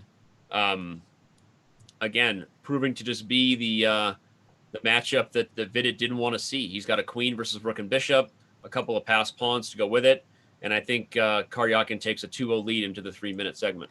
Yeah, we were liking Karjakin's position, saying that black could hardly do anything. Now it's even worse for Vidit. The passed pawn on c6, as you mentioned, the queen coming in. There's not even anything you can attack. Normally you want to team your rook and bishop up against a certain square, because there are two pieces and the queen's only one. There's nothing to go after, though. So. Wow. Karjakin wins right away. Let's head back over to the other matchup, because this game didn't last as long of a look-in as I thought it was going to be. So let's go back to the one that still has some fight. Grischuk trying to hold a draw despite being down a pawn. Mm-hmm. I mean, we'll talk more about this, but Karjakin is just, God, he's so tough. He is. Nobody wants to play Karjakin in the first round of the SCC. Nobody. Nope. I wonder what seed he would be. One of our staff members working hard behind the scenes might throw that at us. But if Karjakin wins, I wonder what that does to his seeding and who his first round opponent would be. But you're right. No matter who it is, they don't want to face him. Watch out in this game with rook h2 check. So the king will move out the way. Little backdoor skewer. Mm-hmm. And the king can now come back to g2 to protect the pawn as is needed. The problem with this position for JKD is he's up a pawn and it's his a6 pawn. But when you have a bishop, you can't defend the dark squares with a light square bishop. So that's going to be the long-term issue. Right. Yeah, the knight is also just perfectly placed here for both defensive and tricky purposes. And that move f5, it shuts the bishop off, which is good with the rooks on the board. However, if the rooks get traded, that makes the f5 pawn more of a target, and you freed the e5 square for the black king. The funny thing here is Grischuk could go for g4, and if the capture happens, he could even take with the king and try to walk up the board to create some counterplay here. Oh, he takes immediately back with the pawn. I thought king takes was an interesting idea. I guess he has rook h2 and stuff like that as well. Rook h2, rook h7. But you have to calculate that because a5, a4. So you go after g7, the pawn starts pushing. Who's there first? Well, look at me and you. We've gone full chess mode, forgetting the commentator mode, which is we're about to have someone get dirty flagged here. Wow, I didn't even notice that. 3 seconds for Duda, 5 for Grishuk. 96 is a good move. Yeah. Do you play? I was about to say, play G6. Now there's outside ideas of G7 sacks. You bring the rook over to H7 as well. I think Grischuk's playing for a win now. Jan-Krzystof with only 1 second, but only 3 seconds for Grischuk. 96 check. But then what? King C. Oh, lost some time! More time! No way! Oh my God! Oh, and look at Duda. He's just, how could I? Yeah, he just forgot. Oh my goodness! Feels like he just forgot about the clock. And I feel like Grishuk forgot how to react to things because he's just has this stoic look. He's looked angry all day, and we're like, "Hey, dude, you just flagged somebody." All right, let's bring up the scoreboard and remind everybody of where we stand here. After the first 2 games in each match, we are deadlocked between JKD and Alexander Grischuk. Sergey Karjakin proving to be too much right now for Vidit Gujrathi. We'll see if the man from India can find himself in the 3-minute segment. Remind you of how we got here real quick as we get set for the 3-minute portion to go. Yeah, there's our updated bracket. What we were waiting for. JKD beat Jeffery Xiong and Tuan Minh to get here. Alexander Grischuk defeated David Anton and Peter Svidler. Dmitry Andreikin lost to Vidit Gujrathi in round 2. Sergey Karjakin sent Jobava and Chigaev home respectively. So let's take a look in real quick. A lot of people asking again all the different things we're doing. We've shown a couple of the fair play cams. Let's show you Vidit Gujrathi's double cam. We've got him twice on Zoom right now. We've also got a mirror behind him, which is really, really cool, or trippy, depending on what substances you're currently using. Well, he's locked in right now. You can see his screen, see his face there. He's trying to will himself to victory right now because Sergey has gotten the better of him. It doesn't feel like Vid is playing the chess we saw in the opening matches, but that should, again, be a nod to Sergey, who is just playing lights out all day today. Is this the D6 line that Caruana played? Or no, Aleksenko played against Caruana, or vice versa? No. You're asking me to remember a game from the candidates. Months ago. Yeah, no, I know what you're talking about, but it's too long ago. No, it's a similar idea, but the point is the pawn on D6 is overextended in a potential target, but currently an absolute pain in the you-know-what for black, especially with threats like knight C7. Is this the same line? It looks like it, but I don't remember. Robert, I'm trying to remember things like this. In a million different ways, I'm trying to say to you, I don't know, and yet you keep asking me to make me reiterate the fact that I don't know. You don't even care about my feelings. Just say the truth. I'm going to look up this game. How does that sound? I think so we're gonna find out. But as we said, the idea very similar. The point is the pawn on D6. Really trying to take advantage of black's underdevelopment while it was there. And as you see, that led to an extra exchange. You're 100% correct, Danny. It was this opening. It was the same game, right? Yeah. Look at you go. I never get any credit for remembering things. I just gave you a ton of credit, and I have too many different SCC type of games in my head. The JSCC, and everything is just there. And then Fabiano versus Aleksenko, that's so long ago. And again, that was from the candidates, which is supposed to resume not until 2021, however, in the spring. So the right decision, it seems, especially given that we may be preparing for a round 2 of the current global pandemic. Don't say the C word, Dan. But also disappointing to chess fans everywhere, of course, that the candidates will not resume in November as originally announced. But you know what they can watch, right, is the Speed Chess Championship. That's right. So that's happening all November. So you win some, you win some. That's right. For those of you who are sticking around here and maybe clicked on the SCC thinking, oh, wait, where's Magnus and Hikaru? We will be announcing at the end of the day when Magnus's first match is. We actually already have it confirmed with his team. So at the end of today, we will not only announce when Magnus Carlsen's first match in the SCC is, but who he's playing and give you as much insight into what the bracket and schedule will be for the Speed Chess Championship for the next month and a half. So don't go anywhere. We still got several hours ahead here on this Sunday now afternoon, and thanks for being with us. Did you say hours? Hey, I know. I got to be commentating alongside you. I know. We've already been here since 9 a.m. This is all right. So this is an interesting one because obviously it shows these guys bring a lot of this is an important match to them. These guys are playing theory. They're actually repeating theory between Caruana and Alexenko from the candidates. But right now, I feel like Black has gotten a lot more compensation than I remember Black getting from that game in Russia. Well, I don't remember that game, so I can't tell you what compensation happened, but you're probably right. So Black is doing quite nicely here with a 1 pawn and a knight for the rook. There's good control of the central squares and a lot of weak dark squares about to be on notice here in White's position, right? That knight can come to g3, even right now, actually, because that forces the bishop to take, and then we get opposite colored bishops, which is good for the side that's trying to attack. Oh. Even here, I mean, you could consider taking the rook. I would take that. Oh, he does it. That's wild. Now we've got 2 bishops versus 2 knights and an open king. Black is up a pawn, though. And controlling the center. So God, this is a weird game. And somebody's going to save this game, probably look at it for the Twick database within a couple weeks, because somehow I feel like this game is likely theoretically relevant to somebody, just not you and I. Let me guess. Is it going to be theoretically relevant to Caruana and Alexenko? Yeah.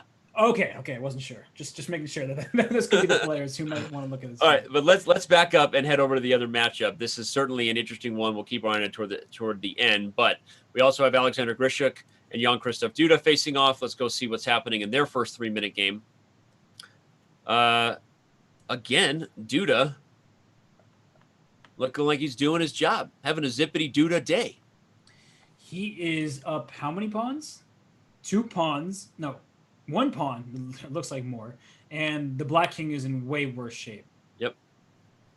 Imagine if he hadn't flagged that game. Yeah? If he didn't lose on time in game 2. Wait, what'd you say? Did you actually not hear me, or you're just trying to... I actually didn't hear you. I'm sorry. Go ahead. Imagine if Duda had not lost on time in the second 3-minute game. Right. No, he'd be looking at a 3-game lead potentially, or at least a 2 if he draws that game. So... yeah, I mean, this is a good one for White. I like how Jan-Krzystof plays the white sides of these open Sicilian English attacks. Something that should be theoretically relevant for me if I was an ambitious, aspiring chess player, because this is good stuff. However he got this position, White is in complete control of the light squares. You could even sack the H-pawn if you're into it and try to mate on the H-file.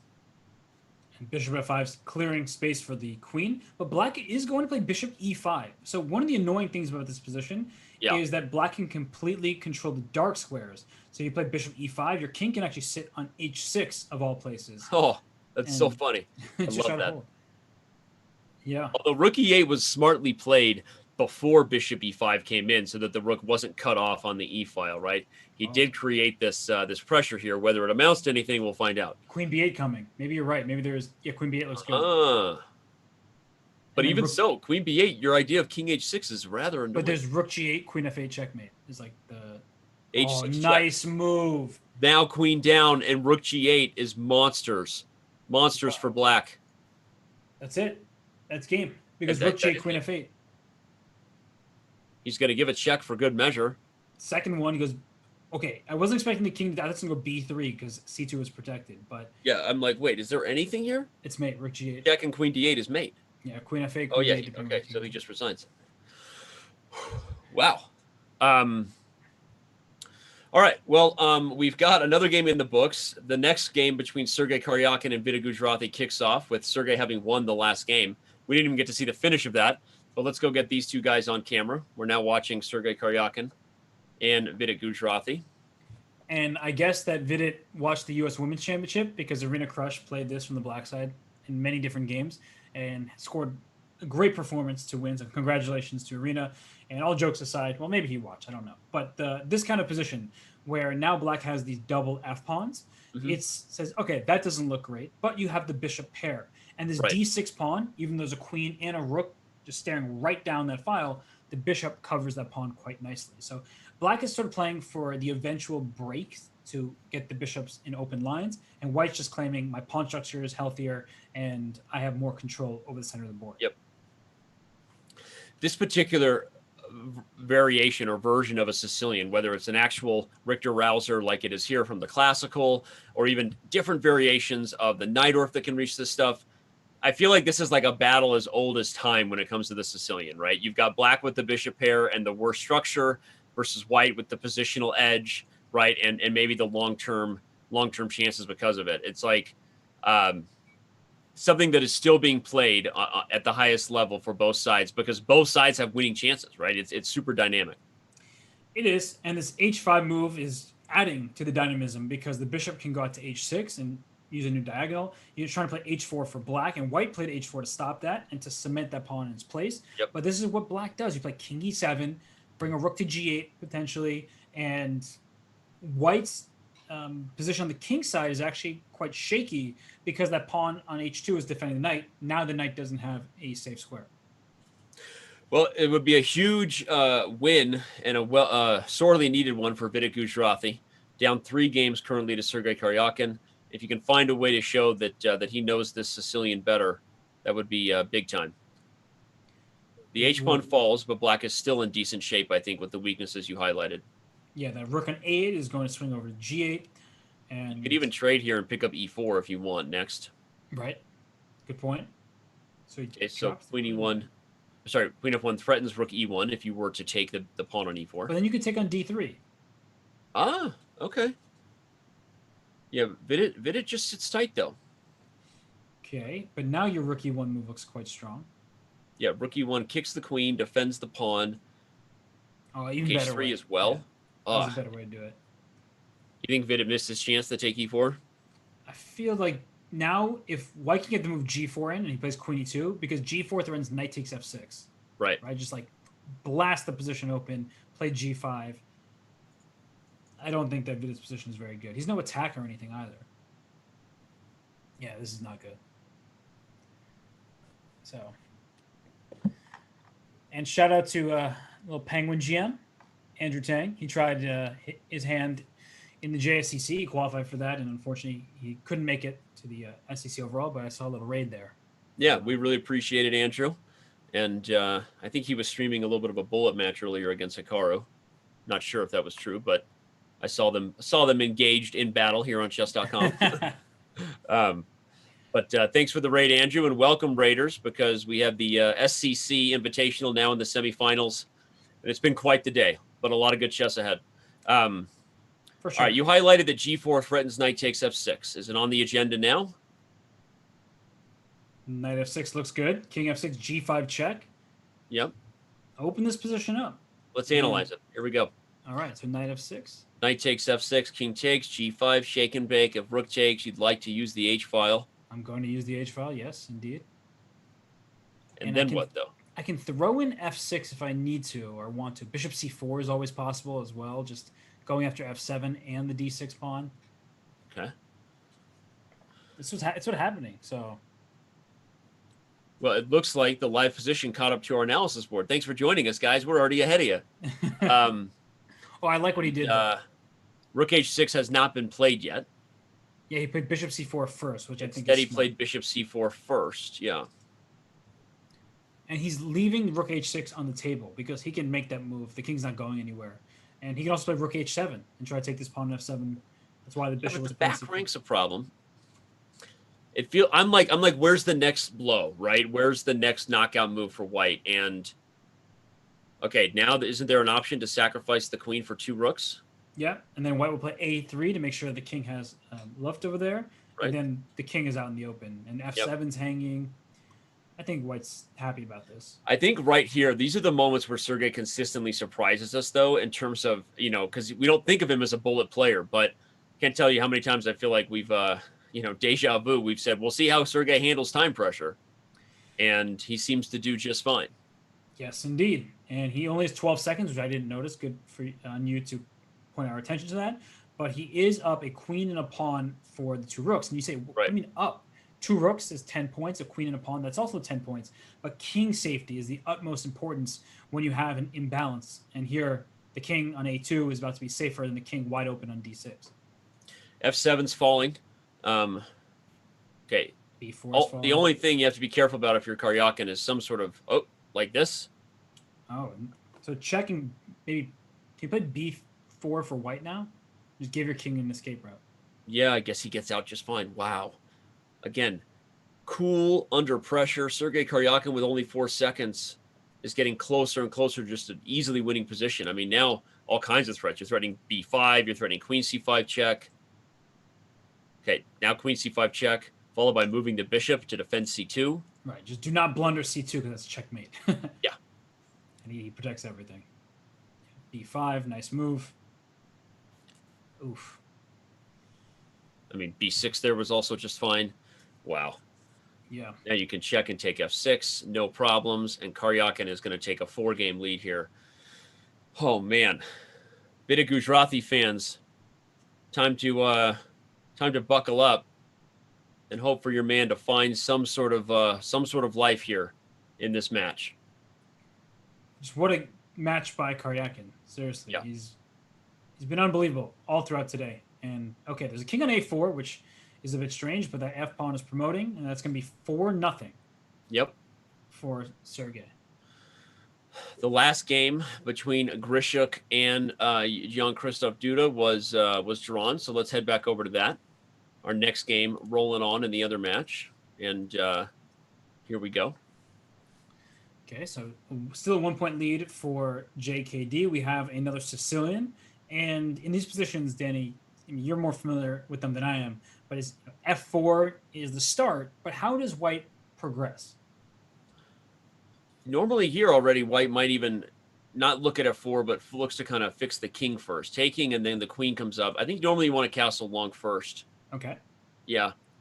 I was going to say queen d2 is also an option instead of knight takes c6, but I think f4, without having been developed, may have run into some other problems. So the main thing here I think white wants to get is h5 and g6 as soon as possible. So does that mean rook g1? Or do you get f4? Yeah, these are all very relevant questions and not easy to answer because it depends on what black does. And e4 is a potential target, right? Black can play e5 next move if you're not careful to win this pawn e4. So yeah, that's a great point. The queen has run out of squares. So Jan-Krzystof says, yeah, I know, I'll protect. But he's, when you think of guys who play, just some of the best chess on the white side of English attack positions. Historically, you think guys like Vishy Anand. More recently, you have guys like Fabiano Caruana willing to throw down in the Najdorf against guys like MVL. But Jan-Krzystof has also kind of emerged as a bit of a theoretician here. I feel like he's, we saw him play against Jeffery Xiong. Now this is the second time against Grischuk where I think he's just been better on the white side of this stuff. Okay, but a5 is good. Here comes b4. That's the risk of ever playing a3 on these in these English attacks is you'd love to have a structure that's just perfect, so that when the pawn pushes, you can move the knight, and your king really isn't that much worse for it. But now when b4 comes in, it's going to be opening up lines. So Jan-Krzystof really has to pause and think about how to deal with this. This actually looks very scary because how do you stop b4? Even if you somehow play knight a2 to try to cover the square, he plays b4 himself. That's how you stop it. Apparently. I was going to say that black could sacrifice a pawn. We've seen these ideas throughout the day. But he plays b4. I'd say I'm proud, but not impressed. A lot like how I feel about my children. That was a joke. Yeah, you're going to be in trouble later, aren't you? No, nobody watches these things.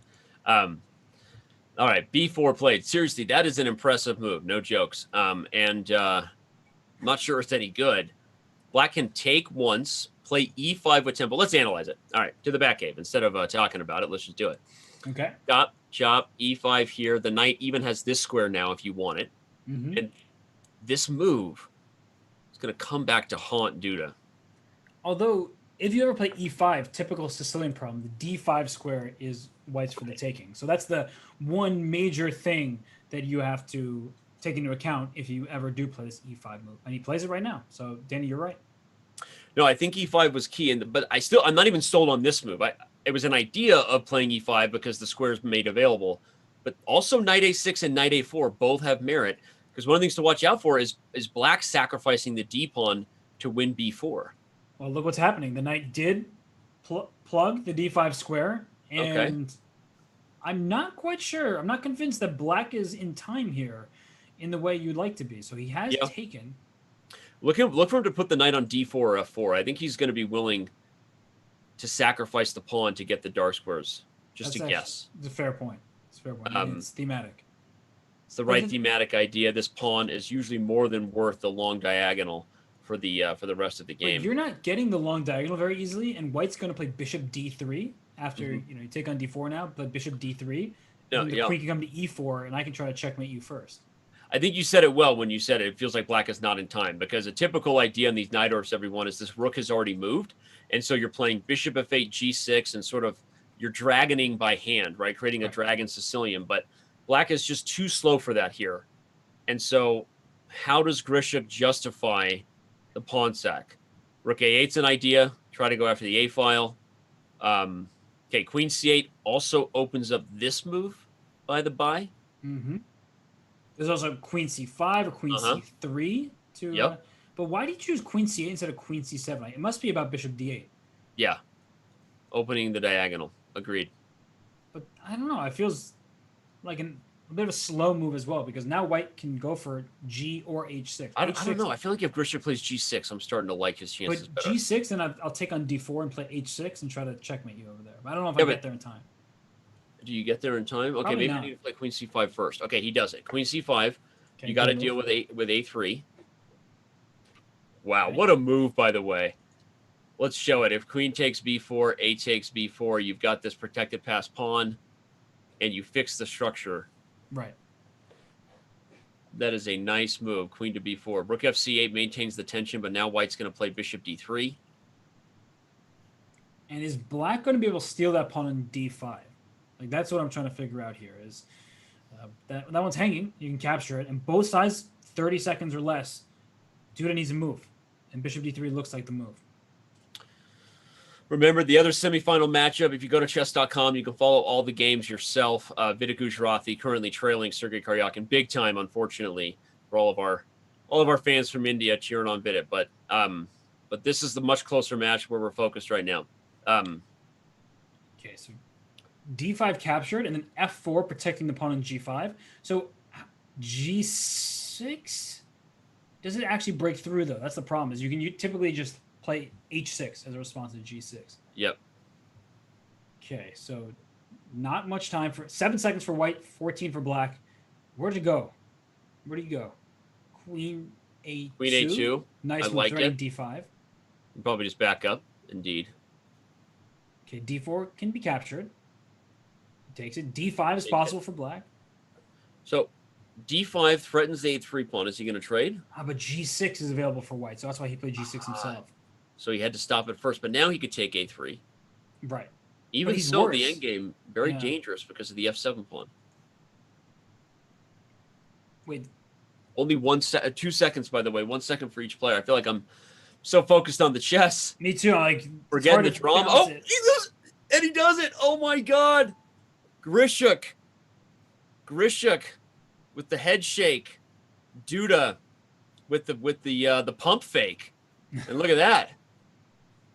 Duda returns the favor. If you're just joining us, by the way, Duda lost on time previously. So I would say he probably doesn't feel too bad about that dirty flag, huh?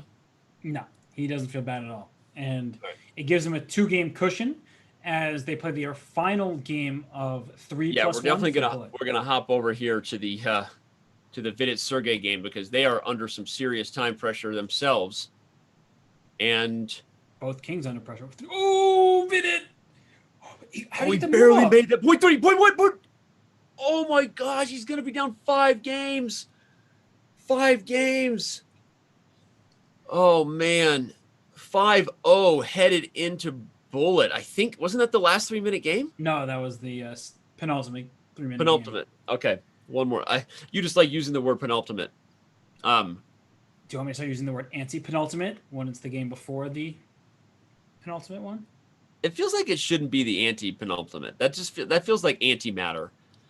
Have you been watching The Good Place? Wow, they're back at this Sicilian where Sergey eventually worked a win in the anti-penultimate game of the 3-minute portion. Yep. What? Of the 3? Wait, no, that was the penultimate game of the 3+1. But he's won every game, so he also won the anti-penultimate, and he also won the point is Sergey Karjakin's up anti-penultimate. 5 games right now. We've got the wrong cameras on screen because it seems like maybe we've had some Zoom troubles. I'm not exactly sure, but that was a solo Grishuk for a while. And now we're back to this game. Grishuk and Jan-Krzystof also playing their what? Final 3-minute game. Yes, your math skills have finally caught up. Results in the correct answer. Wait. But okay, we've got 2 games going. We've got Sergey Karjakin taking on Vidit Gujrathi in the game in front of you. We also have Oleksandr Grischuk taking on Jan-Krzystof Duda. Look at that position, Danny. What? Look at that position that you have in front of you. Yeah, Grischuk. Look at that bishop on e8. Look at the rook on c8, and look at their counterparts. I mean, this. Well, Jan-Krzystof is up 2 games, so Grischuk needs this. He's got to get this. There's 0 chance he wins this game. He literally cannot move his pieces anywhere. Yeah. He's going to bring the king to e7 so he can work the bishop to d7 and slowly get out. How? I don't know. I guess you're right. If g5, h5, if h5, probably take it. Yeah, white holds all the cards. You win. I agree. Well, I don't know if you can actually win the game though. Can't black just go rook c8, rook c7 forever? He's going to try for g5. Obviously, there's no soup for you there. h5, and 2 can play that game. Actually, this might just be a locked up position. Rook c8. I mean, the bishop can move back and forth. The rook can move back and forth. If you go to the d file, okay, no, there's still no trade because the trade happens with check on d6, bishop c6. So, but what is he going to do? How is he going to work an advantage here? Rook a3. The thing is, what you need is to force a black pawn forward. Right. But now it doesn't work because b4, a4, you just lock up the queen side. And that's exactly what Duda needs to make a draw. Is if there's a locked up position and no pawn breaks or no squares for infiltration. Duda looks bored too. Look at him. Well, this position isn't exactly. He's like smiling. He's like, this is just, this is boring. He also knows that this position should be a hold for him. Yeah. I don't know what else to say. Unfortunately for Grischuk, like you said, they're just, despite the optical looking advantage, it's symbolic in nature. Nothing else. There's no way through. So let's go back to the other matchup, which might give us something a little more exciting. Sergey Karjakin currently up 5 games against Vidit Gujrathi. Shocking the world, given that the 2 of these guys were the most dominant in the round of 16 and the quarterfinals. But right now, Vidit has just met way more than his match here. Yeah, and look at this. King on e7, a rook coming to e1 next. And yeah, Vidit had to do that. It's a smart choice. And how many pawns does black have? 1 extra pawn. So it's a bishop and pawn for a rook. Right. Queen to d3, though, might be a good move, because if you trade, I take with the pawn. Nice. And if you... Okay, you could just go straight in, which also makes sense. I thought queen d3 would have perhaps forced the ladies off the board. No, your move was very good. It did. And the d6 was hanging as well, so... Maybe you should have, because now Vidit has some pressure. A little bit. A lot of it. I mean... You know what you need, though, is this bishop to be an e5. Like, if that bishop could go to the other diagonal, oof. Oh, yeah, it's so funny. If you put this bishop on e5... Yeah, that's a problem. So what can black do here? d5 makes sense to me, to give the king a square to run away to. Also to make... Rook d4. By the way, if queen takes, if rook takes, there's 2 options. Queen e1 can just be met by rook d1, though, so there's nothing to it, but... Interesting that Vidit wanted to trade the rooks, though. Yeah. I was surprised at first. As far as plans go for white, I mean, if you give Karjakin a couple moves, he might try g3 and h4. Dislodging the bishop weakens the f6 pawn. Right. Trying to get at the king. So what can black... I mean, f5 is a type of idea that comes to mind, but then there's like rook e2 and... Oh, the bishop's hanging on g4. Well, the bishop being right away, but I was highlighting the pro of your idea first before I shoved your blunder in your face. Oh, my gosh. It's been a long day so far. Oh, man. I'm doing so well avoiding the blunders. You're so cute, though, when you blunder. Have I ever told you that? No, that was bad. Okay. That was really bad. Speaking of blunders, though, maybe Sergey has actually really let this get away. I think Black is doing just fine here now. And will he make something out of the passed pawn? I think everybody has it in their heart right now to root for Vidit, right? You want to see him get on the board before bullet. Right. And then here comes e5 push, and then king e6, then f5. Yeah, come on, Vidit. Here we go. Wait, is that king going to steal? No, the king's going to go take the a6 pawn, but it doesn't really do anything because b4 is such a good pawn for Black, covering. Yeah, this is a good lesson in backward pawns. One of the funniest scenes from the Queen's Gambit, the Netflix series, I don't know if you watched it yet, was... No, I have. Don't ruin it. Don't spoil. No spoils. It's just a funny scene where she's eating chocolates. She's eating chocolates, and she makes fun of how, like, they didn't know how to deal with their backward pawns. It was just a hilariously cute line. Got it. Okay. As long as you don't ruin the movie for me. We're working through his main! Oh, and do you see Karjakin just laugh? He's like, oh man. My gosh. Man, you got distracted. Heard me talking about Chocolates. Netflix. Wow. And what a good sport he is. He just laughed it off. And Vidit, by the way, when he and I were doing commentary together, he kept talking about how he blunders checkmate and won. He's done it a lot in his career, and now he's the recipient of. Oh, it's like the karma worked out. It's coming back to him. Yeah, he's finally getting the benefit of it. All right, well, let's take a look at the results as we get set for bullet. We've got. Well, we still have 2 matches, right? I mean, it's not over yet. There are 8 games of bullet ahead, so certainly a comeback is possible. We have seen 4-game comebacks before in the final segments of Speed Chess Championship matches. But I would say at this point, just given how the chess has been going, you know, you got to see Jan-Krzystof and Sergey Karjakin as probably just going to continue to steamroll ahead. So if you're Grishuk or Vidit, you got to look for something big to happen, something that changes your fate, right? And shakes up the direction of the match here. Certainly. And for Grischuk, your task is much more manageable. You're only down 2 points, but JKD, he's a monster. We all know that. And to remind everybody, there are 8 games of bullet ahead, 1+1. And so that's time for the players to catch up. But Vidit, he was gifted a point there. I'm not sure Karjakin's going to be so accommodating in the bullet. Yeah. Well, he laughed it off. And but at the same time, maybe it is a momentum changer. We talked about how Vidit can be, you know, an emotional player and ride the streak. It's like one of those things where there's no way you and I would say that Vidit Gujrathi is 5 games worse than Sergey, but sure enough, he was down 5 games, partly because of maybe that emotional kind of personality he has, right? One thing goes bad and it snowballs on him.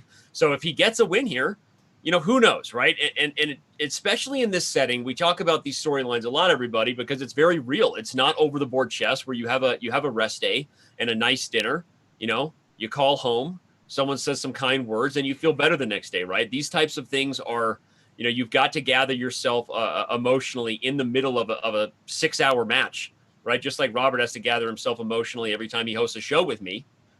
These guys have to gather themselves emotionally before it gets away from them. Well, before it gets away from us, let's talk about the chess, because I heard you. I'm just not going to acknowledge what you're saying. My emotions are in check. And it looks like for Vidit, is the white pieces to start. Hey, there's some siren. I don't know what it is, though. That sounds like a fire truck. You got what? You know, you can't hear it? Good. I can't hear the siren. Good. Maybe nobody can hear it. So if I can't hear it, then probably no one can hear it. Although I am hard of hearing. So. Yeah, I didn't, you know, that's. All right, but we've got another F3 Nimzo. Vidit Gujrathi, also someone who regularly features this as part of his repertoire. Teensy-weensy, a little bit better for white, but Sergey knows how to play these positions as black. Faux show. And, well, I feel like you don't like these F3 lines typically. I don't like these positions for white. Yes, exactly. That's what I was going to get at. But yeah. You know what I don't like is Karjakin only having 3 bars on his account. We'll see. Could I mean, Vidit Gujrathi physically is farther from our server. We're talking the invisible connections that hold our world together over magical interwebs. I like his position though, Vidit. But he's got a strong connection. And his pieces have strong connection with one another here. Yeah, but this in Blitz too, like this is just, it gets so vulnerable. You know, I'm biased toward the Nimzo, but I look at these positions and I'm like, all right, where's your checkmate, white? Because Yep. if not, you're going to overextend your center. I'm currently threatening both queen takes d4 and knight takes e5 for the record. Ooh, don't blunder queen takes e8. LOL. So that was a nice little defensive move there. Yeah, queen a4 both hits the rook and guards the d pawn. And rook takes e5 was possible, but rook b7 though. Look at that. Whoa. That was Freaky Friday. Whoa. So Whoa. knight f2. That was a Keanu Reeves reference, right? Knight f2 defends the. You went Freaky Friday, and then I went Keanu. That was a weird mix of pop culture that we just went with. Okay, but actually Vidit defended, right? He's Yeah. up a piece. Currently defended d3 and hits h7. Looking good for Vidit here. Yeah, he's up a piece. And are there outside chances for black to draw? Not really. Not with, No, if Vidit wins, that's 2 games in a row, right? That's how Yeah. comebacks happen. It's I true. feel like I'm about to give the Keanu Reeves, comeback speech from the replacements. What is it? It's pain heals, chicks dig scars, and glory lasts forever. Come on, Vidit. I thought we were going to talk about quicksand instead, but Oh yeah, quicksand. What are you afraid of? Quicksand. oh yeah, that's a skip. Oh, well, we won't get into the scene. Oh. Oh, The Replacements, one of the most underrated films of all time. All right, rook c7 check, g6 falls. Nope, it doesn't fall because the knight e4 check. Be careful, Dan. Yep, that was not your nickname, but it should have been. Be careful, Dan. Yep. Um, Just take a7 and push that pawn. yeah, push him, baby. Push him, baby. How do you Knight end this game? g6 was also possible. Headed to e7. I like It was a knight little g6, risky okay. there. But with only 1 second, I don't think Sergey's swindling a comeback here. No. Bishop b2, threatening rook g7 check. Yep. Okay. Vidit has The plenty knight of time. it's all over. Plays rook g7, probably then. Oh, rook c7. Rook h7 was also possible. But all right, what did I say? Vidit all the way. The comeback begins today, May. Let's head over to the other match. We've got Alexander Grischuk versus Jan-Krzystof Duda in the semifinal matchup that is also still in its first bullet game, likely a draw. Great. Now, what would that say in regards to karma and poetic justice? Jan-Krzystof Duda sent Grishuk home by overcoming a 2-game deficit in the bullet portion of last year's SCC. Grishuk is down 2 games here against Jan-Krzystof Duda, who's currently enjoying a nice glass of mom's homemade lemonade. I was going to say, is that lemonade spiked? I don't know. He's like 12 years old. I don't think they spike things in Poland. This is Pretty sure he's the reverse that. He's 21. Flip those numbers. All right. Well, Jan-Krzystof draws his first game. Unlike the SCC, though, even though this is a matchup, a match format, if you will, everyone, very similar. We estimated it out. But in terms of the total timing, there is not that clock you're racing against, right? Right. So there's always time for a comeback. That is definitely true. And look at this e4 push you're trying to take on e4. It looks like a French defense, honestly. And that already bothers the two of us. But black is very solid here. We'll forgive and forget. Yeah. We've moved on. Knight f6. White will probably castle long here, yeah, and he does. You could have castled both ways, but castles long, a little more fight. Knight e5. And we're going to see some trades in the e file. You can take on e5, take on e4 for black, and that's why Grischuk took on d6 first. But that's a nice idea because it forces the pawn to take. Queen takes would have allowed the fork. And now white's just going to have a small edge. The bishop will be a little better than the knight, probably. You can play c4 here. Ooh, maybe I'm... no c4 for you, but here comes f4, f5. That's smart Yeah. play by Grischuk. Okay. g4. I feel like at some point white has to move the pawns because the way that black's pawn structure is very solid. So if you if you play g5 here and then get your pawn stuck on the f4 square, I don't think that's ideal. Yeah, agreed. And it's funny because even though you would say, well, all the pawns are stuck on the same color square as the bishop, that makes them targets. Not so if your bishop can't reach those pawns, right? Exactly. And so black would, if you play g5, black's knight might actually have an easier time maneuvering and eventually targeting f4. So it's a funny position. White definitely wants to maintain this tension. And bishops like open space, right? And this pawn on g6, pawn on f7, pawn e6. Those pawns are just locking up those light squares, as Danny is saying. And I like Duda's position here. Yeah, I agree. He's held on well. And remember, he is also up 2 games. So we got more than 7,000 of you on Twitch in the semifinals of today's epic SCC Invitational. We had about 2,000 of you earlier, now about 1,700 on YouTube. And don't worry, we'll continue to bounce around both of these games Vidit 94, Gujrathi. 94, game over. 94. The rooks are disconnected, and 92 check is a threat. Oh wait, that would have been huge. Yep. He missed it. The rook was undefended. He still has 94 still on the agenda. It's okay. Just not on his mind right now. I think we got to go back to this other game though. Okay. I mean, both these matchups are huge, but I want to go back to the Sergey game with Vidit. We got to do it because they're under crazy time pressure, and Vidit might be about to win his 3rd game in a row, and indeed he does. Good call, Dan. Vidit Way to drive the ship, Dan. Vidit Sergey won, Dan. Man, that's the biggest blunder you've had all day, Dan. Yeah. Moving on. I thought the whole time I was watching the game in the corner, I thought Vidit was white. I was like, oh, Vidit's about to win his 3rd game in a row. Oh my gosh. I'm looking at it like Vidit is losing and he's getting mated, but you're so excited for him. So I didn't know what to say. I didn't want to interrupt you. Thank you for not interrupting. Thanks you for just letting me make an ass of myself instead of just interrupting me. You could have just interrupted me. You watch that mouth. And also, Duda has 2 queens on the board. All right, back to the Duda game. Let's go. Back to the Duda game. Now there's only 1 queen, and he's up a queen, so. Well. That's that. And that's that. Jan-Krzystof wins again. All right. Well, we can go anywhere, any which way. Remind everybody, if you're not into the adventure we're choosing for you, go to chess.com and follow the games directly.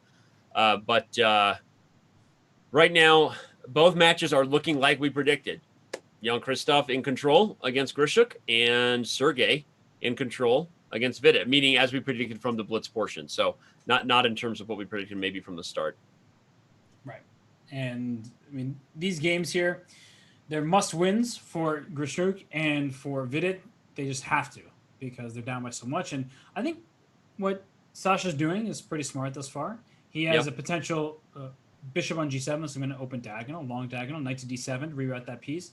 But Dude is also perfectly safe here, right? All of his pieces on protected squares. He can play bishop c3 to trade off that good-looking bishop on g7. Nothing really to worry about if you're Jan-Krzystof.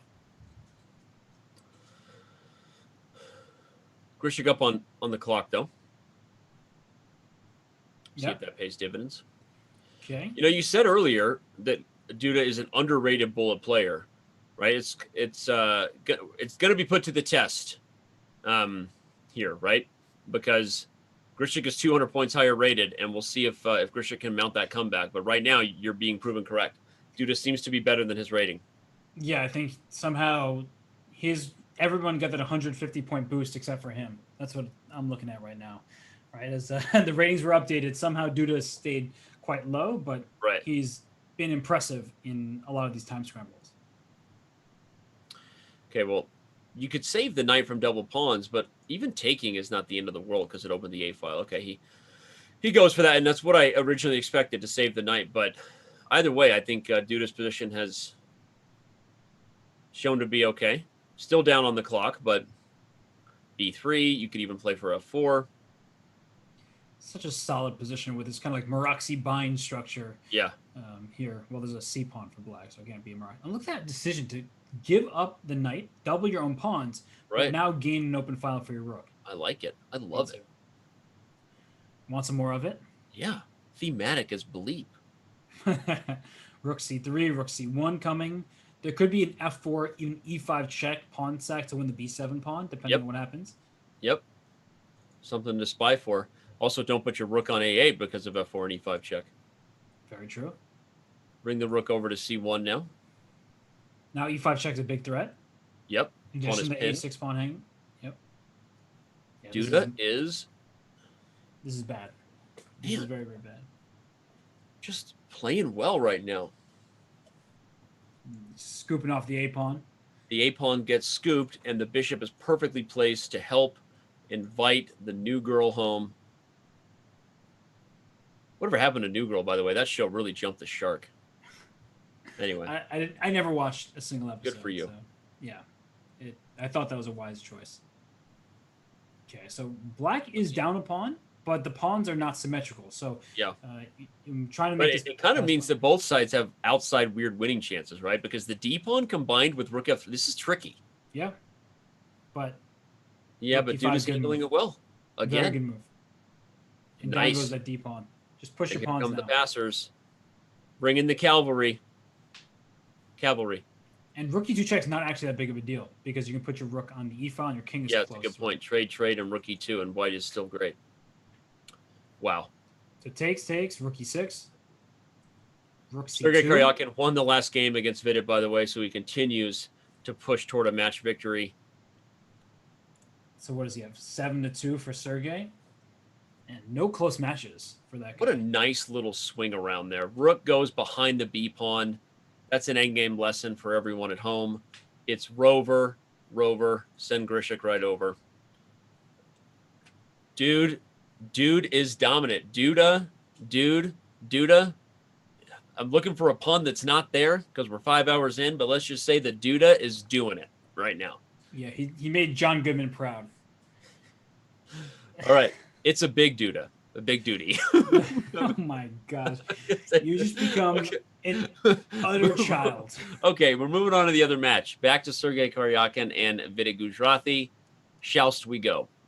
We shall. So what is this? So Wow. Isn't black up a... No, black's not even up any material. It looks like black's up a pawn. But that's because there's only one pawn island. He's not up a pawn.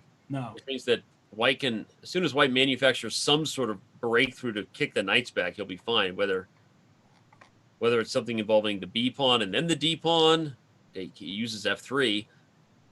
And then you can even play B4 in some positions. En passant, you recapture. I agree. That looks reasonable. Oh, it doesn't work because en passant recaptures. There was queen A4 for black. Oh, then the queen's not defending on D1. Yeah. That's... Okay, but now it works. The queen's defended by the knight, so Karjakin works his way out of that bind. And unfortunately, it seems that the half a point is in sight for Sergey Karjakin, okay? Well, that C pawn is very weak still. Yeah, okay. All right. Fair. But, I mean, it does look like his chances have improved now that he's been able to get his pieces out. So... And the other game is crazy. This game is a little quieter in nature. The other one is just... All right, well, let's head back over there. Let's do it. The matchup looks like it's also heading Karjakin's way, so let's go check out what's going on between Grishuk and Jan-Krzystof. Who's getting mated first? Oh, B2! Mm-hmm. So you could take on G7, and I would leave that... Can you leave the pawn there? Because Queen H5 happens? Dude, the colors are reversed here. Normally, it's been Jan-Krzystof on the white side of these knight dwarfs, right? Yeah, and he's showing that he can handle it with He's showing he both can play the sides. black side, too. Yep. And he only needs to get 1 point. Vidit won that game, so Vidit is still alive. All right. All right. Vidit gets a victory. Now 7-3 in the other matchup, so it's not over yet. But a victory here for Duda would clinch the match versus Grischuk. The pressure is real. But E4 is tender. But the knight's hanging on D2, no? Can you just Yeah. take... If knight takes, there's Queen H5, maybe? Knight takes Queen H5, so he takes with the queen, but now the queen gets in. This is tricky. Only 5 seconds for Duda. The queen will slide E5. over. Okay, that's fine too. Wow, what a move. Queen What a F5? move. Queen F5. Knight D4. Made him. He's going into C2. Smothered mate. Killed the cat. Got to play A3. If you lose the D5 square, it's Knight C2 and Queen D5. Yeah, good call. And then Knight B4 Knight check. B4 and Rook A8. Oh my god. That's nasty. Wei Young's Rook with check. Oh my gosh. Now Rook G1. The tables Oh my have turned. gosh. Knight B4 Rook A8 was over. And now Grishuk has a chance. He has life here. 13 seconds. Oh my god. Oh my gosh. And do you see how mad Duda is? Whoa. And Grischuk leans in. It's not over yet, kid. Not over yet. It was over, though. Knight B4 and Rook A8 was over. It was winning completely. Oh, my gosh. Just blunders his rook on C8 with check. And Vidit Gujrathi is also still alive in the other matchup. Let's head over there. This is going to be hard down the stretch. We're going to try to catch the big moment on camera, but we may miss it. Vidit Gujrathi and Sergey Karjakin, here we go. Vidit keeps his chances alive. Look how much extra time Vidit has. His position is great. Good clock management. He has the 2 bishops against the 2 knights. The rook on A7. Pretty much all of White's pieces are better. That's what I would say. Bishop B5 would be a great move here. Yeah, for sure. Yep, he finds it. Sit on the position. You probably have to trade and play rook to a8 and then queen a4. Speaking of sitting on the position, just take over the a file. Yeah, you could even just play bishop a3. Yeah, he does it. Oh my goodness. It's so simple and nice. Okay, the 97 is hanging, but the bishop Yep. on b4 is under attack. So you probably want Yes, you got to find a square first. Okay. He heads over to e5, perhaps, with threats of maybe e4. Also, just, rook b7. Be patient. Bishop back all the way, maybe. Okay. So now rook b7, as you said. You win the b5 pawn. Now, winning this doesn't seem that easy. Yeah, it's going to be tough, especially against the minister who is defensive. But look at how much time he has. Yep. How does Vidit do this? Why was he doing this earlier? Played well, right? Played confidence, what he needs to do. But you're right. Where has this sort of time management been all day? Back up the bishop. Okay, he goes there, which also just, try to shepherd the d pawn up the board. But look at that move. The d pawn can't go any further. Yep. The d7 score is under control. And the king f7, knight to e5, or maybe there's knight f4. Watch out for the white king to be checkmated. Yeah, this is such a good move. Put the knight on e5 too. Okay, he goes to f4. He's going to play g5, maybe to cement the pony. Wait. D7, there's knight e6. But D7, knight e6. Okay. You read my mind. I do that every now and then. Wait a second. Okay, now he gets d7. There's knight g6, and then knight f8. Yeah, rook h7, knight f8. Right. And rook f7, king e6. He only has a few seconds. Flag him. That's what he's trying to do. It's going to be tricky to flag him, though. Oh, my gosh. Yeah, Suddenly, Karjakin is in control. Is there even a way to like f5 check? Like, try to make a move like that. Yeah. No, I don't But remember, Vidit has to win this game, everybody. A draw is not an option. Indeed. So how can you trick Sergey? I don't see any way to do so. Well, he's got more time than he did a few minutes ago, right? I mean that literally. He's been living off the increment for a few minutes. Yes. Rook back to d5. Rook a5. Go for the pin knight. Okay, there's a pin. Bishop d6. No, okay, the rook is defended now. Yeah, that was smart play. Yeah. Unfortunately, this one and the other match might be coming to an end at the exact same time. Although we'll see how this one finishes up. It's crazy. I don't know where to go. Yeah, Head over the other game. This one looks like a draw between Vidit and let's do it. Unfortunately, I think Vidit's going down. Back to Grischuk and Jan-Krzystof. Here we go. What is happening Polish here? fighter. Okay, so it's an extra exchange, but 3 extra pawns for white. Should be good for him. And a draw keeps Grishuk in the match, right? That's true. Unlike the other matchup, Grishuk has a half a point to spare in his comeback tour. That's right. So king g7, just maintain the dark squares. That's what Sasha needs to do. Bring the rook to g7 at some point if you can. And watch out for bishop g4, bishop e6. That's why I put the rook on g7 to attack and defend the g4 square. Okay. And it's official. Sergey Karjakin moves through to the final. Sergey Karjakin drew the game.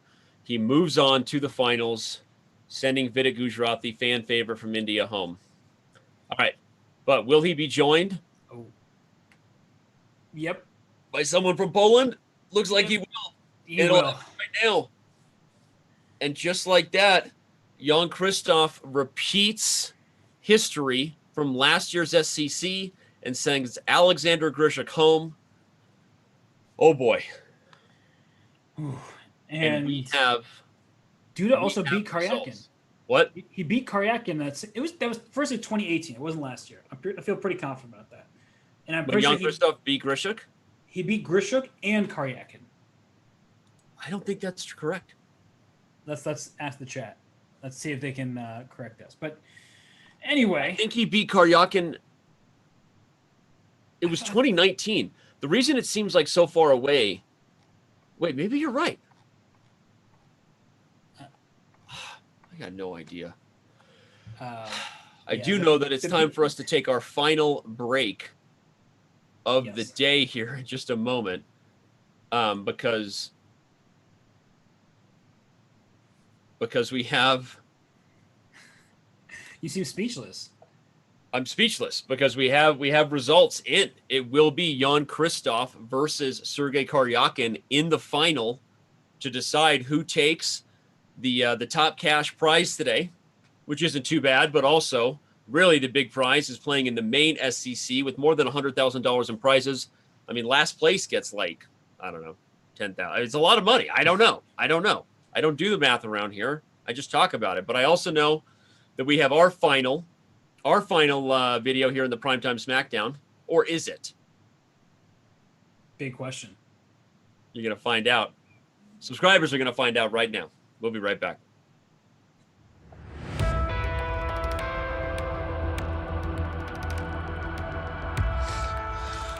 right, here we go. I thought you were going to take on F6 just to like No. be dirty. I'm not that kind of guy. Ah. Wait, what? I looked at the camera. You know when you do a bad thing and you don't want to look at someone after it? Yeah. You looked at me? And you're like, you will make eye contact with me. I mean, I'm up a pawn, but you have so much compensation. And I don't mean that as a joke. You genuinely have a lot of compensation. I do have a lot of compensation, actually. Yeah. You want to talk more about that compensation that you have? Let's talk a little more about my comp. It sounds like you're asking for a raise. Can we talk about my compensation? Can we talk about my compensation here, please? Wait, this is actually getting annoying. Can we talk a little bit about... All right, I'm going to try to do that. I knew you would do that. Oh, I almost blundered my rook on e1. I almost took on e3 with my rook. That would not be good. That would have been sweet for me. Yeah, it would have. What's going on here? They're pins galore. Wait, everything's pinned. Yeah, everything's awesome. And I have to be very careful? Yay! Oh, you dirty rotten scoundrel. What's my chances here? My chances are incredibly small. Yeah, they're on the clock, but they're getting worse by the move. Well, that's what I was saying, is that they're on the clock. My chances are only on the clock, and they're getting worse by the second. You called it. No! I'm sorry, Danny. No! You know I care about you, but... let's just do that. Let's not get fancy. I got to check. I'm proud of you. There's mate in 1 that I missed. Oh, man. I thought you were about to play Rook H7. I was about to fall out of my chair. Poor Danny. That didn't feel good to me. I don't know what else to say. Didn't last quite as long as I thought it would. That's what she said.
And we are back yet again here for the Speed Chess Championship Invitational. It's been a long day, which I guess is what you get when you put 16 of the world's best players in a bracket. Normally we have a whole season for that, Robert, but today it all went down in one day. Let's bring up the bracket and let everybody see what they've missed over the last few hours.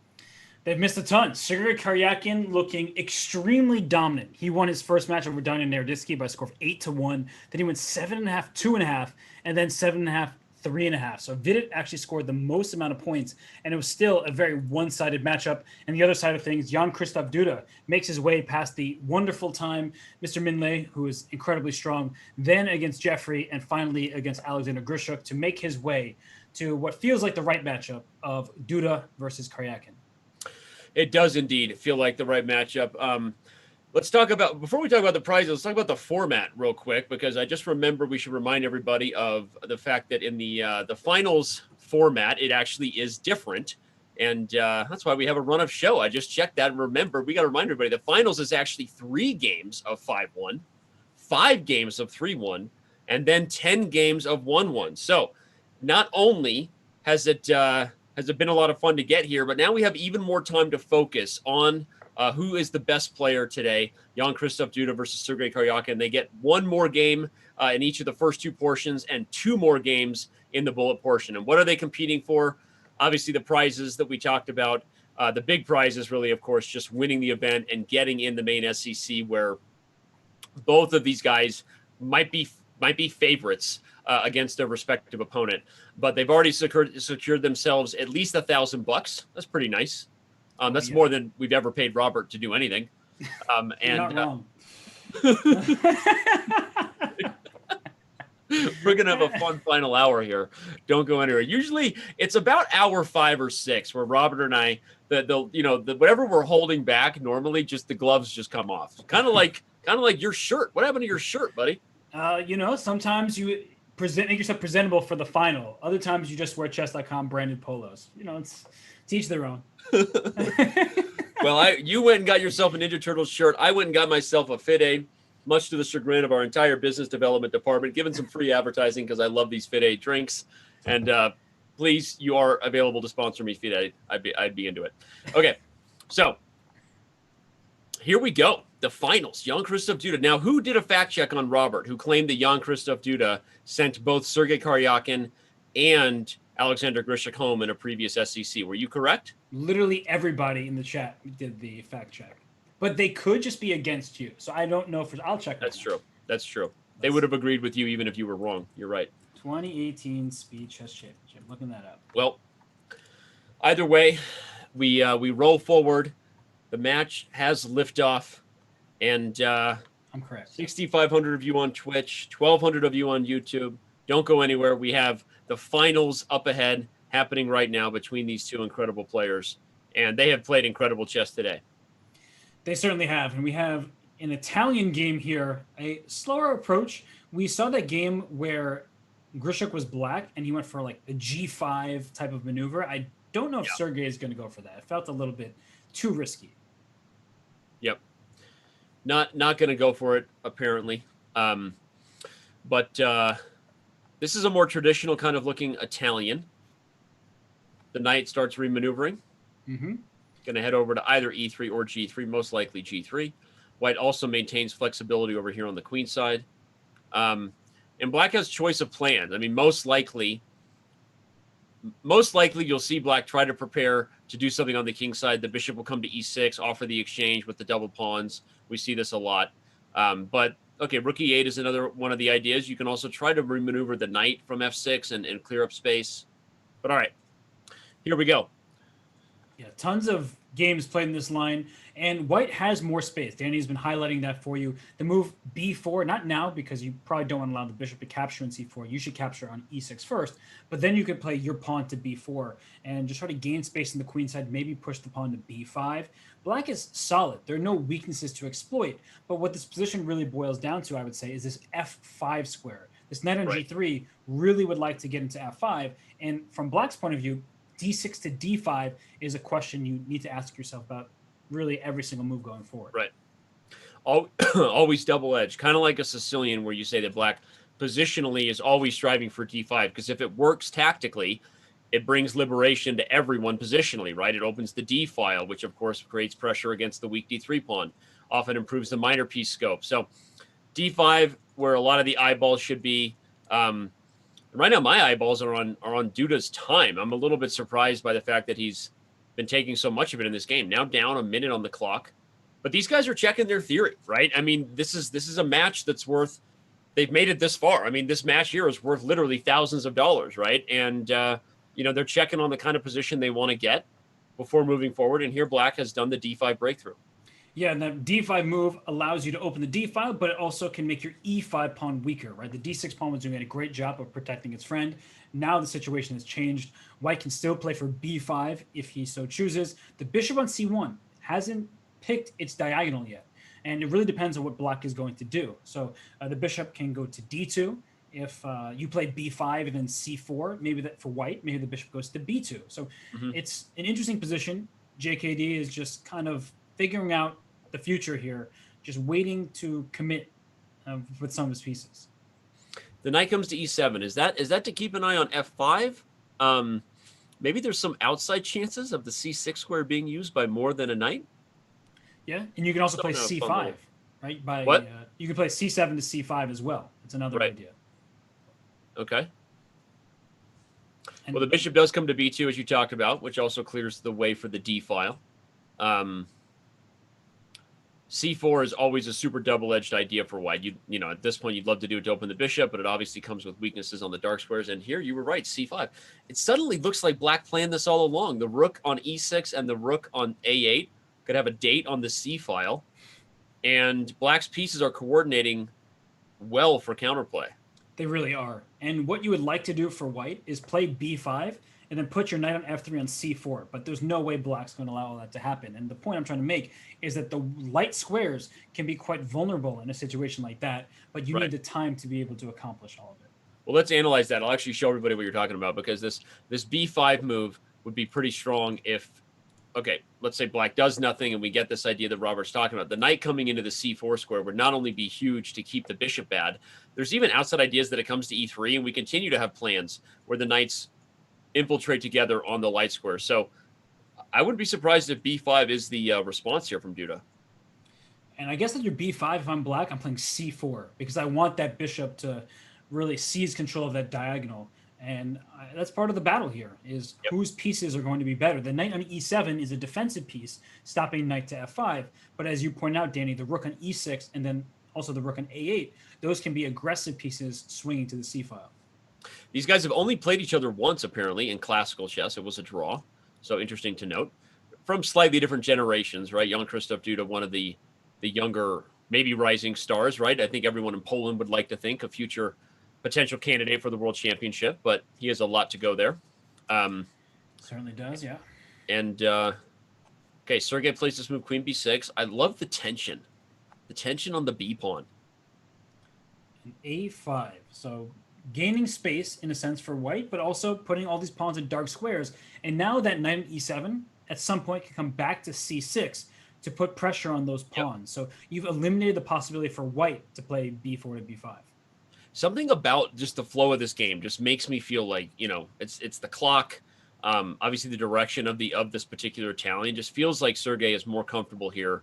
And, okay, now you wonder, is C4 something to consider? It would gain a tempo. It would open the bishop. This bishop stays really bad. It's also committal, right? Because you'd rather do your idea. You'd rather bring and maintain the tension and get White to take, which would open up the bishop permanently. Right. And your C4 move, that would be great if you could put the pawn on B5 as well. Yeah. But because the pawns can't get connected with one another, down the line, the C4 pawn would be a target. Right. No, that's a great point. So the knight comes to G6. Jan-Krzystof goes to C1 to guard the F4 square. Look at this. Fairly obvious what he's trying to do. Right. Don't tell me that. But yes, fairly obviously going for the F2 pawn. And let me show that idea you were talking about. We'll analyze it real quick. Just that if Black goes for C4, everybody, it feels super good.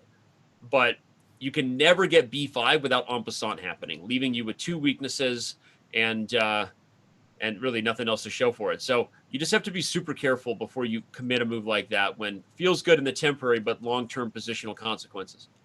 For sure. And that's why it's a lesson keeping the tension, as we've been highlighting. And here, the rook on c8, Danny. I mean, everything that you were claiming earlier is happening, just with the queen instead of the rook on c6, which is totally fine. So now where do you move the queen? I think you just trade on b4 and put your queen on c2. Trade off those queens. Grab the c file and hit f2 at the same time. Yeah, and it feels like black is the one who's first to the action here. Yeah, okay. I'm liking Karjakin's approach for sure. And now definitely do it. Yeah, take and queen c2. This feels like black is a move away from cashing in. There could be blunders all over the place. The funny thing, we highlighted why you wouldn't play c4, everybody, because if you ever played b5, you'd have the split pawns. It's the same reason why white will never take here. Okay, white would have never taken there and willingly or happily anyway split the pawns. But now he does go for c4, so what's the difference? He feels like... The d3 square for his knight. That's the difference, duh. Yeah. And if bishop f4, ef4, the e4 pawn is probably falling. Or at least that's the idea. You take with tempo, and then e4 falls. But then, those positions are always tricky because the knight's coming into f5, so it's not like it's a done deal. But he puts his bishop on e3 instead, and now Karjakin's pawn push is justified. Yeah, and plus white has the d file, right? So as much as we've liked black's position, if you had the same type of structure and black on the d file, you might be close to lights out. But there's nobody owns the only open file just yet. It's still kind of open for fighting. Right. And the rook on d1 looks good, but the knight can come into d3. But if the knight comes into d3, white can retreat the knight to e1 and challenge that knight. So it's not easy to close it down. Oops, not rook. Sorry, everyone. Knight e1. Right.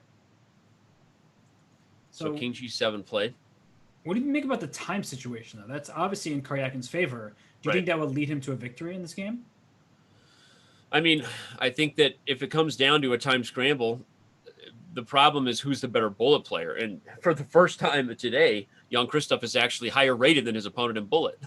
Well, that'll be the twist ending, Robert. For the first time today, he's higher rated, but Karjakin will prove to be the better bullet player, maybe, huh? Wait, is he high rated? It looks like Karjakin's bullet is 3167. I'm looking at the blitz rating. I'm sorry, duh. Okay, yeah. So, never mind.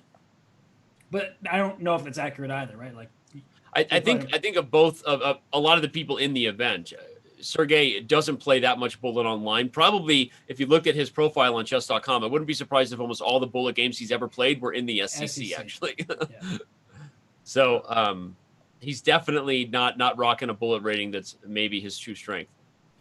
But he is, well, I would say, rocking a position. It's a weird position where he's has a time advantage, even material, but there's an E pawn for a C pawn. So whose pawn is weaker or whose is stronger? I guess if you want to flip it to be more optimistic. I don't know. I feel like white's position is pretty decent here. F5. Wow. Okay. 3 seconds. You got to move. 2 seconds. Oh my gosh. Seconds too long. Down on the clock. Okay, so he's trying to trade off the knights. I think it's a smart plan. If you feel get like those he's defended really well. Yeah, from what it was. Okay. But he's very passive right now. Yeah, queen c4 would be. Okay, I thought queen c4 would really put the cramps down. And queen d6 and things like that starts to look no fun. The d file owned by black now. And you can trade queens and bring your king in, right? Black's king is more active, so king f6, king e5 is coming. Even king f6 right away. Oh, actually, I like that more. That was probably better.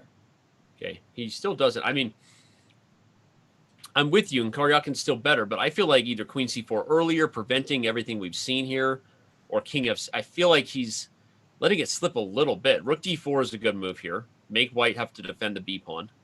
Right. And if rook c4, king e5, and just let the trade happen. So he has b5 on the agenda here, and that would just trade off some pawns on the queen side.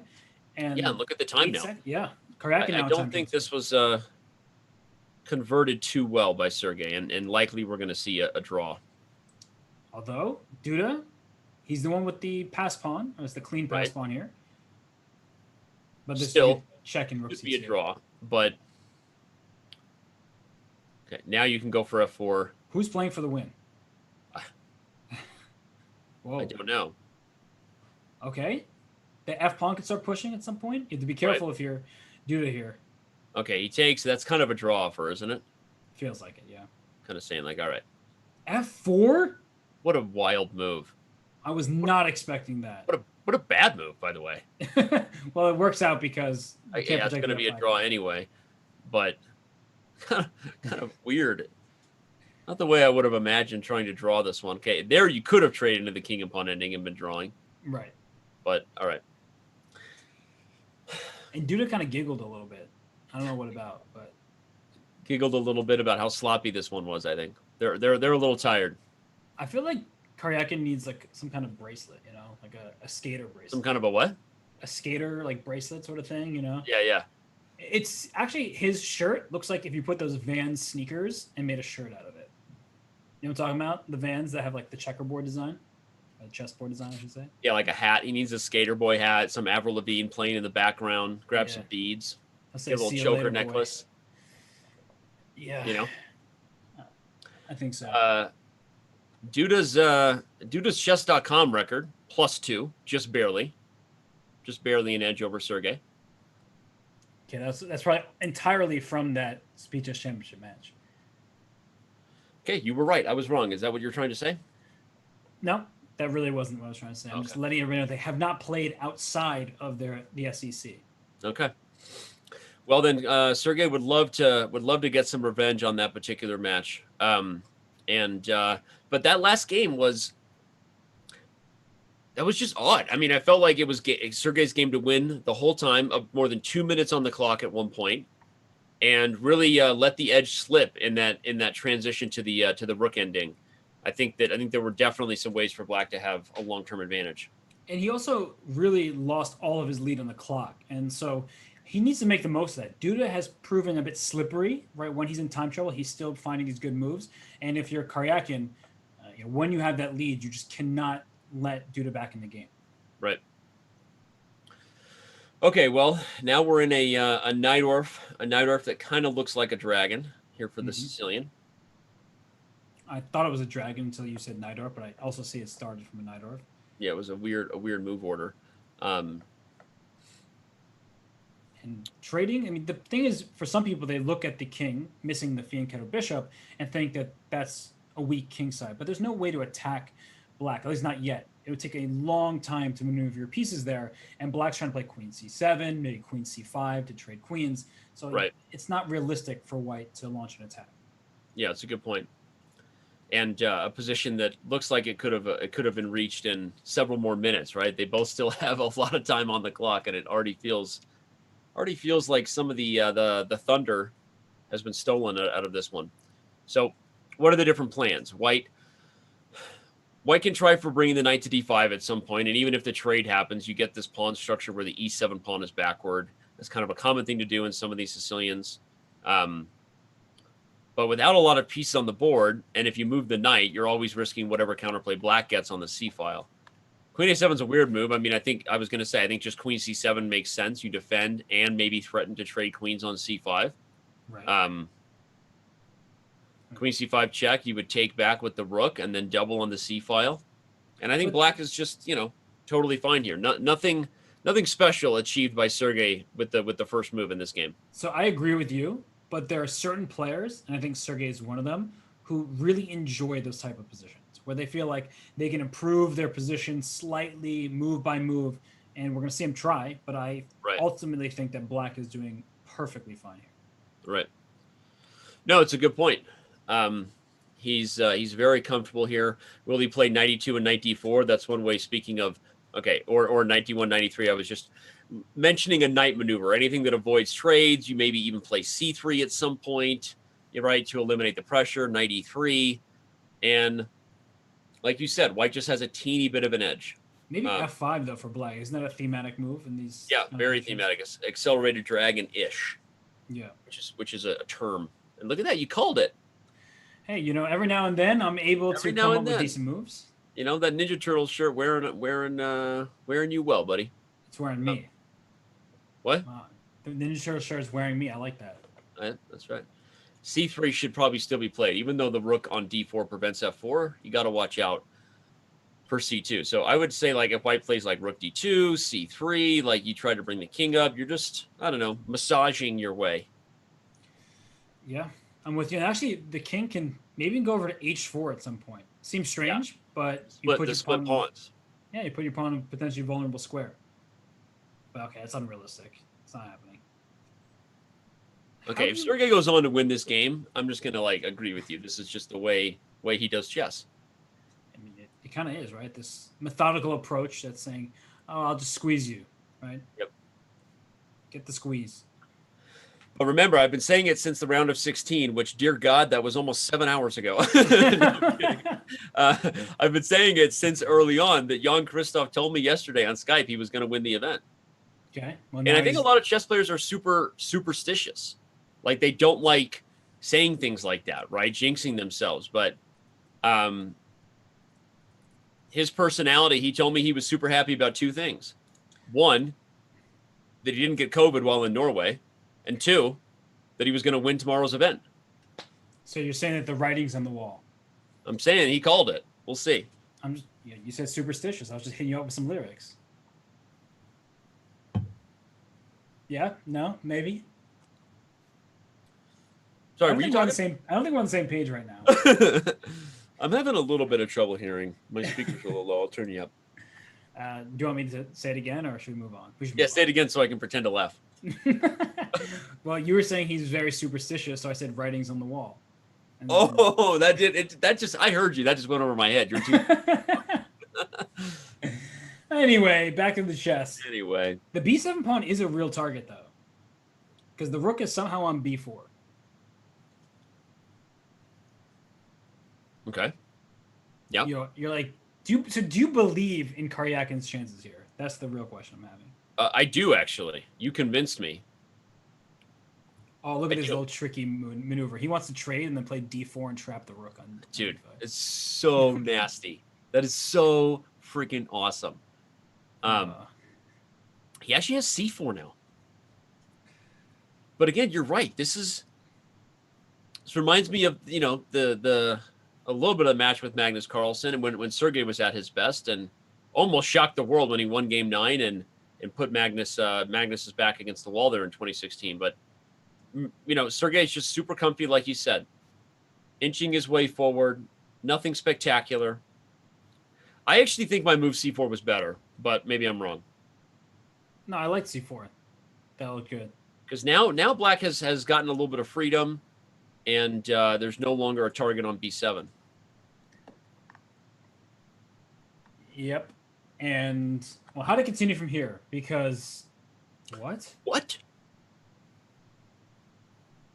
Oh, Jan-Krzystof leans back. Brush your shoulder off, youngster. What do you see that none of us see? He gives up the exchange to go after the h2 pawn. Jan-Krzystof giveth and taketh away today. That was completely unexpected. But White's pawns are weak, right? The b3 pawn, you can play rook h2, rook g2, rook b2, go after all of them. Yeah, but also, I mean, you just gave White the exchange. I mean, b5 is also a target. I'm not saying I necessarily approve. I'm just letting you know that I see what I'm a little shocked. That was a shocking exchange sacrifice. I agree. Completely unnecessary. He didn't have to do it. Right. But what does he see here? Because that rook can come to b4 at any moment, and your pawn on b5 is in some trouble. Like right now. And then you take with check. Although in the end of that line, g4 falls, and Black actually has 2 passers versus the 1. I mean, wow. I actually didn't even realize that the pawn on g4 was under attack by the bishop and the rook there. I was not putting it all together. But he takes an f5 first. Yeah, but rook c3, rook b4. But your point about those pawns in the center, right? The d pawn now can start making its way up the board. No, but I'm calling BS on this one. I mean, if JKD holds this, it's not because that exchange sack was the right decision. I think that White maybe gets the first dub here, and Jan-Krzystof asked himself afterwards, like, why did I sack the exchange there? Like, what was I doing? Is that what his voice sounds like to you? Why does Danny's voice get high when he's insecure? I mean, I respect the decision, but I agree with you. I don't think it was necessarily the right one. Yeah, here comes rook c7. King d4 is interesting. If e5, you just go all the way. Yeah, rook a7, just good old-fashioned way. I'm just gonna go pick up this pawn. Oh, the bishop can drop to d7 if you go rook a5. Yeah, that's true. So hard to actually win the pawn, but it's not easy for black to move here. In fact, what move do you play?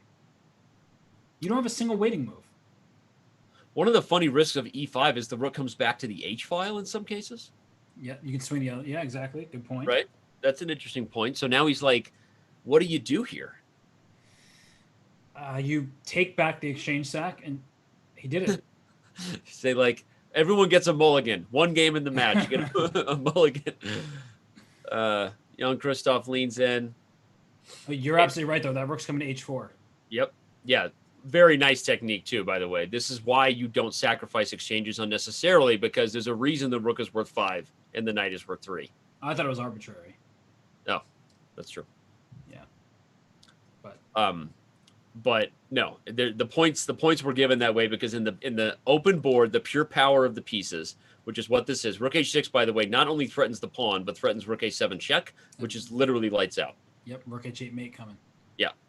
If rook a7, bishop d7, you lose, and if the king goes to the 8th rank, lights out. Gives up d6. Okay, but he had no choice, right? d6 is falling. Yeah. And I think at the end of this, it's just going to be the same checkmating pattern. That's what he's going to go for. You take rook c3, the king moves, you win b3, but then the rook comes back, and then you have dual threats. Yeah. Just like we talked about, bring the rook back over, or rook f6 first with tempo. They both maybe create a little bit of trickiness, but okay, he's going right after the pawn. He's a greedy guy. That works too. Actually, he's really smart because now he'll have a passed pawn. Yeah. Take with check. King moves to f7. Swing to d6. It's awesome to me that people think in that position. Like rook takes e5, I would have played instantly because it was a hanging pawn. Right. But there may have been something that was a little bit more precise. But this is now he's taking the b pawn. This is game. Well, rarely we are in a position to make such a bold assessment. Sometimes we provide criticism or suggest better moves or get lucky, but it was a very very skeptical choice there to sacrifice the exchange, and I think Duda is going to regret it. So yeah, it was unprovoked. Yep. He went for the active play. He didn't want to sort of sit and wait for Karjakin to start trying to improve his position. But this is how decisions like that backfire. And very clear. Rook c3 check wins the bishop. Then rook d3. And then you can take on d7. Oh, would it be nice little technique. There you go. Show the kids how you do it in a king and pawn ending. Yep. Right. Unlike the game we saw earlier. I don't remember. Yeah, that was poor Eric. Yeah. Eric Hansen. But yeah, this is called shouldering or irregular opposition, whatever you want to call it. The point is the black king can never directly oppose the white king and therefore cannot prevent him from making progress. So, all right, well, for the first time today, we have a third 5-minute game. Remember, the format here in the finals a little bit different. We really want to make sure the best player on the day wins, right? This third 5-minute game maybe gives JKD a chance to right the wrong that was a dubious exchange sack. That was, I mean, the first kind of, just directly questionable decision he's made all day, Robert. And it backfired. As soon as it happened, we both like, what? And you were like, that is a bad choice. Yeah. And, you were proven correct. And Karjakin must be thrilled. And I'm not particularly thrilled to see a Berlin. I'm going to be honest with you. Like, I know these are high-level chess players. That doesn't mean that the Berlin has to be played. Why do they not get that memo? Pass it along, Danny. Just let them know that we can get a new opening. Please. Right. But we haven't had many today, to be fair. I don't even know if we've had one. This might be our first. Yeah. So, I mean, at least we got that going for us, right? Not a lot of Berlin today. No. Also, does Karjakin look a little sleepy to you? Yeah, I mean, well, it is late. Yeah. It's going on about whatever it is, umpteenth o'clock over there in Russia. I think it's almost midnight. Okay, that's not too bad. In fairness to Vidit, by the way, who we actually didn't give enough credit to because, the match in the end was so clearly lopsided for Sergey. But Vidit, could have also hit a wall in terms of his level of energy. I think it was it had to be more than 1 a.m. there for him in India. But by the time that match ended, He was probably really full from all the cake he had for his birthday. that's true, right?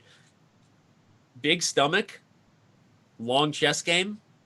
No good try hard. Big tree fall down. Fall down. You done yet? By the way, cool tactic. If bishop d5 here, there's knight f6 check. Oh, dirty dog. Let's show it. Transition me to the bat cave. Transition me, you shallst. Thank you. And It's a pin it to win it. exactly. Right? So I like that. I like that. Instead, the rook came up. The what? The rook came up to h6. Yep. Which is very typical Berlin move. And you replace the bishop with the rook now because you have to recapture. Boy, Berlin. Hey, I'm the guy who's spent a lot of time in a lot of over-the-board chess coverage with you, making this position exciting. I'm not doing it today. I'm not doing it. Then I'll do it. I'll take it. When we're talking 9:30 a.m., Dan, I'm going on positional lessons about the 4-on-3, how the Berlin is actually super interesting and dynamic, and how you've got, all the different subtleties or like the footwork of these heavyweight fighters before delivering a blow. You know, this is a boring endgame. I got you. I'm going to amend that because the people need to learn. This is edutainment, I say. And here, there's the 4-on-3 majority for black. But the double C pawns mean that it's harder to create a pass pawn.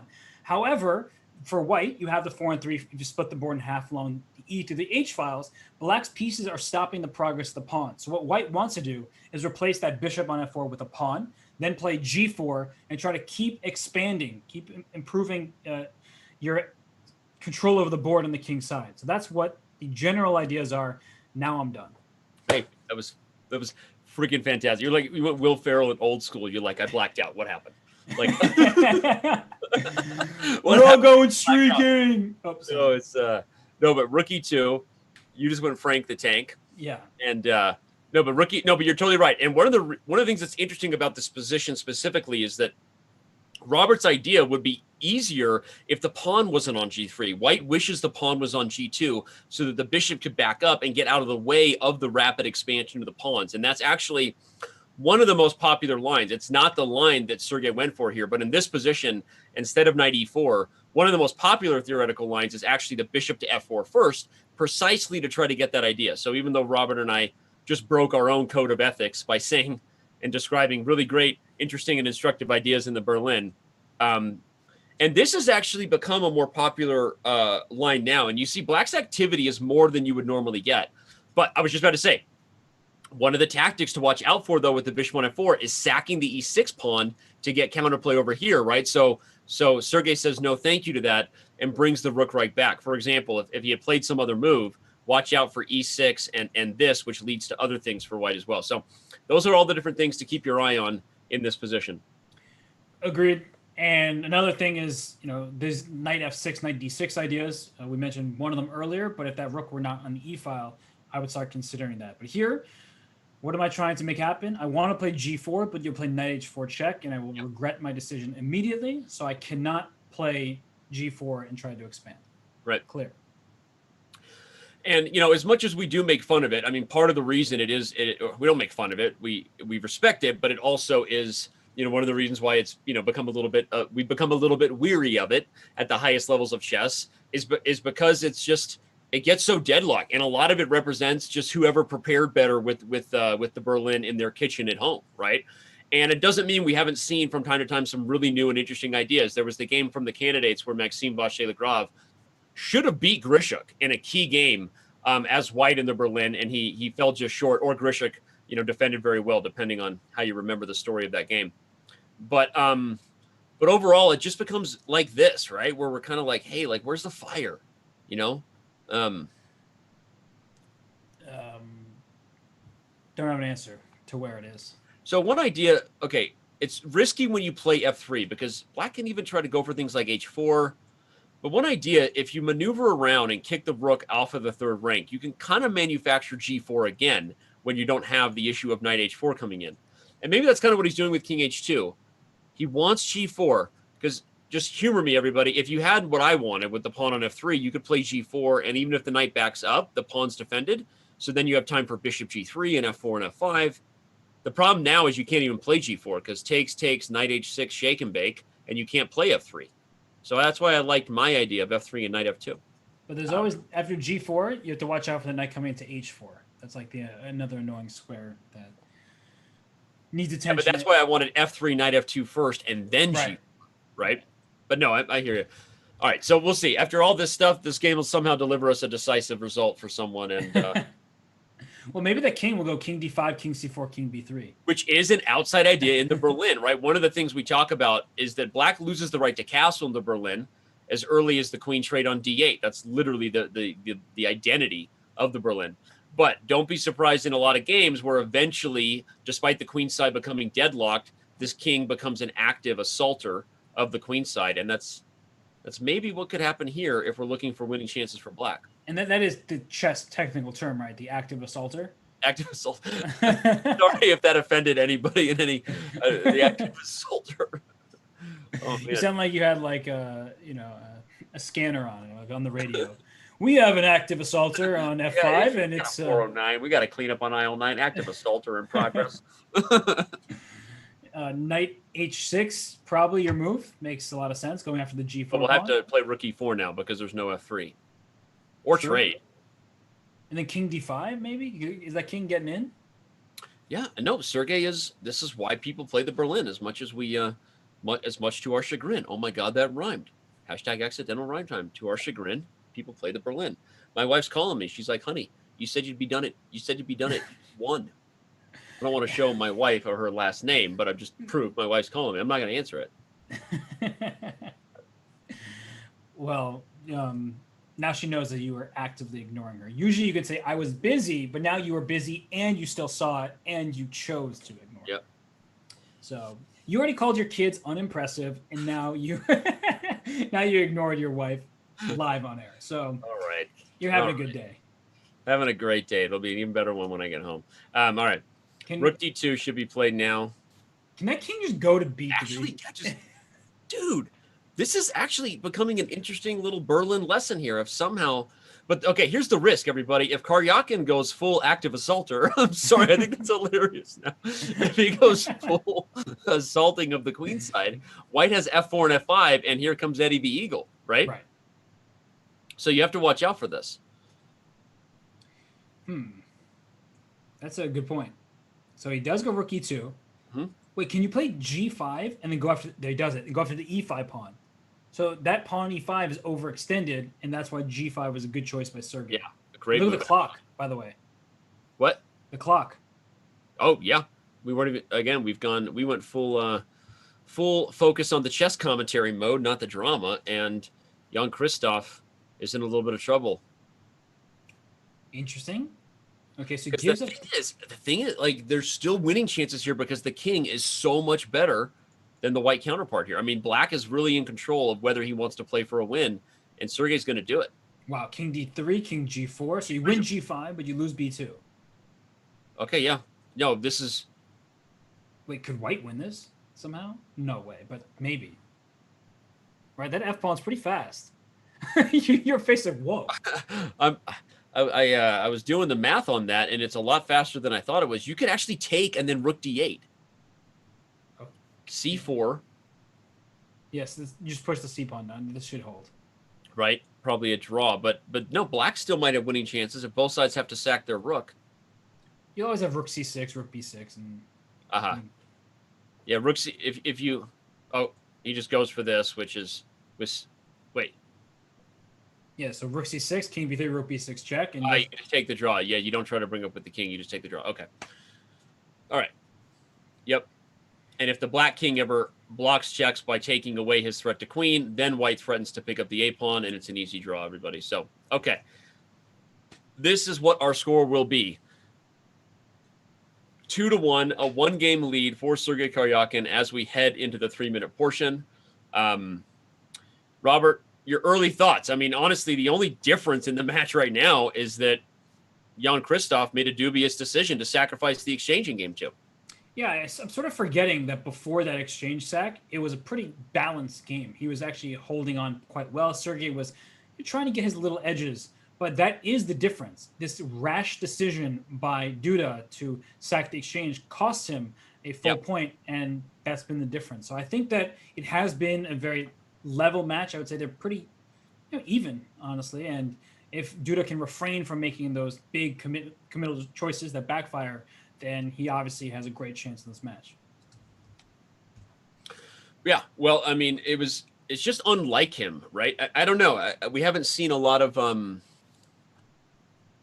don't know. I feel like he's normally the guy getting chances out of nothing. So that was strange, and we'll see whether it comes back to haunt him. Right? If this comes down to a 1-game match, then we may be talking about game 2 all the way back in the 5-minute portion when it's all said and done. So when it's all said and done, the other thing everybody should be doing, so we have a little bit of breathing room here before the 3-minute starts, is downloading the Dr. Wolf app, available for free on iOS and Android.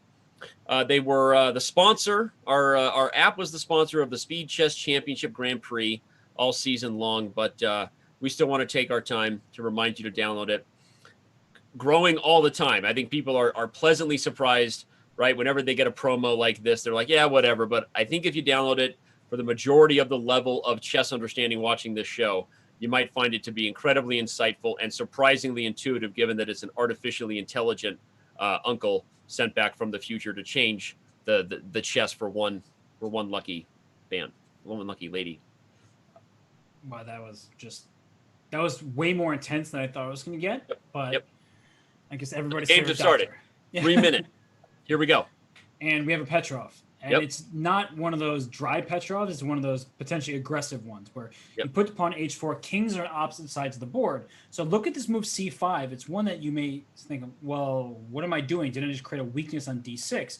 But what you are attempting to do is queen can go out to the diagonal, right? That's you push the pawn out the way. So the queen can come to a5, the bishop can come to e6, and eventually black can try to play d5. Now, we saw some Fabiano Caruana games on the white side where he beat Wang Hao in the online Nations Cup, right?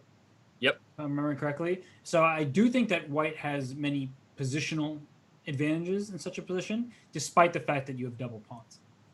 Yeah, there was also a game from the candidates that was pretty interesting. I mean, Wang Hao and Fabiano Caruana are the two best, or at least leading theoreticians in the world when it comes to the Petrov defense. So whenever they engage in battle, it's often memorable.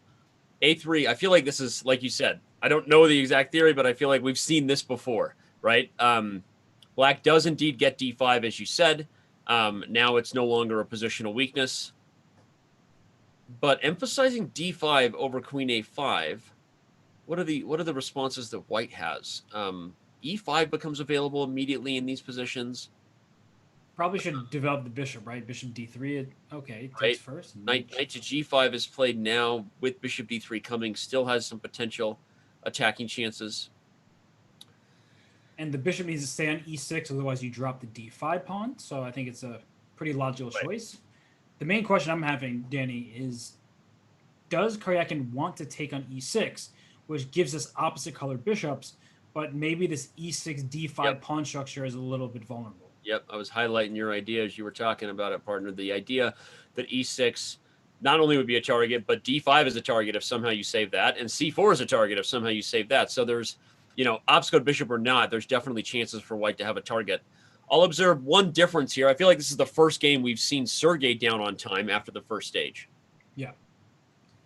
And I think Duda's handling this very well. Yeah. I might add. Because bishop f3, you just put a rook on d8. And that's why he started with queen to b6, to make sure that he could protect what's going to be a target on d5. e6 is now defended. So if knight e6, f takes e6, you don't have to worry about that pawn. And he's also hitting the f2 pawn immediately. So if you're not going to take e6 and go for the line Robert was talking about with bishop g4, you got to deal with f2. Yeah. So, okay, interesting. Queen e3 played. Yeah, I don't now know how I feel about that. Yeah, I was gonna say now it feels like black could be the one with a better endgame. I mean, if you trade, and even if we just take G5, okay, you can also play rook E8, but my point was if we stop knight takes E6 and F takes, E3 is the biggest weakness, right? Let's analyze. We'll show that on the board here. So if queen takes E3 check, and if somehow the transition, now this is risky because of the H file, but I'm just pointing out what we're seeing here is, you know, not the most coordinated Peshki you've ever had. And even rook E8, because you could take back with the rook, leaves white with this pawn here. So it's interesting. And Duda's taking his time to figure out how to handle it. Yeah, he is down by 1 point. So in the back of his mind, he may be thinking about how do I play on for a win? And he does what you... Yeah, he goes for it. Ooh, F6. So that's one way to deal with the fact that the H file would have been a problem. He allows the G pawns to no longer be a weakness, but he is still strapped white with this pawn here. But how about that Karjakin D5 says, look, pawn? Yeah, Karjakin's like, NBD, dog. Remember how you got the D pawn weak? I think white has a great position. You also got rid of one of your double isolated pawns. The bishop is safe and sound and just nicely defended on the F3 square. So you can play rook D4, other rook to D1. Yeah, pawn on D5. Rook D8, rook D4, rook to D1. He's threatening both rook takes C4 because of the pin and E4. So somehow Sergey is still in control here. Can even just go up a pawn immediately if he wants it. And that's the type of decision that I think Sergey, he's going to think, do I get enough? Because black certainly has counterplay there. And your extra pawn is one of your double pawns. And look at this move, A4. He realizes, Denny, the pawn D5 is not going anywhere. So let me just slowly maneuver my pieces. Yep. Now, again, E3 is also weak. That's why Queen E3, that's why we were highlighting that idea. So eventually he goes E4. I think we'll see a trade, something like B6, and objectively we would have peace. We would have peace in a game like this, I think, if it was over the board. I agree. But because it's now into a under minute on the clock each side, I think both players have chances because black has a pawn majority over there on the king side.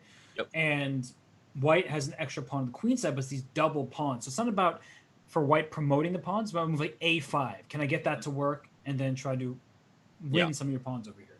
Yeah, agreed. For black, it's more the positional advantage of the 2-on-1 that's long term. White kind of has the activity, and look at this rook A1 idea coming with A5 next. Oh, what a move! I like that move. Please take me. He says, if you take, I'll shake and bake, right? And now this would be exactly what you would never do, fixing white's structure and probably losing the endgame because of it. But we see Sergey's got head in hand here. Let's bring these guys back on camera. We got Jan-Krzystof, full focus. Sergey getting a little tired. And look at the time, by the way. 12 seconds for JKD to just now 20 seconds for Sergey. So he's trying to win this game. It's very clear. And he's been pressing and pressing and pressing. But he needs to keep that lead on the clock because I don't like white's chances in a time scramble considering black's pawn structure on the king side. Yeah, it feels like if a blunder happens, white is more likely to lose just because suddenly you're in an endgame and there's a 2-on-1. But and they're the king coming to F6, maybe to F4 later. All right, king F6, king G5. That king's running. Time to walk the dog. Let's stretch those legs. So rook E5. I like that idea though, bishop E2. That kind of ties black down. Yeah. Oh, there's the A4 pawn. Gone a little too far there. 2 seconds when he made that move. This is a 4 seconds. Time scramble. 4 seconds for Sergey, 2 seconds for Jan-Krzystof. Okay, trying to trade and use those outside pawns with B4, C5. Not now because rook D3 check is probably good. Ooh. Wait, king B5? So he's giving up B6 and A5. What's the time? Bishop!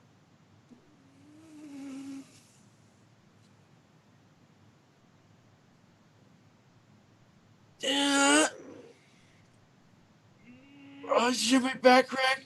I just threw it out.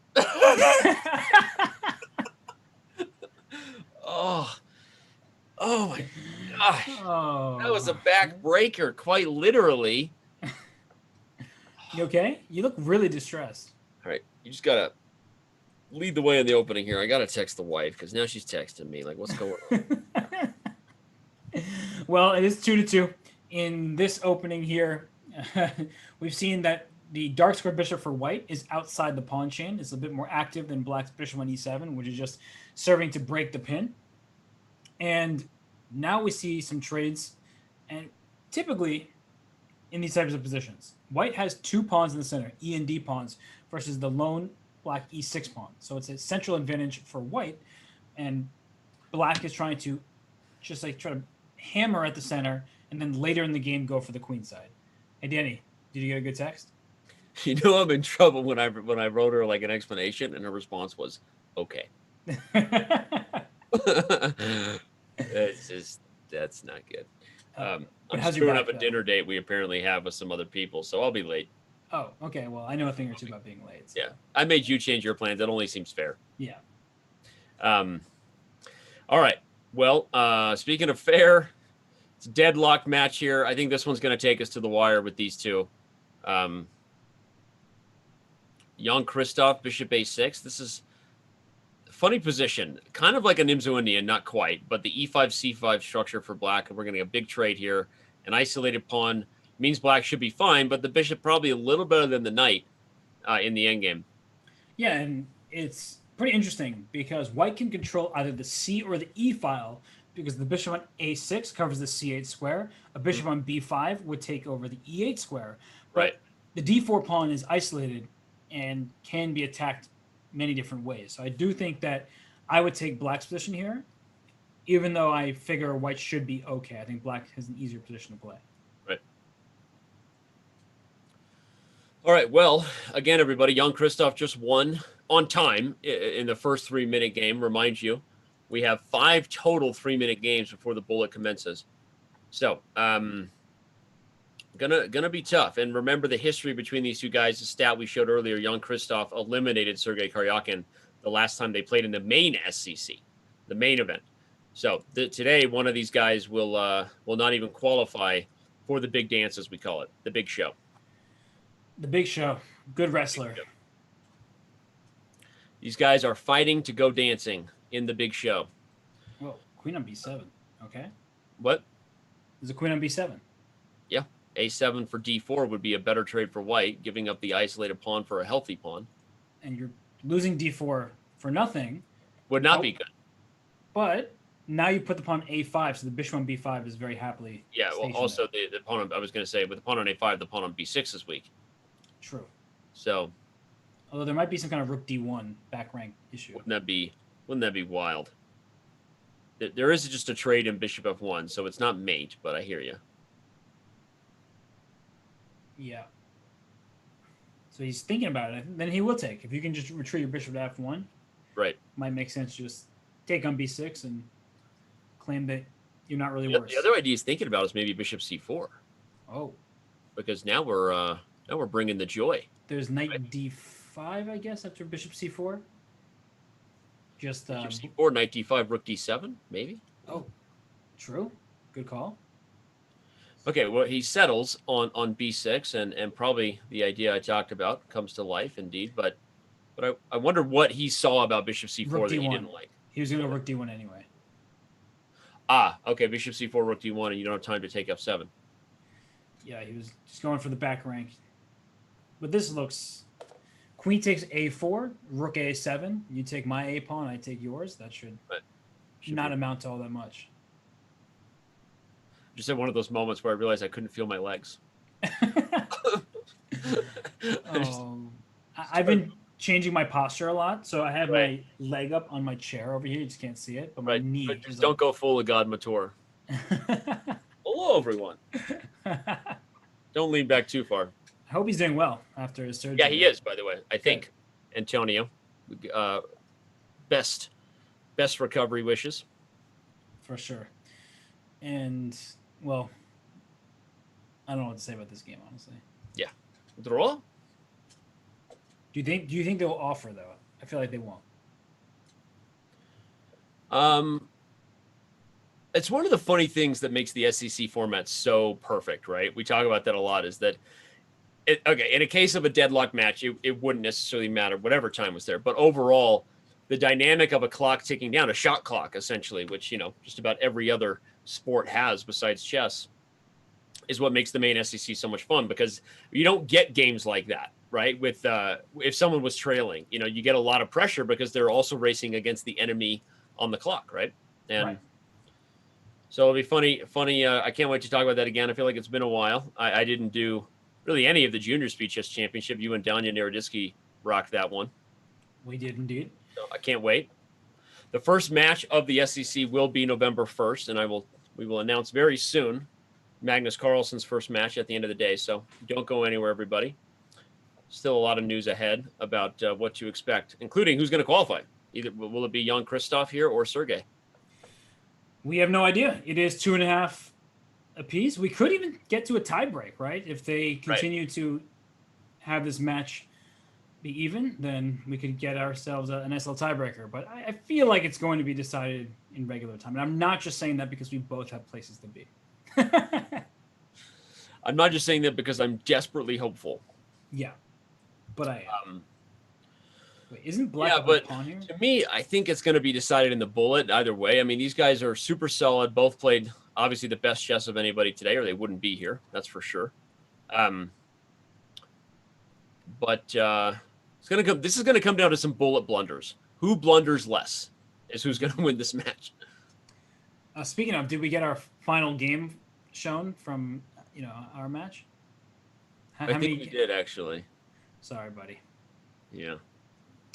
Wasn't my best performance. No. Let's just say it's going to be back. And the Primetime Smackdown will not just be more Danny and Robert on a show like this, but we're going to have a lot of fun matchups, always some cash on the line, and great fun with, sort of some banter back and forth between the players. So look for more coming your way for the break time content, as they say, giving you guys content at the break in these long shows.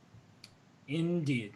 And, well, this position here, White has given up a pawn, opposite colored bishops. C7 is now under attack. White's rooks are connected because Black has not developed the bishop on C8. So Rook D1 incoming. And I would say that White is probably slightly better here, just because it's easier to play, you have better coordination, and the pawn will be regained. You can either win the C7 pawn or the E4 pawn next. Yeah, the double pawns also just feel bad, but really I would say the long-term reason I like White is because of the exposed 7th rank. I feel like if I could move the pawn back to F6 with the queens off the board, I'd be happier. But in an endgame, I worry that 7th rank might be just a big enough advantage for White to get something. Well, I think that Black right now has to play bishop H3, and that forces the queen back to G3. Otherwise, you lose material. So you can trade queens off if you are Jan-Krzystof. And this is the exact type of position that Sergey will try to press forever. Right. So bishop H3 threatens checkmate in 1. The queen drops back for a queen trade. And then at the end of the lines, Sergey will try to put his bishop on A5 to stop any sort of coordination. And he plays king H1 instead. It's such a good point, though. It holds the only open file, makes infiltration ideas possible.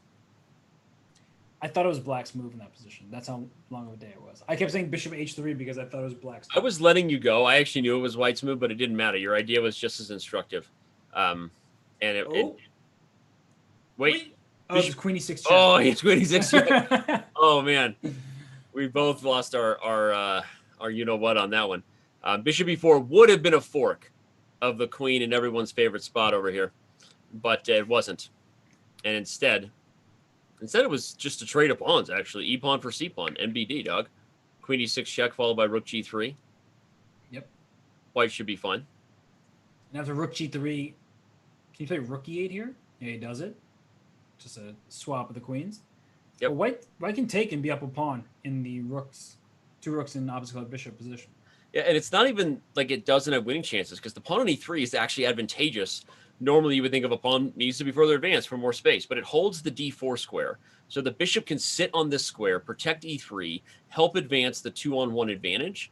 And yeah, like you said, Sergey is going to try to win this position for a very long time. Right. And let's see, how does he do this, though? Because Black's rooks are active. White's rook on G4 is kind of awkward. And Trying to figure this out. Like, what pawns do you want to push if you are JKD? He goes h6. King h7. Yeah, he's going to try to make sure his rook doesn't get in any trouble over there. It's funny. You had to watch out for g5 and f5 if you're the white rook. Right. So he's going to bring the rook back. He's going to put the bishop on d4. Yeah, I think he answered your question. I think he wants g5 and f4 because that would not only trade, he is the guy trying to draw, but it also undermines the outpost of the bishop. So look for g5 and f4 with king g6 to be Jan-Krzysztof's idea.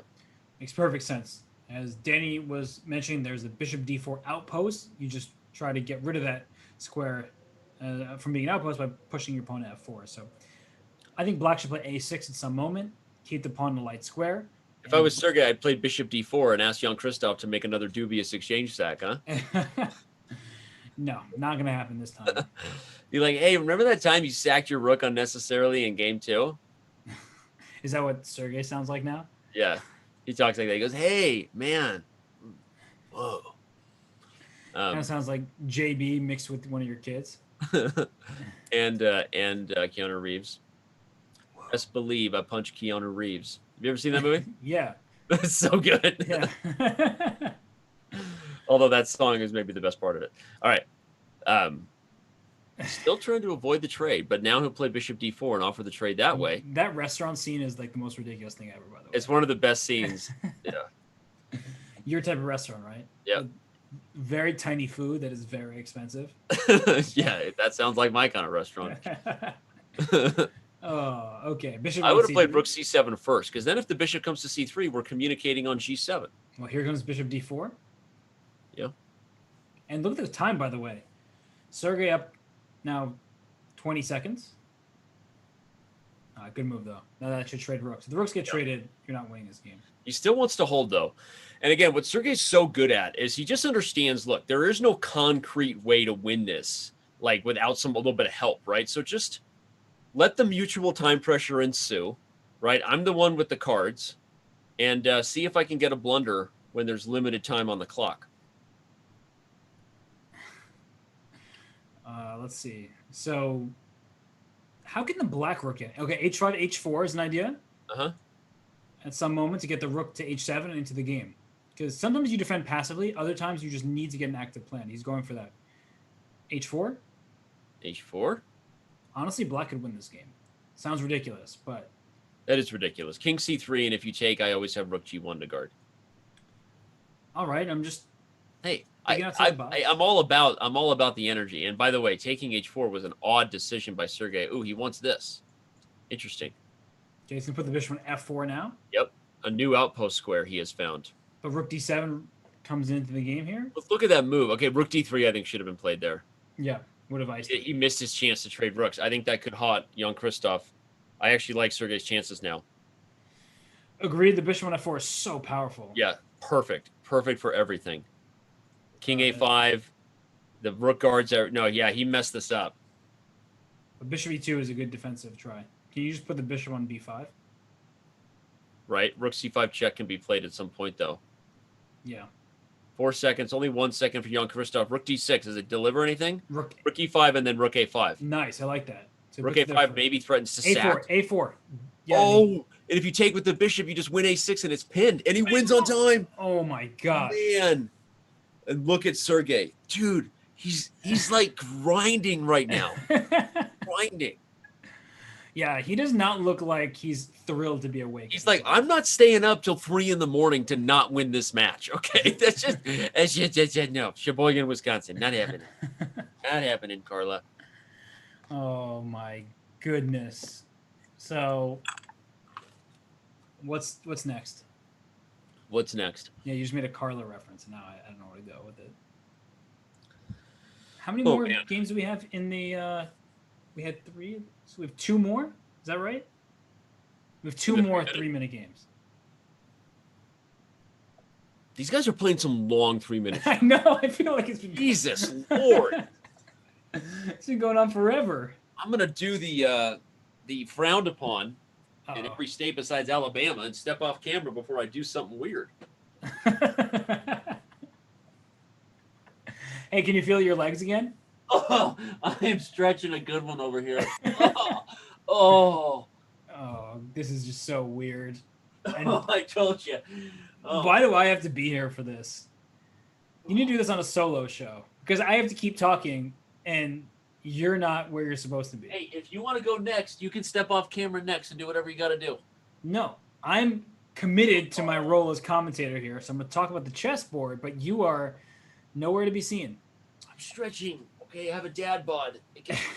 So you're not supposed to be stretching, you're supposed to be shuffling. Oh.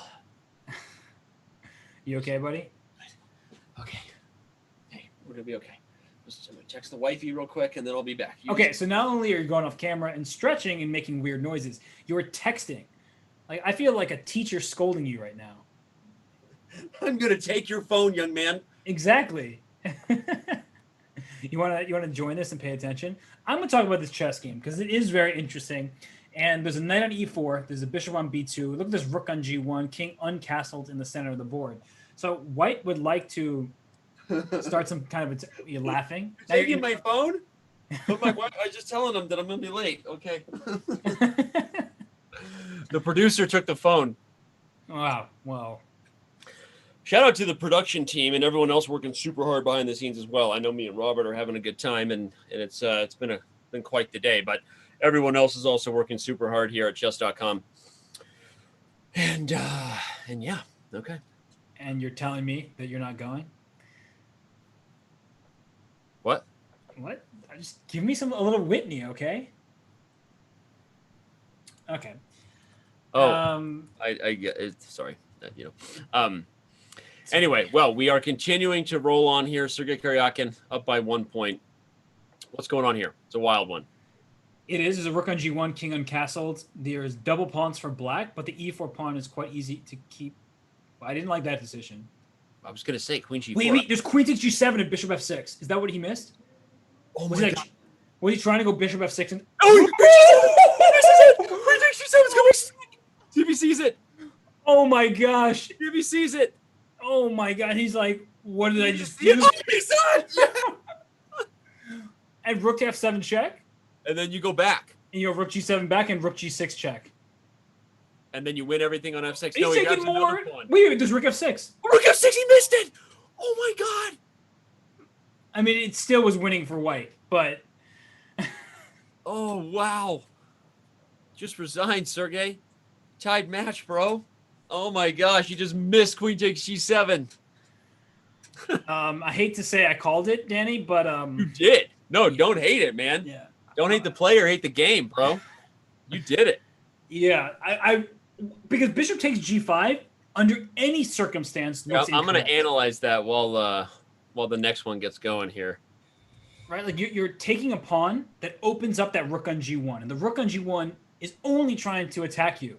Right. So when he took on g5, I'm like, this looks wrong, and I just had this feeling he missed bishop queen takes g7 after. Well, and right as I was highlighting it, like I was highlighting e4 or whatever, but then you're like, oh, he must have missed queen takes g7, which was an easy thing to miss, I guess. I mean, he was hoping for a trade on e4 and everything could still be defendable, but no, look at that. That is a puzzle rush moment right there, brought to you by Grandmaster Robert Hess. Accidental teaching moment by Robert Hess. I like the jingle. Yeah, and then rook takes a7 though. If rook f6, yeah, white's still winning, but also there's more of a game. I mean, because you can even get out. Right. That's funny. So like, he should have just played rook g6 right away. Right. And just cleaned up. Right now, he's just up a rook. But this is a mutual blunderfest right now. Rook takes a7. I mean, okay, there's also this move or something, but the point is there's still much more of a game now. Yeah, it should be winning objectively for white, but the game continues. But, Danny, look at this game we have right now. Yeah. It's definitely lots of theory in the poison pawn. Do you know your poison pawn theory? What is this position? Poison pawn. Oh, yeah. I know this stuff. Let's back up and see the opening because I was distracted lecturing on the other game. So we'll bring the analysis board back again. We have a knight or poison pawn. And all theory, by the way. Yeah, I don't know any of it. I've just seen this position a million times. I just know it's all theory. Yeah. Knight e4, queen e7. I'm like legit. This is all theory. Yeah, it is. It is, for sure. And at one point, I was committed to learning the poison pawn, and then I got so exhausted from it, I just started learning the sideline poison pawn, as I call it, the line with knight to c6 on move 7, which is just losing for black straight up. But I played it successfully for a very long time. Well, I'm not one to laugh too much at questionable opening choices because although my openings aren't losing, they're just not good often. Hey, are you texting again? I'm telling everyone at the dinner party, they're like, we're watching you and eating all your food. Yeah, well, I said, I'm hungry. Don't eat it. that's the best kind of party, the one that Danny's invited to but can't show up for. It's like I'm only an hour late, and my wife got my kid that I was supposed to get an hour ago. Don't worry. They knew that the schedule better than you did, and that's the only reason you were invited. Yeah, somehow we bork thinking this might be like a 5-hour show. It's like 7 hours. Yeah, like what happened? I was told after multiple confirmations. Yeah, this isn't good. So anyway, this position, we're out of the poison pawn. How many extra pawns does black have? 2 extra pawns. Yep. But one of the ugliest pawn structures you could ever see. Yep. So who's better? Probably Queen black. to c7. But okay, so you highlighted the bad things about the structure. The good thing, though, is that you also have the bishop pair, right? So white is positionally dominant, and the double pawns are not pretty to look at. But if you get the queens off the board as black, and you start maneuvering your pieces to activity, you can be okay. If you can play like a5 and bishop a6 develop this way, that's one idea for black. You would like to play c5, bishop b7, but that runs into tactical problems, right? If you ever play bishop b7, I'll take your bishop with my rook, and there's discovered attack. So I think that black objectively should be doing quite well here, but practically it's a very hard position to play. And also, Karjakin down to 45 seconds. Yeah, this shows that maybe going into the sharpest of the Najdorf theory against Jan-Krzystof might not be something Sergey continues to do. Because I mean, you can't be down this much on the clock. No, and you're down 2 pawns, right? We keep talking about this, so right. I think the trend of this game not favoring Sergey at all. Yep. And after missing queen takes g7 in the last game, and he kind of smacked his own head and was like, "What am I doing?" He needs to figure out and answer that question ASAP because the double pawns don't look good. The 94 bishop on f3, great. The queen and rook on the b file, awesome. So black can't really do all that much, I'd say. Right. But white also struggling. But that's the one advantage white has is despite the time and everything, if you sit tight, like even a move like queen c4, just to like point out what you're saying, right? The bishop developing loses e6, or if it goes to d7, maybe a6. Right. You can kind of just sit tight here because black probably only gets chances if white tries to do something, and here we go. He's offering a queen trade on the b file, inviting an endgame. I mean, the 2 extra pawns are blockaded, right? So that's the thing. Right. The extra pawns in the e file, and the knight is very happily hanging out there. Right, blocking them. And if trades, when the rook comes into b6, you immediately threaten things like rook to c6. Right. That's what we're getting. We're going to find out. Rook c6 invites bishop b7. So and rook takes e6. Oh. I'm surprised by that. He just grabs the pawn. Yeah, and that's an important pawn there because e5 falling next. Yeah. I wonder if that was just straight up blunder. Like, he played rook d7 thinking, oh, I just need to get my rook to c7. Forgot that it lost the pawn in the process. Right. And the bishop on c8 is more alive now. You get rid of the pawn that was blocking its path. But bishop f5, if you take on e4, that's just a handshake. And a6 is actually hanging, so you don't want to move the bishop. Right. So in comes the king. Okay, interesting stuff. Sergey playing well despite time pressure all day today, so it doesn't seem to bother him that much. We just saw a stat earlier answering questions. We'll let you know who Jan-Krzystof would play if he wins, or maybe we did and I missed that. But Sergey Karjakin, with a invitational victory here today, would play Vladimir Fedoseev, his countryman, in the first round of the main SCC. I don't know who Jan-Krzystof would play. If Duda wins, there you go. He'll be the 5th seed and actually play Caruana. Nice. Wow. So if Jan-Krzystof wins, he gets Fabiano in the first round. And if Sergey wins, he faces Vladimir Fedoseev, the big fish. 1995. The big fish, 1995. What's going on here? C3 okay, the bishop going to b2 means bishop takes e4 as a threat. Right. Although that does get you to opposite colored bishop territory, which probably means it's Right. still a hold. Should be a draw. A5 with rook c5. No, okay. Jan-Krzystof going for a little more, maybe? But it's a rook a7, then there's a6.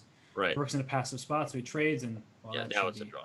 A6, bishop b7, c3, the king sits here. The bishop on this diagonal both protects and holds every critical square. We have a draw. Not yet, but we will. Yeah. And I mean, we also still have more than 6,000 of you with us on Twitch, 1,700 on YouTube. I wish there was nobody on Facebook in the world. Should all get off of Facebook, but it does still exist, unfortunately. You and Sacha Baron Cohen have a lot in common. We sure do. Sure do. Not a fan of Facebook. All right, here we go. Another draw in hand. And we have our 4th 3-minute game coming up right now. No, that was our 5th 3-minute game right there. We played 8 games. There were 3 5-minute games and then 5 3-minute games. Now we're on to bullet. Oh. That's nice. Thank you, Radar6590, with the comment about my radio voice. Don't forget, everybody, you can give us your Twitch Prime sub and make sure that you get to watch any and all future Primetime Smackdowns here on twitch.tv/chess. Robert Hess and I are going to remind you of the results right now and exactly how we got here. How did we get here? What is the bracket at this point in the match? Robert Hess, remind everybody of what they've seen so far today. Absolutely, Danny. Well, Jan-Krzystof Duda, he has defeated very strong international master Min Lee. He then went on to beat Jeffery Xiong, and finally he beat Alexander Grischuk, and he currently is tied with his opponent Sergey Karjakin, the Russian player. First beat Daniil Naroditksy, and that was the most lopsided matchup of the entire day, surprisingly. Karjakin defeated Baadur Jobava, also heavily in Karjakin's favor. He then beat fan favorite Vidit Gujrathi, and now faces Duda 4 games apiece, all down to the bullet. It's all coming down to the bullet. All right, I'll stop the radio, boys. But remind everybody of the format before I do. Remember that we've seen 3 5-minute games, 5 3-1 games, and now 10 1-1 games. The halfway point to be reached, I believe, is 9.5 points. Yes, that would be correct because we have. So anyway, yeah, it's an important thing to keep in mind. Obviously, at this point, we're deadlocked, and neither side has really shown that they're going to pull away. But 9.5 points is that halfway marker, right? 18 games total, so 9.5 points would win you the match and send you to the SCC. And we already discussed. So interesting. Which matchup would you rather see? I know it's not a fair question because we don't want to play rooting, but you've got Duda versus Caruana, right? Or you've got Sergey taking on Fedoseev. I think the Duda Caruana match would definitely get a lot of people's blood pumping. It would, but I also want to know how that impacts the other potential matchups. I need the big picture here. Yeah. You know? Well, and we're going to be talking about the bracket and all the big picture that is before the day is over. So bullet coming right up right now. And first we got to find out a winner. Let you know what that does to the bracket. We will officially give you the pairings and start announcing the scheduled matches for the SCC, which will pretty much dominate Chess.com's event coverage from November to mid-December. There's some other exciting things we're going to be doing, so just make sure you stay tuned to any and all announcements. I don't want to spoil anything, but we got some other stuff planned. But really, the SCC is the place to be. Big one. Yeah, and we have here solid center for white, d4 and e4 pawns, but black is going to try to attack the center, right? Maybe an eventual c5 or knight c6 type of idea. c5 seems hard to make happen, though, right, Danny? If someone sat down here and you said Grunfeld or Scandinavian, right? But okay. You'd see Scandinavian for the exact move order, but overall, you've got black putting pressure on the extended center, and you've got white trying to hold it together, because if you do, the space will matter. This is an interesting move, Castle's Long, by the way. I love it. h4, h5? That's probably... I highlighted it as you said it. Yeah, trying to go for the attack. And for black, you need to figure out how to deal with that, because after bishop h6, the d4 pawn is a bit loose, so you have to time it well. I was going to say one idea is actually e5, not e6, because the point is you meet d5 with a move like knight to d4 in some positions. Sergey going to put pressure on the d pawn the old-fashioned way, taking his time, which maybe is the right decision, right? Because, h4, h5 seems scary at first glance, but doesn't really amount to anything, but the d pawn becoming so weak. Yeah, though, if you can make your way with that queen, drop that on h2, then we're talking, but it's quite a bit away. That's true. But there's a couple of pieces in the way, right? Are there some kind of bishop d4 tactics, though, for white? Like, if I play bishop d4 now, aren't I just trading darks for bishops? Trading things like rook h8 again, like crazy weird tactics. Okay, look at that move. Bishop g5, and he sacks the exchange with knight takes a2. Knight takes, yeah. Knight, oh, he did take on a2. Why didn't he? He pre-moved rook takes d8. I think he just was trying to take the material back, but knight takes a2 was probably crushing. For sure. I mean, and now that may cost him his chances. Maybe not. This is still... Whoa, knight c3? Was knight c3 an idea? Well, the queen takes c3 because the queen on c5 was hanging. The queen on c5 was hanging. Ah, duh. Okay, sorry. Bishop c... Oh, knight c3 anyway! And if queen takes, bishop takes, there's rook d8. What is going on here? Two rooks for the queen, and rook d8 checks a threat, so rook d7 now. Nice, but you've got to worry about knight e5. And then rook d8 check, bishop f8. This is anybody's game. Who's winning here and why? I have no idea. Bishop f8. There's knight f6, but the king gets out. But knight f6, knight e8 is a draw at minimum. But he goes, oh! Rook d5 wins the knight. Queen d3 check, maybe, but it doesn't do anything. You get f3. Queen f3, there's rook h7. Rook h7! Rook h7 wins on the spot with knight g5 fork. Boom, town. He doesn't see it. He doesn't see it. He would have played it. Yeah, he didn't see it. That's okay. He's still much better, right? He's got two rooks and a knight for the queen. Yep, c6, rook to d7. Okay. Now knight okay, this is... that. Once you win the f7 pawn. Queen to c3, and he's got mate. No, does he? He doesn't! Yeah, he does. Rook g1, rook g6, and rook h7's mate. Wow. I don't know if he saw it the whole way. God, what a freaking game. He smiles. Yeah. You should be smiling, youngster. He's a freaking bullet game, bro. He raised his eyebrows. It was like, whew. I got away with that one. He's like, I'd like to pretend I saw the rook g6, rook h7 maneuver when I went for it, too. I got lucky. Oh, man, that was awesome. Okay, well, the storyline all day has been Jan-Krzystof lower rated than his opponents at bullet, yet somehow better than them. He beat Tuan Minh Lee. They were locked in. They were deadlocked heading into the bullet, and then ultimately defeated everybody, obviously in the bullet. So we'll see if that pattern continues here. Yeah, a bit surprising that he was able to crush Min in bullet because that's a Min specialty. But Polish fighter 3000. In the event that Karjakin's been trailing, by the way, in any match. True, very true. And I mean, Karjakin won the first 5 games against Vidit, for example. Right. So let's see. What this position, all right, the d5 square is still one that white wants to pile up on. The bishop on h6. When you see a position like this, what white wants is to trade off both bishops for the knight on f6 and the bishop on e6. So give yourself a knight against a dark square bishop. That's why bishop g5 was a smart move, to not allow bishop h4. Right. No, it's a good point, because white wants to make those trades without taking e6. You actually don't want to take here and allow black to protect the d... My highlights aren't working. Allow black to protect the d5 square. Right. You somehow would like to take the bishop and the knight and these two bishops just off the board so that white can dominate this square. Exactly. One way to do that is kind of like g4. I mean, you can inchworm g4, g5, and then put a piece. Okay, Jan-Krzystof not giving him the time to do that. Yeah, this b4 move is great because you're opening up the c file. You have a queen and rook lined up. You can take on b3, and white will have to take with the c pawn. Mm-hmm. But that's not the worst thing in the world because d6 is a big weakness, and later in the game, the queenside pawns can also be targeted. But I do like black's position. Yep. JKD's putting everything together. Oh, wow. Also up 10 seconds currently on the clock, although that's dwindling.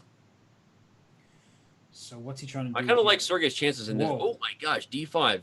What is the tactic? If you take, you're just down a pawn. Is there e4 potentially? And then you undermine the g pawn? But then there's d6 after e4, so... But now, is there d6 takes and queen e5, trade d3, you win c7, take d... Okay, so maybe no good. Oh, he's going for it. I was just wondering if he can play this way. He's going for it. Oh, man. So hopefully he didn't do it because I suggested it. You get the two rooks. Oh, it intermix! It doesn't win anything. No, but it looked like it did. Oh, that is so sick. He won. No, he won the knight. Queen H2, you Rook take takes the E2. Queen E4. It does win something. Oh my gosh. This guy's a Uh-oh. beast. Uh-oh. What a monster. This is where the 6 hours that we're in today is maybe starting to make the players right. The chess has gone from wonderful to blunderful. We'll just say that. And Yeah. and that was just a blunder by Sergey. And now down 2 games. Time to focus. Focus and stop the train. Needs to That dig is deep. Duda. And this H4. So we've seen Duda play G4, G5, and like Rook G1. Now he's played H4. He's going for these pawn storms. Mhm. And Knight G5 is a common attempt to get to the H7 square. He goes for it. Yep. If H6, just play Bishop D3. Just do it. No, H6 is Knight D5, I think. Oh man, I just want to Something laugh like at the that. piece of danger. Sacrifice the piece on the H file and checkmate for good That's the measure. idea. That's the complete idea. There you go. Do it. Play F4. No, Bishop H7 first, but then F4. Knight E2. This is good too. You're opening the bishop. Steinitz would be proud. Double bishop sacrifice. Yum, yum, yum, yum, yum. But what does it threaten? I'm trying to figure out where the actual threat is. Hey, execution is way overrated. Just pretend to be building threats. Okay. Good to know. I Yeah, will pro tip. note that to self and try to use it in my own games. Seriously, play Queen C2, castle long, bring a rook over. I mean, honestly, the more I talk about it, the more I think this attack is just dubious. The more I'm like, what is he doing with all of his pieces here? That's why he backed up his bishop. Oh, you can't take it because Queen H7 mate. That is so And dirty. at King G8, there's Queen G6 ideas. Oh my god. How sick would that be? King G8, Queen G6. Yeah, this guy is full of tactics. He really is. He's a swindlester. And watch out for Knight H5 ideas, right?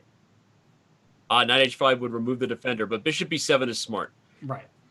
Just start getting pieces off the board if you're Sergey. He's like, I can't take it anymore. It's so It's frustrating. just straight pieces, bro. All right, so is HG a threat? No, it's not. I just take with There's the H4. still ideas of Knight H5 in some positions, but okay. So we attacking the have rook on knight. B7. And Knight come to F5. Knight F5 for sure. Yep, now you got to defend. Play Rook E8. But then Queen G3? Like, give Queen up. G3, Bishop F8. I feel like I'm But defending. Knight H6 check. Maybe. Oh, Knight H6 and discoveries. Oh We're my going to find gosh. out. Oh, Knight H5. That's a move. Trying to make a little draw here. Little Tempe. No, he wants Oh. more. He wants it all. He wants it all. So, Backs up the rook, which opens the queen, by the way. Mm-hmm.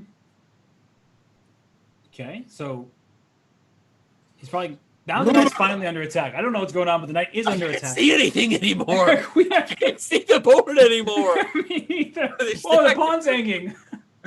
I'm freaking out. Oh, this has to be a mate. I was gonna say at some point he's just gonna take the piece, and Jan-Krzystof gonna be like, "Oh crap, forgot he could still take that knight. It's been 25 moves." And Queen But H8. now he has mate. Knight H7. Yeah. At some point I was like, the knight's gonna be hanging. The rook's hanging on B8. Look at Oh that. my gosh. C4, 2 seconds though for Duda. Oh, he's got to move. He's 6 playing seconds. really well, but he has to finish this off. D4, great move. And now he can move his rook to C1. Oh, but don't hang F2. So he protects that first. Rook 94. C2. Watch out for rook C8 mate. And actually, F3. Wow. Okay, now you have to back up the knight to guard H7. E4. Wow. Bishop E5. And then take on Duda. F6. Bishop F6. Duda! He's Duda. ridiculous. Dude! Oh, Ah. that's Sergey. He's like so frustrated. He's like, dude! Oh! So Yeah. frustrated with you, dude. He must be. Dear God. Can somebody put a replay on that game? What the just happened? Seriously. That actually honestly felt like a great game. That was a And- great game, and that's why I wonder how great it was. Was it? Oh my gosh! Wow, That was phenomenal. it was a phenomenal game. Seriously, I'm trying to figure out where Karjakin could have improved, and I have no idea. yeah.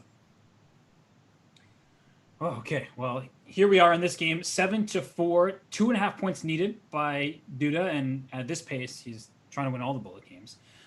Yeah, I mean he's getting closer to just sweeping the bullet portion. Remember, 9.5 points is the touchdown. That's the benchmark that you need to clinch the match. Oh, speaking of touchdown, I meant to look if the Jets lost because I made a joke Or about it. by how much in which they lost. Yeah. Oh, they did lose. They lost 18-10. Not so bad. Huh. The But 7.5 point spread. Where did I put the over-under? 7.5. Wait, is that knight on d5 trapped?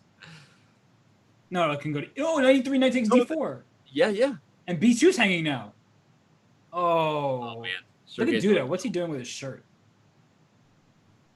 Guarding his mouth. Maybe someone just walked in who he doesn't know. He's just practicing proper social distancing and face covering. It's not an acceptable mask. That's true, but at least he's covering his nose. True.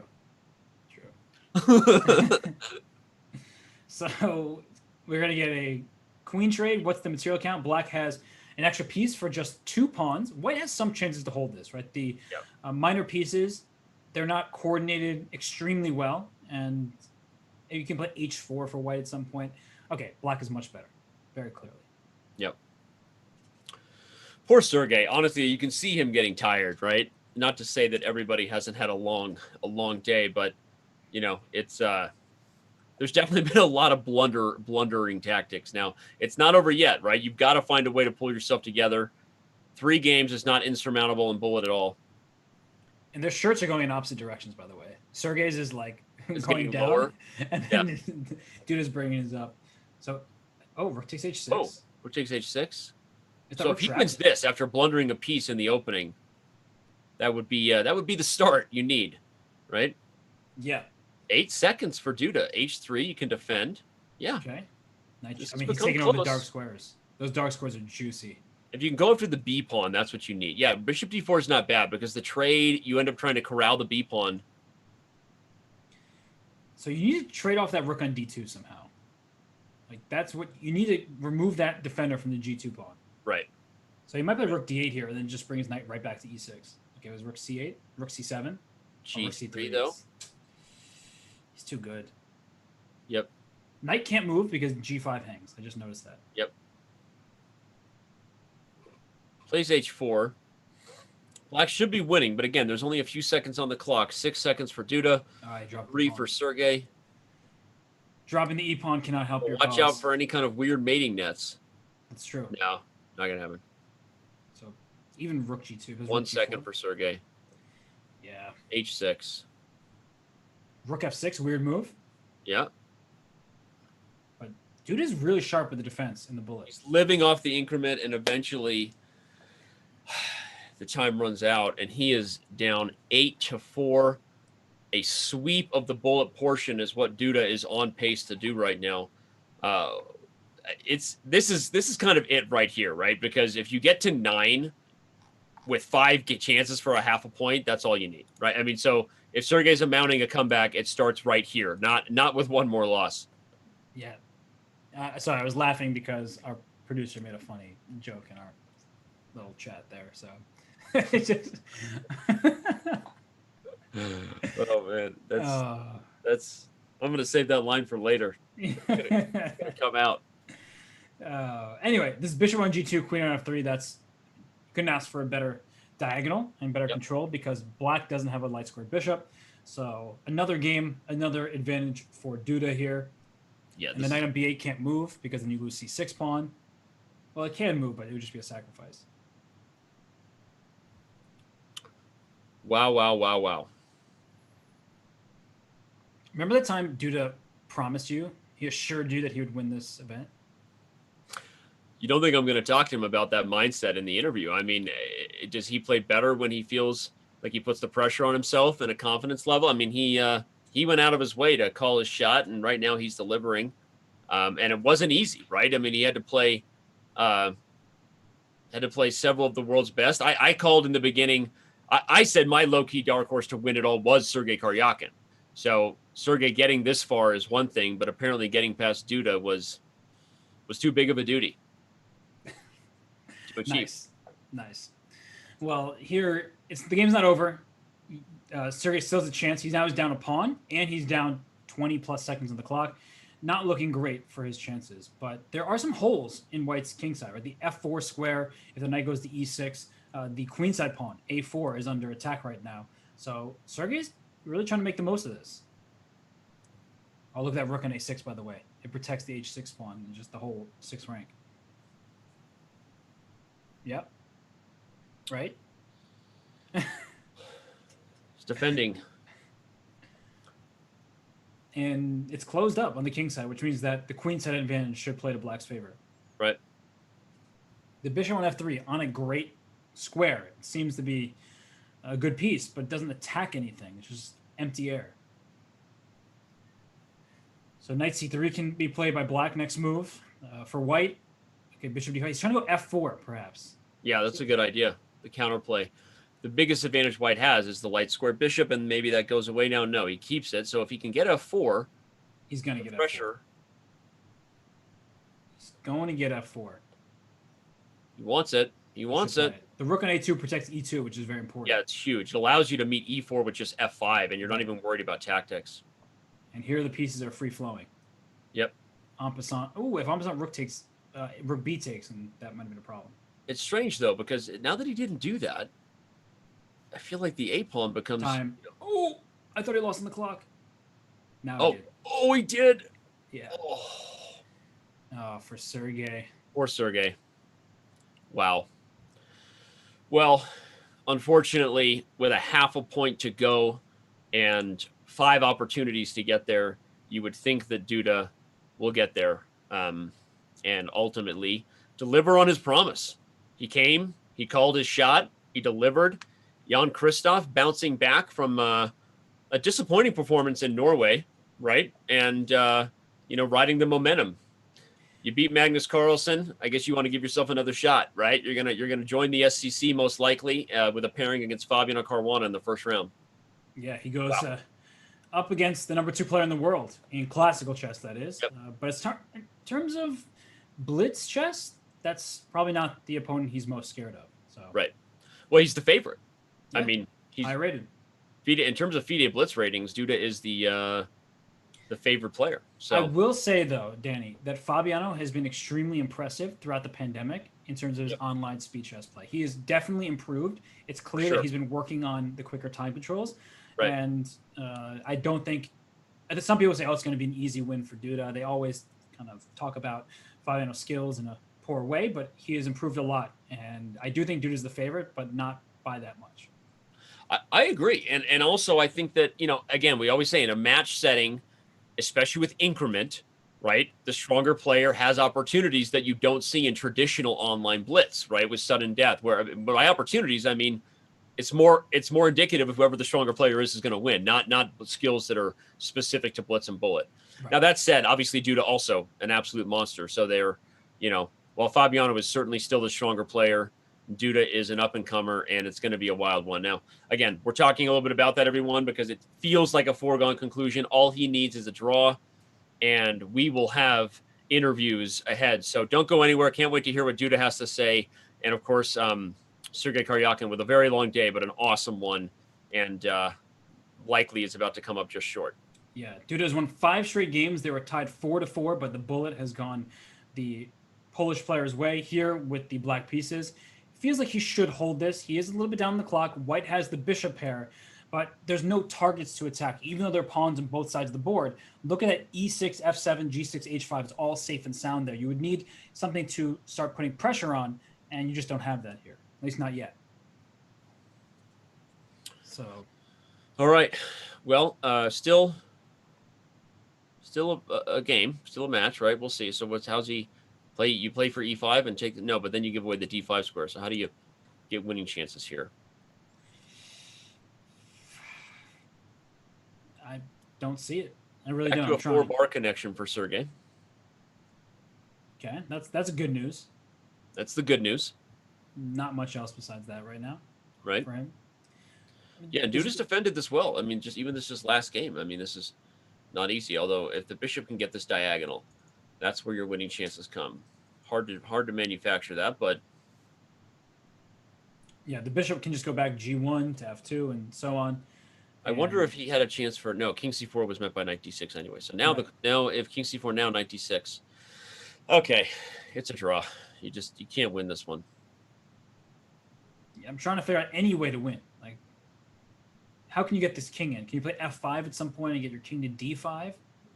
Doesn't look likely. The knight d6 invites the opposite bishop ending, which of course Sergey does not want. e5 now. No. Nah. Try to work the king back around to an f5 breakthrough, as you said, but here comes knight activity. Oh, nice move. Yeah, bishop d6. He's going to either force the draw or force the trade, which means we've got knight versus bishop, and black is holding the dark squares. This is like almost a draw without the knight. Like if you lost the knight, black won. Probably is. Oh my gosh. Sergey actually he lost won on time. Wasn't even looking. I mean, the draw was happening anyway, but that's the kind of bullet match it was between these two. And we have an answer to the question: who would win the Speed Chess Championship Invitational, taking the final spot for the main event? Opportunities for tens of thousands of dollars lay ahead for Jan-Krzystof Duda. Well, that means that. Well, there's a lot that it means. Before we talk about all that will actually set the final bracket for the SCC, who will Magnus Carlsen play? Many people are asking, but most importantly, when will he play? That and an interview, at least with our winner. I'm not sure if Sergey has the ability to join us ahead. Don't go anywhere. Final thoughts from what has been an epic Sunday here for the Speed Chess Championship Invitational when we return.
And we are back now with our winner after it has been a very, very long day. You made it through a grueling 6.5 hours of chess, Jan-Krzystof, but you delivered on your promise. You told me on Skype that you were going to win the event, and you did. Yeah, I hope so. Yeah, actually, one requires, a lot of luck to win such competition because, this qualification is probably more difficult than, playing in speed chess. So getting there feels like much more difficult to me. So yeah, today I was like extremely lucky all day long against all opponents, I believe. Yeah. Tell me a little bit about your mindset coming in, because obviously you wouldn't have said you were going to win if you weren't confident. Are you someone who feels like you play better when you put a little bit of pressure on yourself and you feel like you're the best player and that you should win?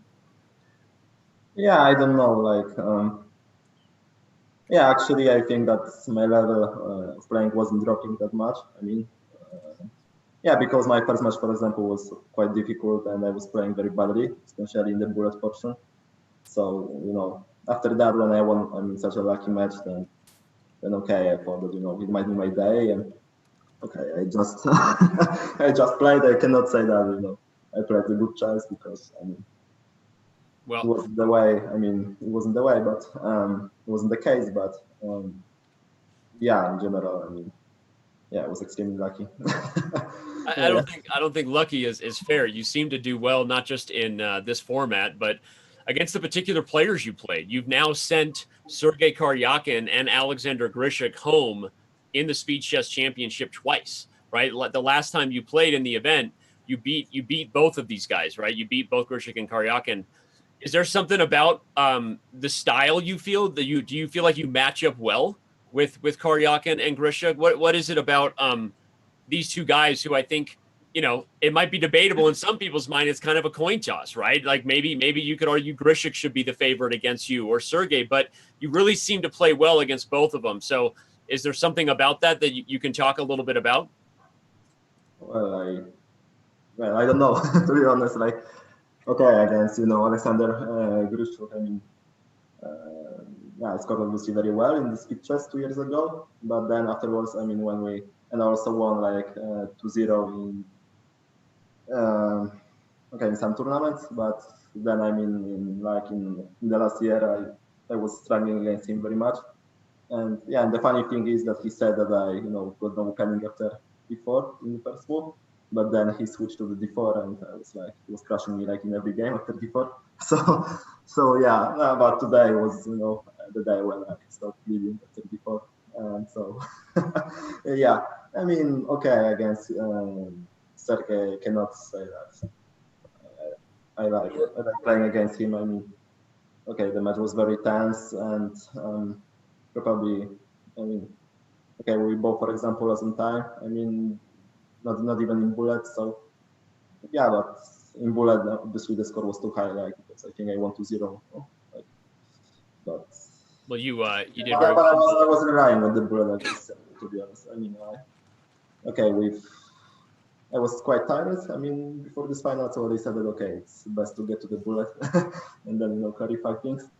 And yeah, so yeah, a couple of games. From 5+1, 3+1 sections were maybe quite boring, but what to do? Yeah, well, you the bullet very much. It was my strategy, I can say, only in this match, because in any other match, I just randomly. Yeah. You were underrated in bullet apparently because you were lower rated than all of your opponents coming in, but you won every bullet portion. So seems that you held your own in the bullet segment. Well, lastly, before we let you go, you've obviously qualified. That was the big prize on the hook for today for the main Speed Chess Championship. Do you want to know who your opponent is? Yeah. You're playing Fabiano Caruana in the first round. You're actually the 5th seed. So in terms of FIDE Blitz ratings, you're actually the favorite. How do you think you match up against Caruana in this particular format? Well, I don't know, to be honest. I haven't played him online, I think, ever. And obviously, he's a very difficult player for everyone. And yeah, okay, we will see. It's difficult for me to say. I mean, over the board chess once I won against him in Bliss, but usually I was losing. So, Right. but we mostly played classical games, and then I was pretty struggling. So, I mean, this is obviously something different, but yeah, I think that my chances increases too. And it's like I've got higher chances in online chess rather than classical chess. It won't be quite as long of a match that day, so we can tell you that, right? It won't be 6.5 hours. You'll have a little bit more energy, hopefully, when it's all said and done. But anyway, not much more to say. I know it, like you said, it's late for you now, and your job is done. Congratulations, you made it through an incredible field, beating a World Blitz champion and a World Rapid champion along the way. Once again, sending Grischuk and Karjakin home in the SEC. So. It'll be interesting to see how it plays out. We wish you the best of luck against Fabiano, and thank you again for playing. Yeah, thank you. Good night. Bye, Jan-Krzystof. Wow. And on that note, as we said, the winner was indeed Jan-Krzystof right there. He took the cup home, and we'll bring up the main bracket and show you what it looks like for the SEC here in just a second. But Jan-Krzystof defeats Sergey Karjakin and takes the final spot, which means it is finally official. The seedings are set. We have Hikaru Nakamura as the 1 seed, Magnus Carlsen as the 2 seed. Again, FIDE Blitz ratings are what decide all of these rankings. And the guy that just won the Invitational, Robert and I both said it. The person who's winning the Invitational, don't look for them to be considered necessarily the underdog. It's just that there's only 16 spots available for so many incredible players. And there you have it. Jan-Krzystof takes the 5th seed down there in the lower left corner. He'll be taking on the 12th seed, Fabiano Caruana. Well, that makes it official since we now know what the seedings are. We finally know who won, which means we can make all the pairings official, which means we can make the match times official. So since we still have a pretty decent number of you here, we'll announce right now Magnus Carlsen's first match will be November 2nd at 10 a.m. Pacific time. Magnus Carlsen competing against Parham Magsudlu on November 2nd. And a lot of people have just been anxiously awaiting when that is. We actually do not, it's not that we're just announcing Magnus's matchup, even though that is big news, but it's actually the only matchup I think we have confirmed right now. We're currently reaching out to all the players, and of course we'll make sure that we can, we'll keep you updated. You go to speedchesschampionship.com, follow social media, chess.com news. Not hard to know when all the matches are, but there you have it. Magnus will play on November 2nd at 10 a.m. Pacific time, and there we go. Maybe it's 9 a.m. I'm not sure, actually. Looks like we have our messages mixed up. Well, either way, too late for that now. And we're gonna sign off here with what was an incredible event for my partner, Grandmaster Robert Hess, who couldn't stay till the end. We let him off the hook. I'm gonna wish all of you an absolutely wonderful Sunday afternoon and evening, wherever you may be. And stay tuned for everything that is coming up. We have the Speed Chess Championship getting underway in not more than a week ahead. November 1st will be the first matchup a week from today. So, again, it's been an awesome day. Thank you, Aqua. Thank you, the Twitch chat, the Chess TV chat, the YouTube chat, everyone working hard behind the scenes, our entire crew. Thanks for being here, and we will see you in a future Speed Chess Championship show. And thanks for making us part of your day.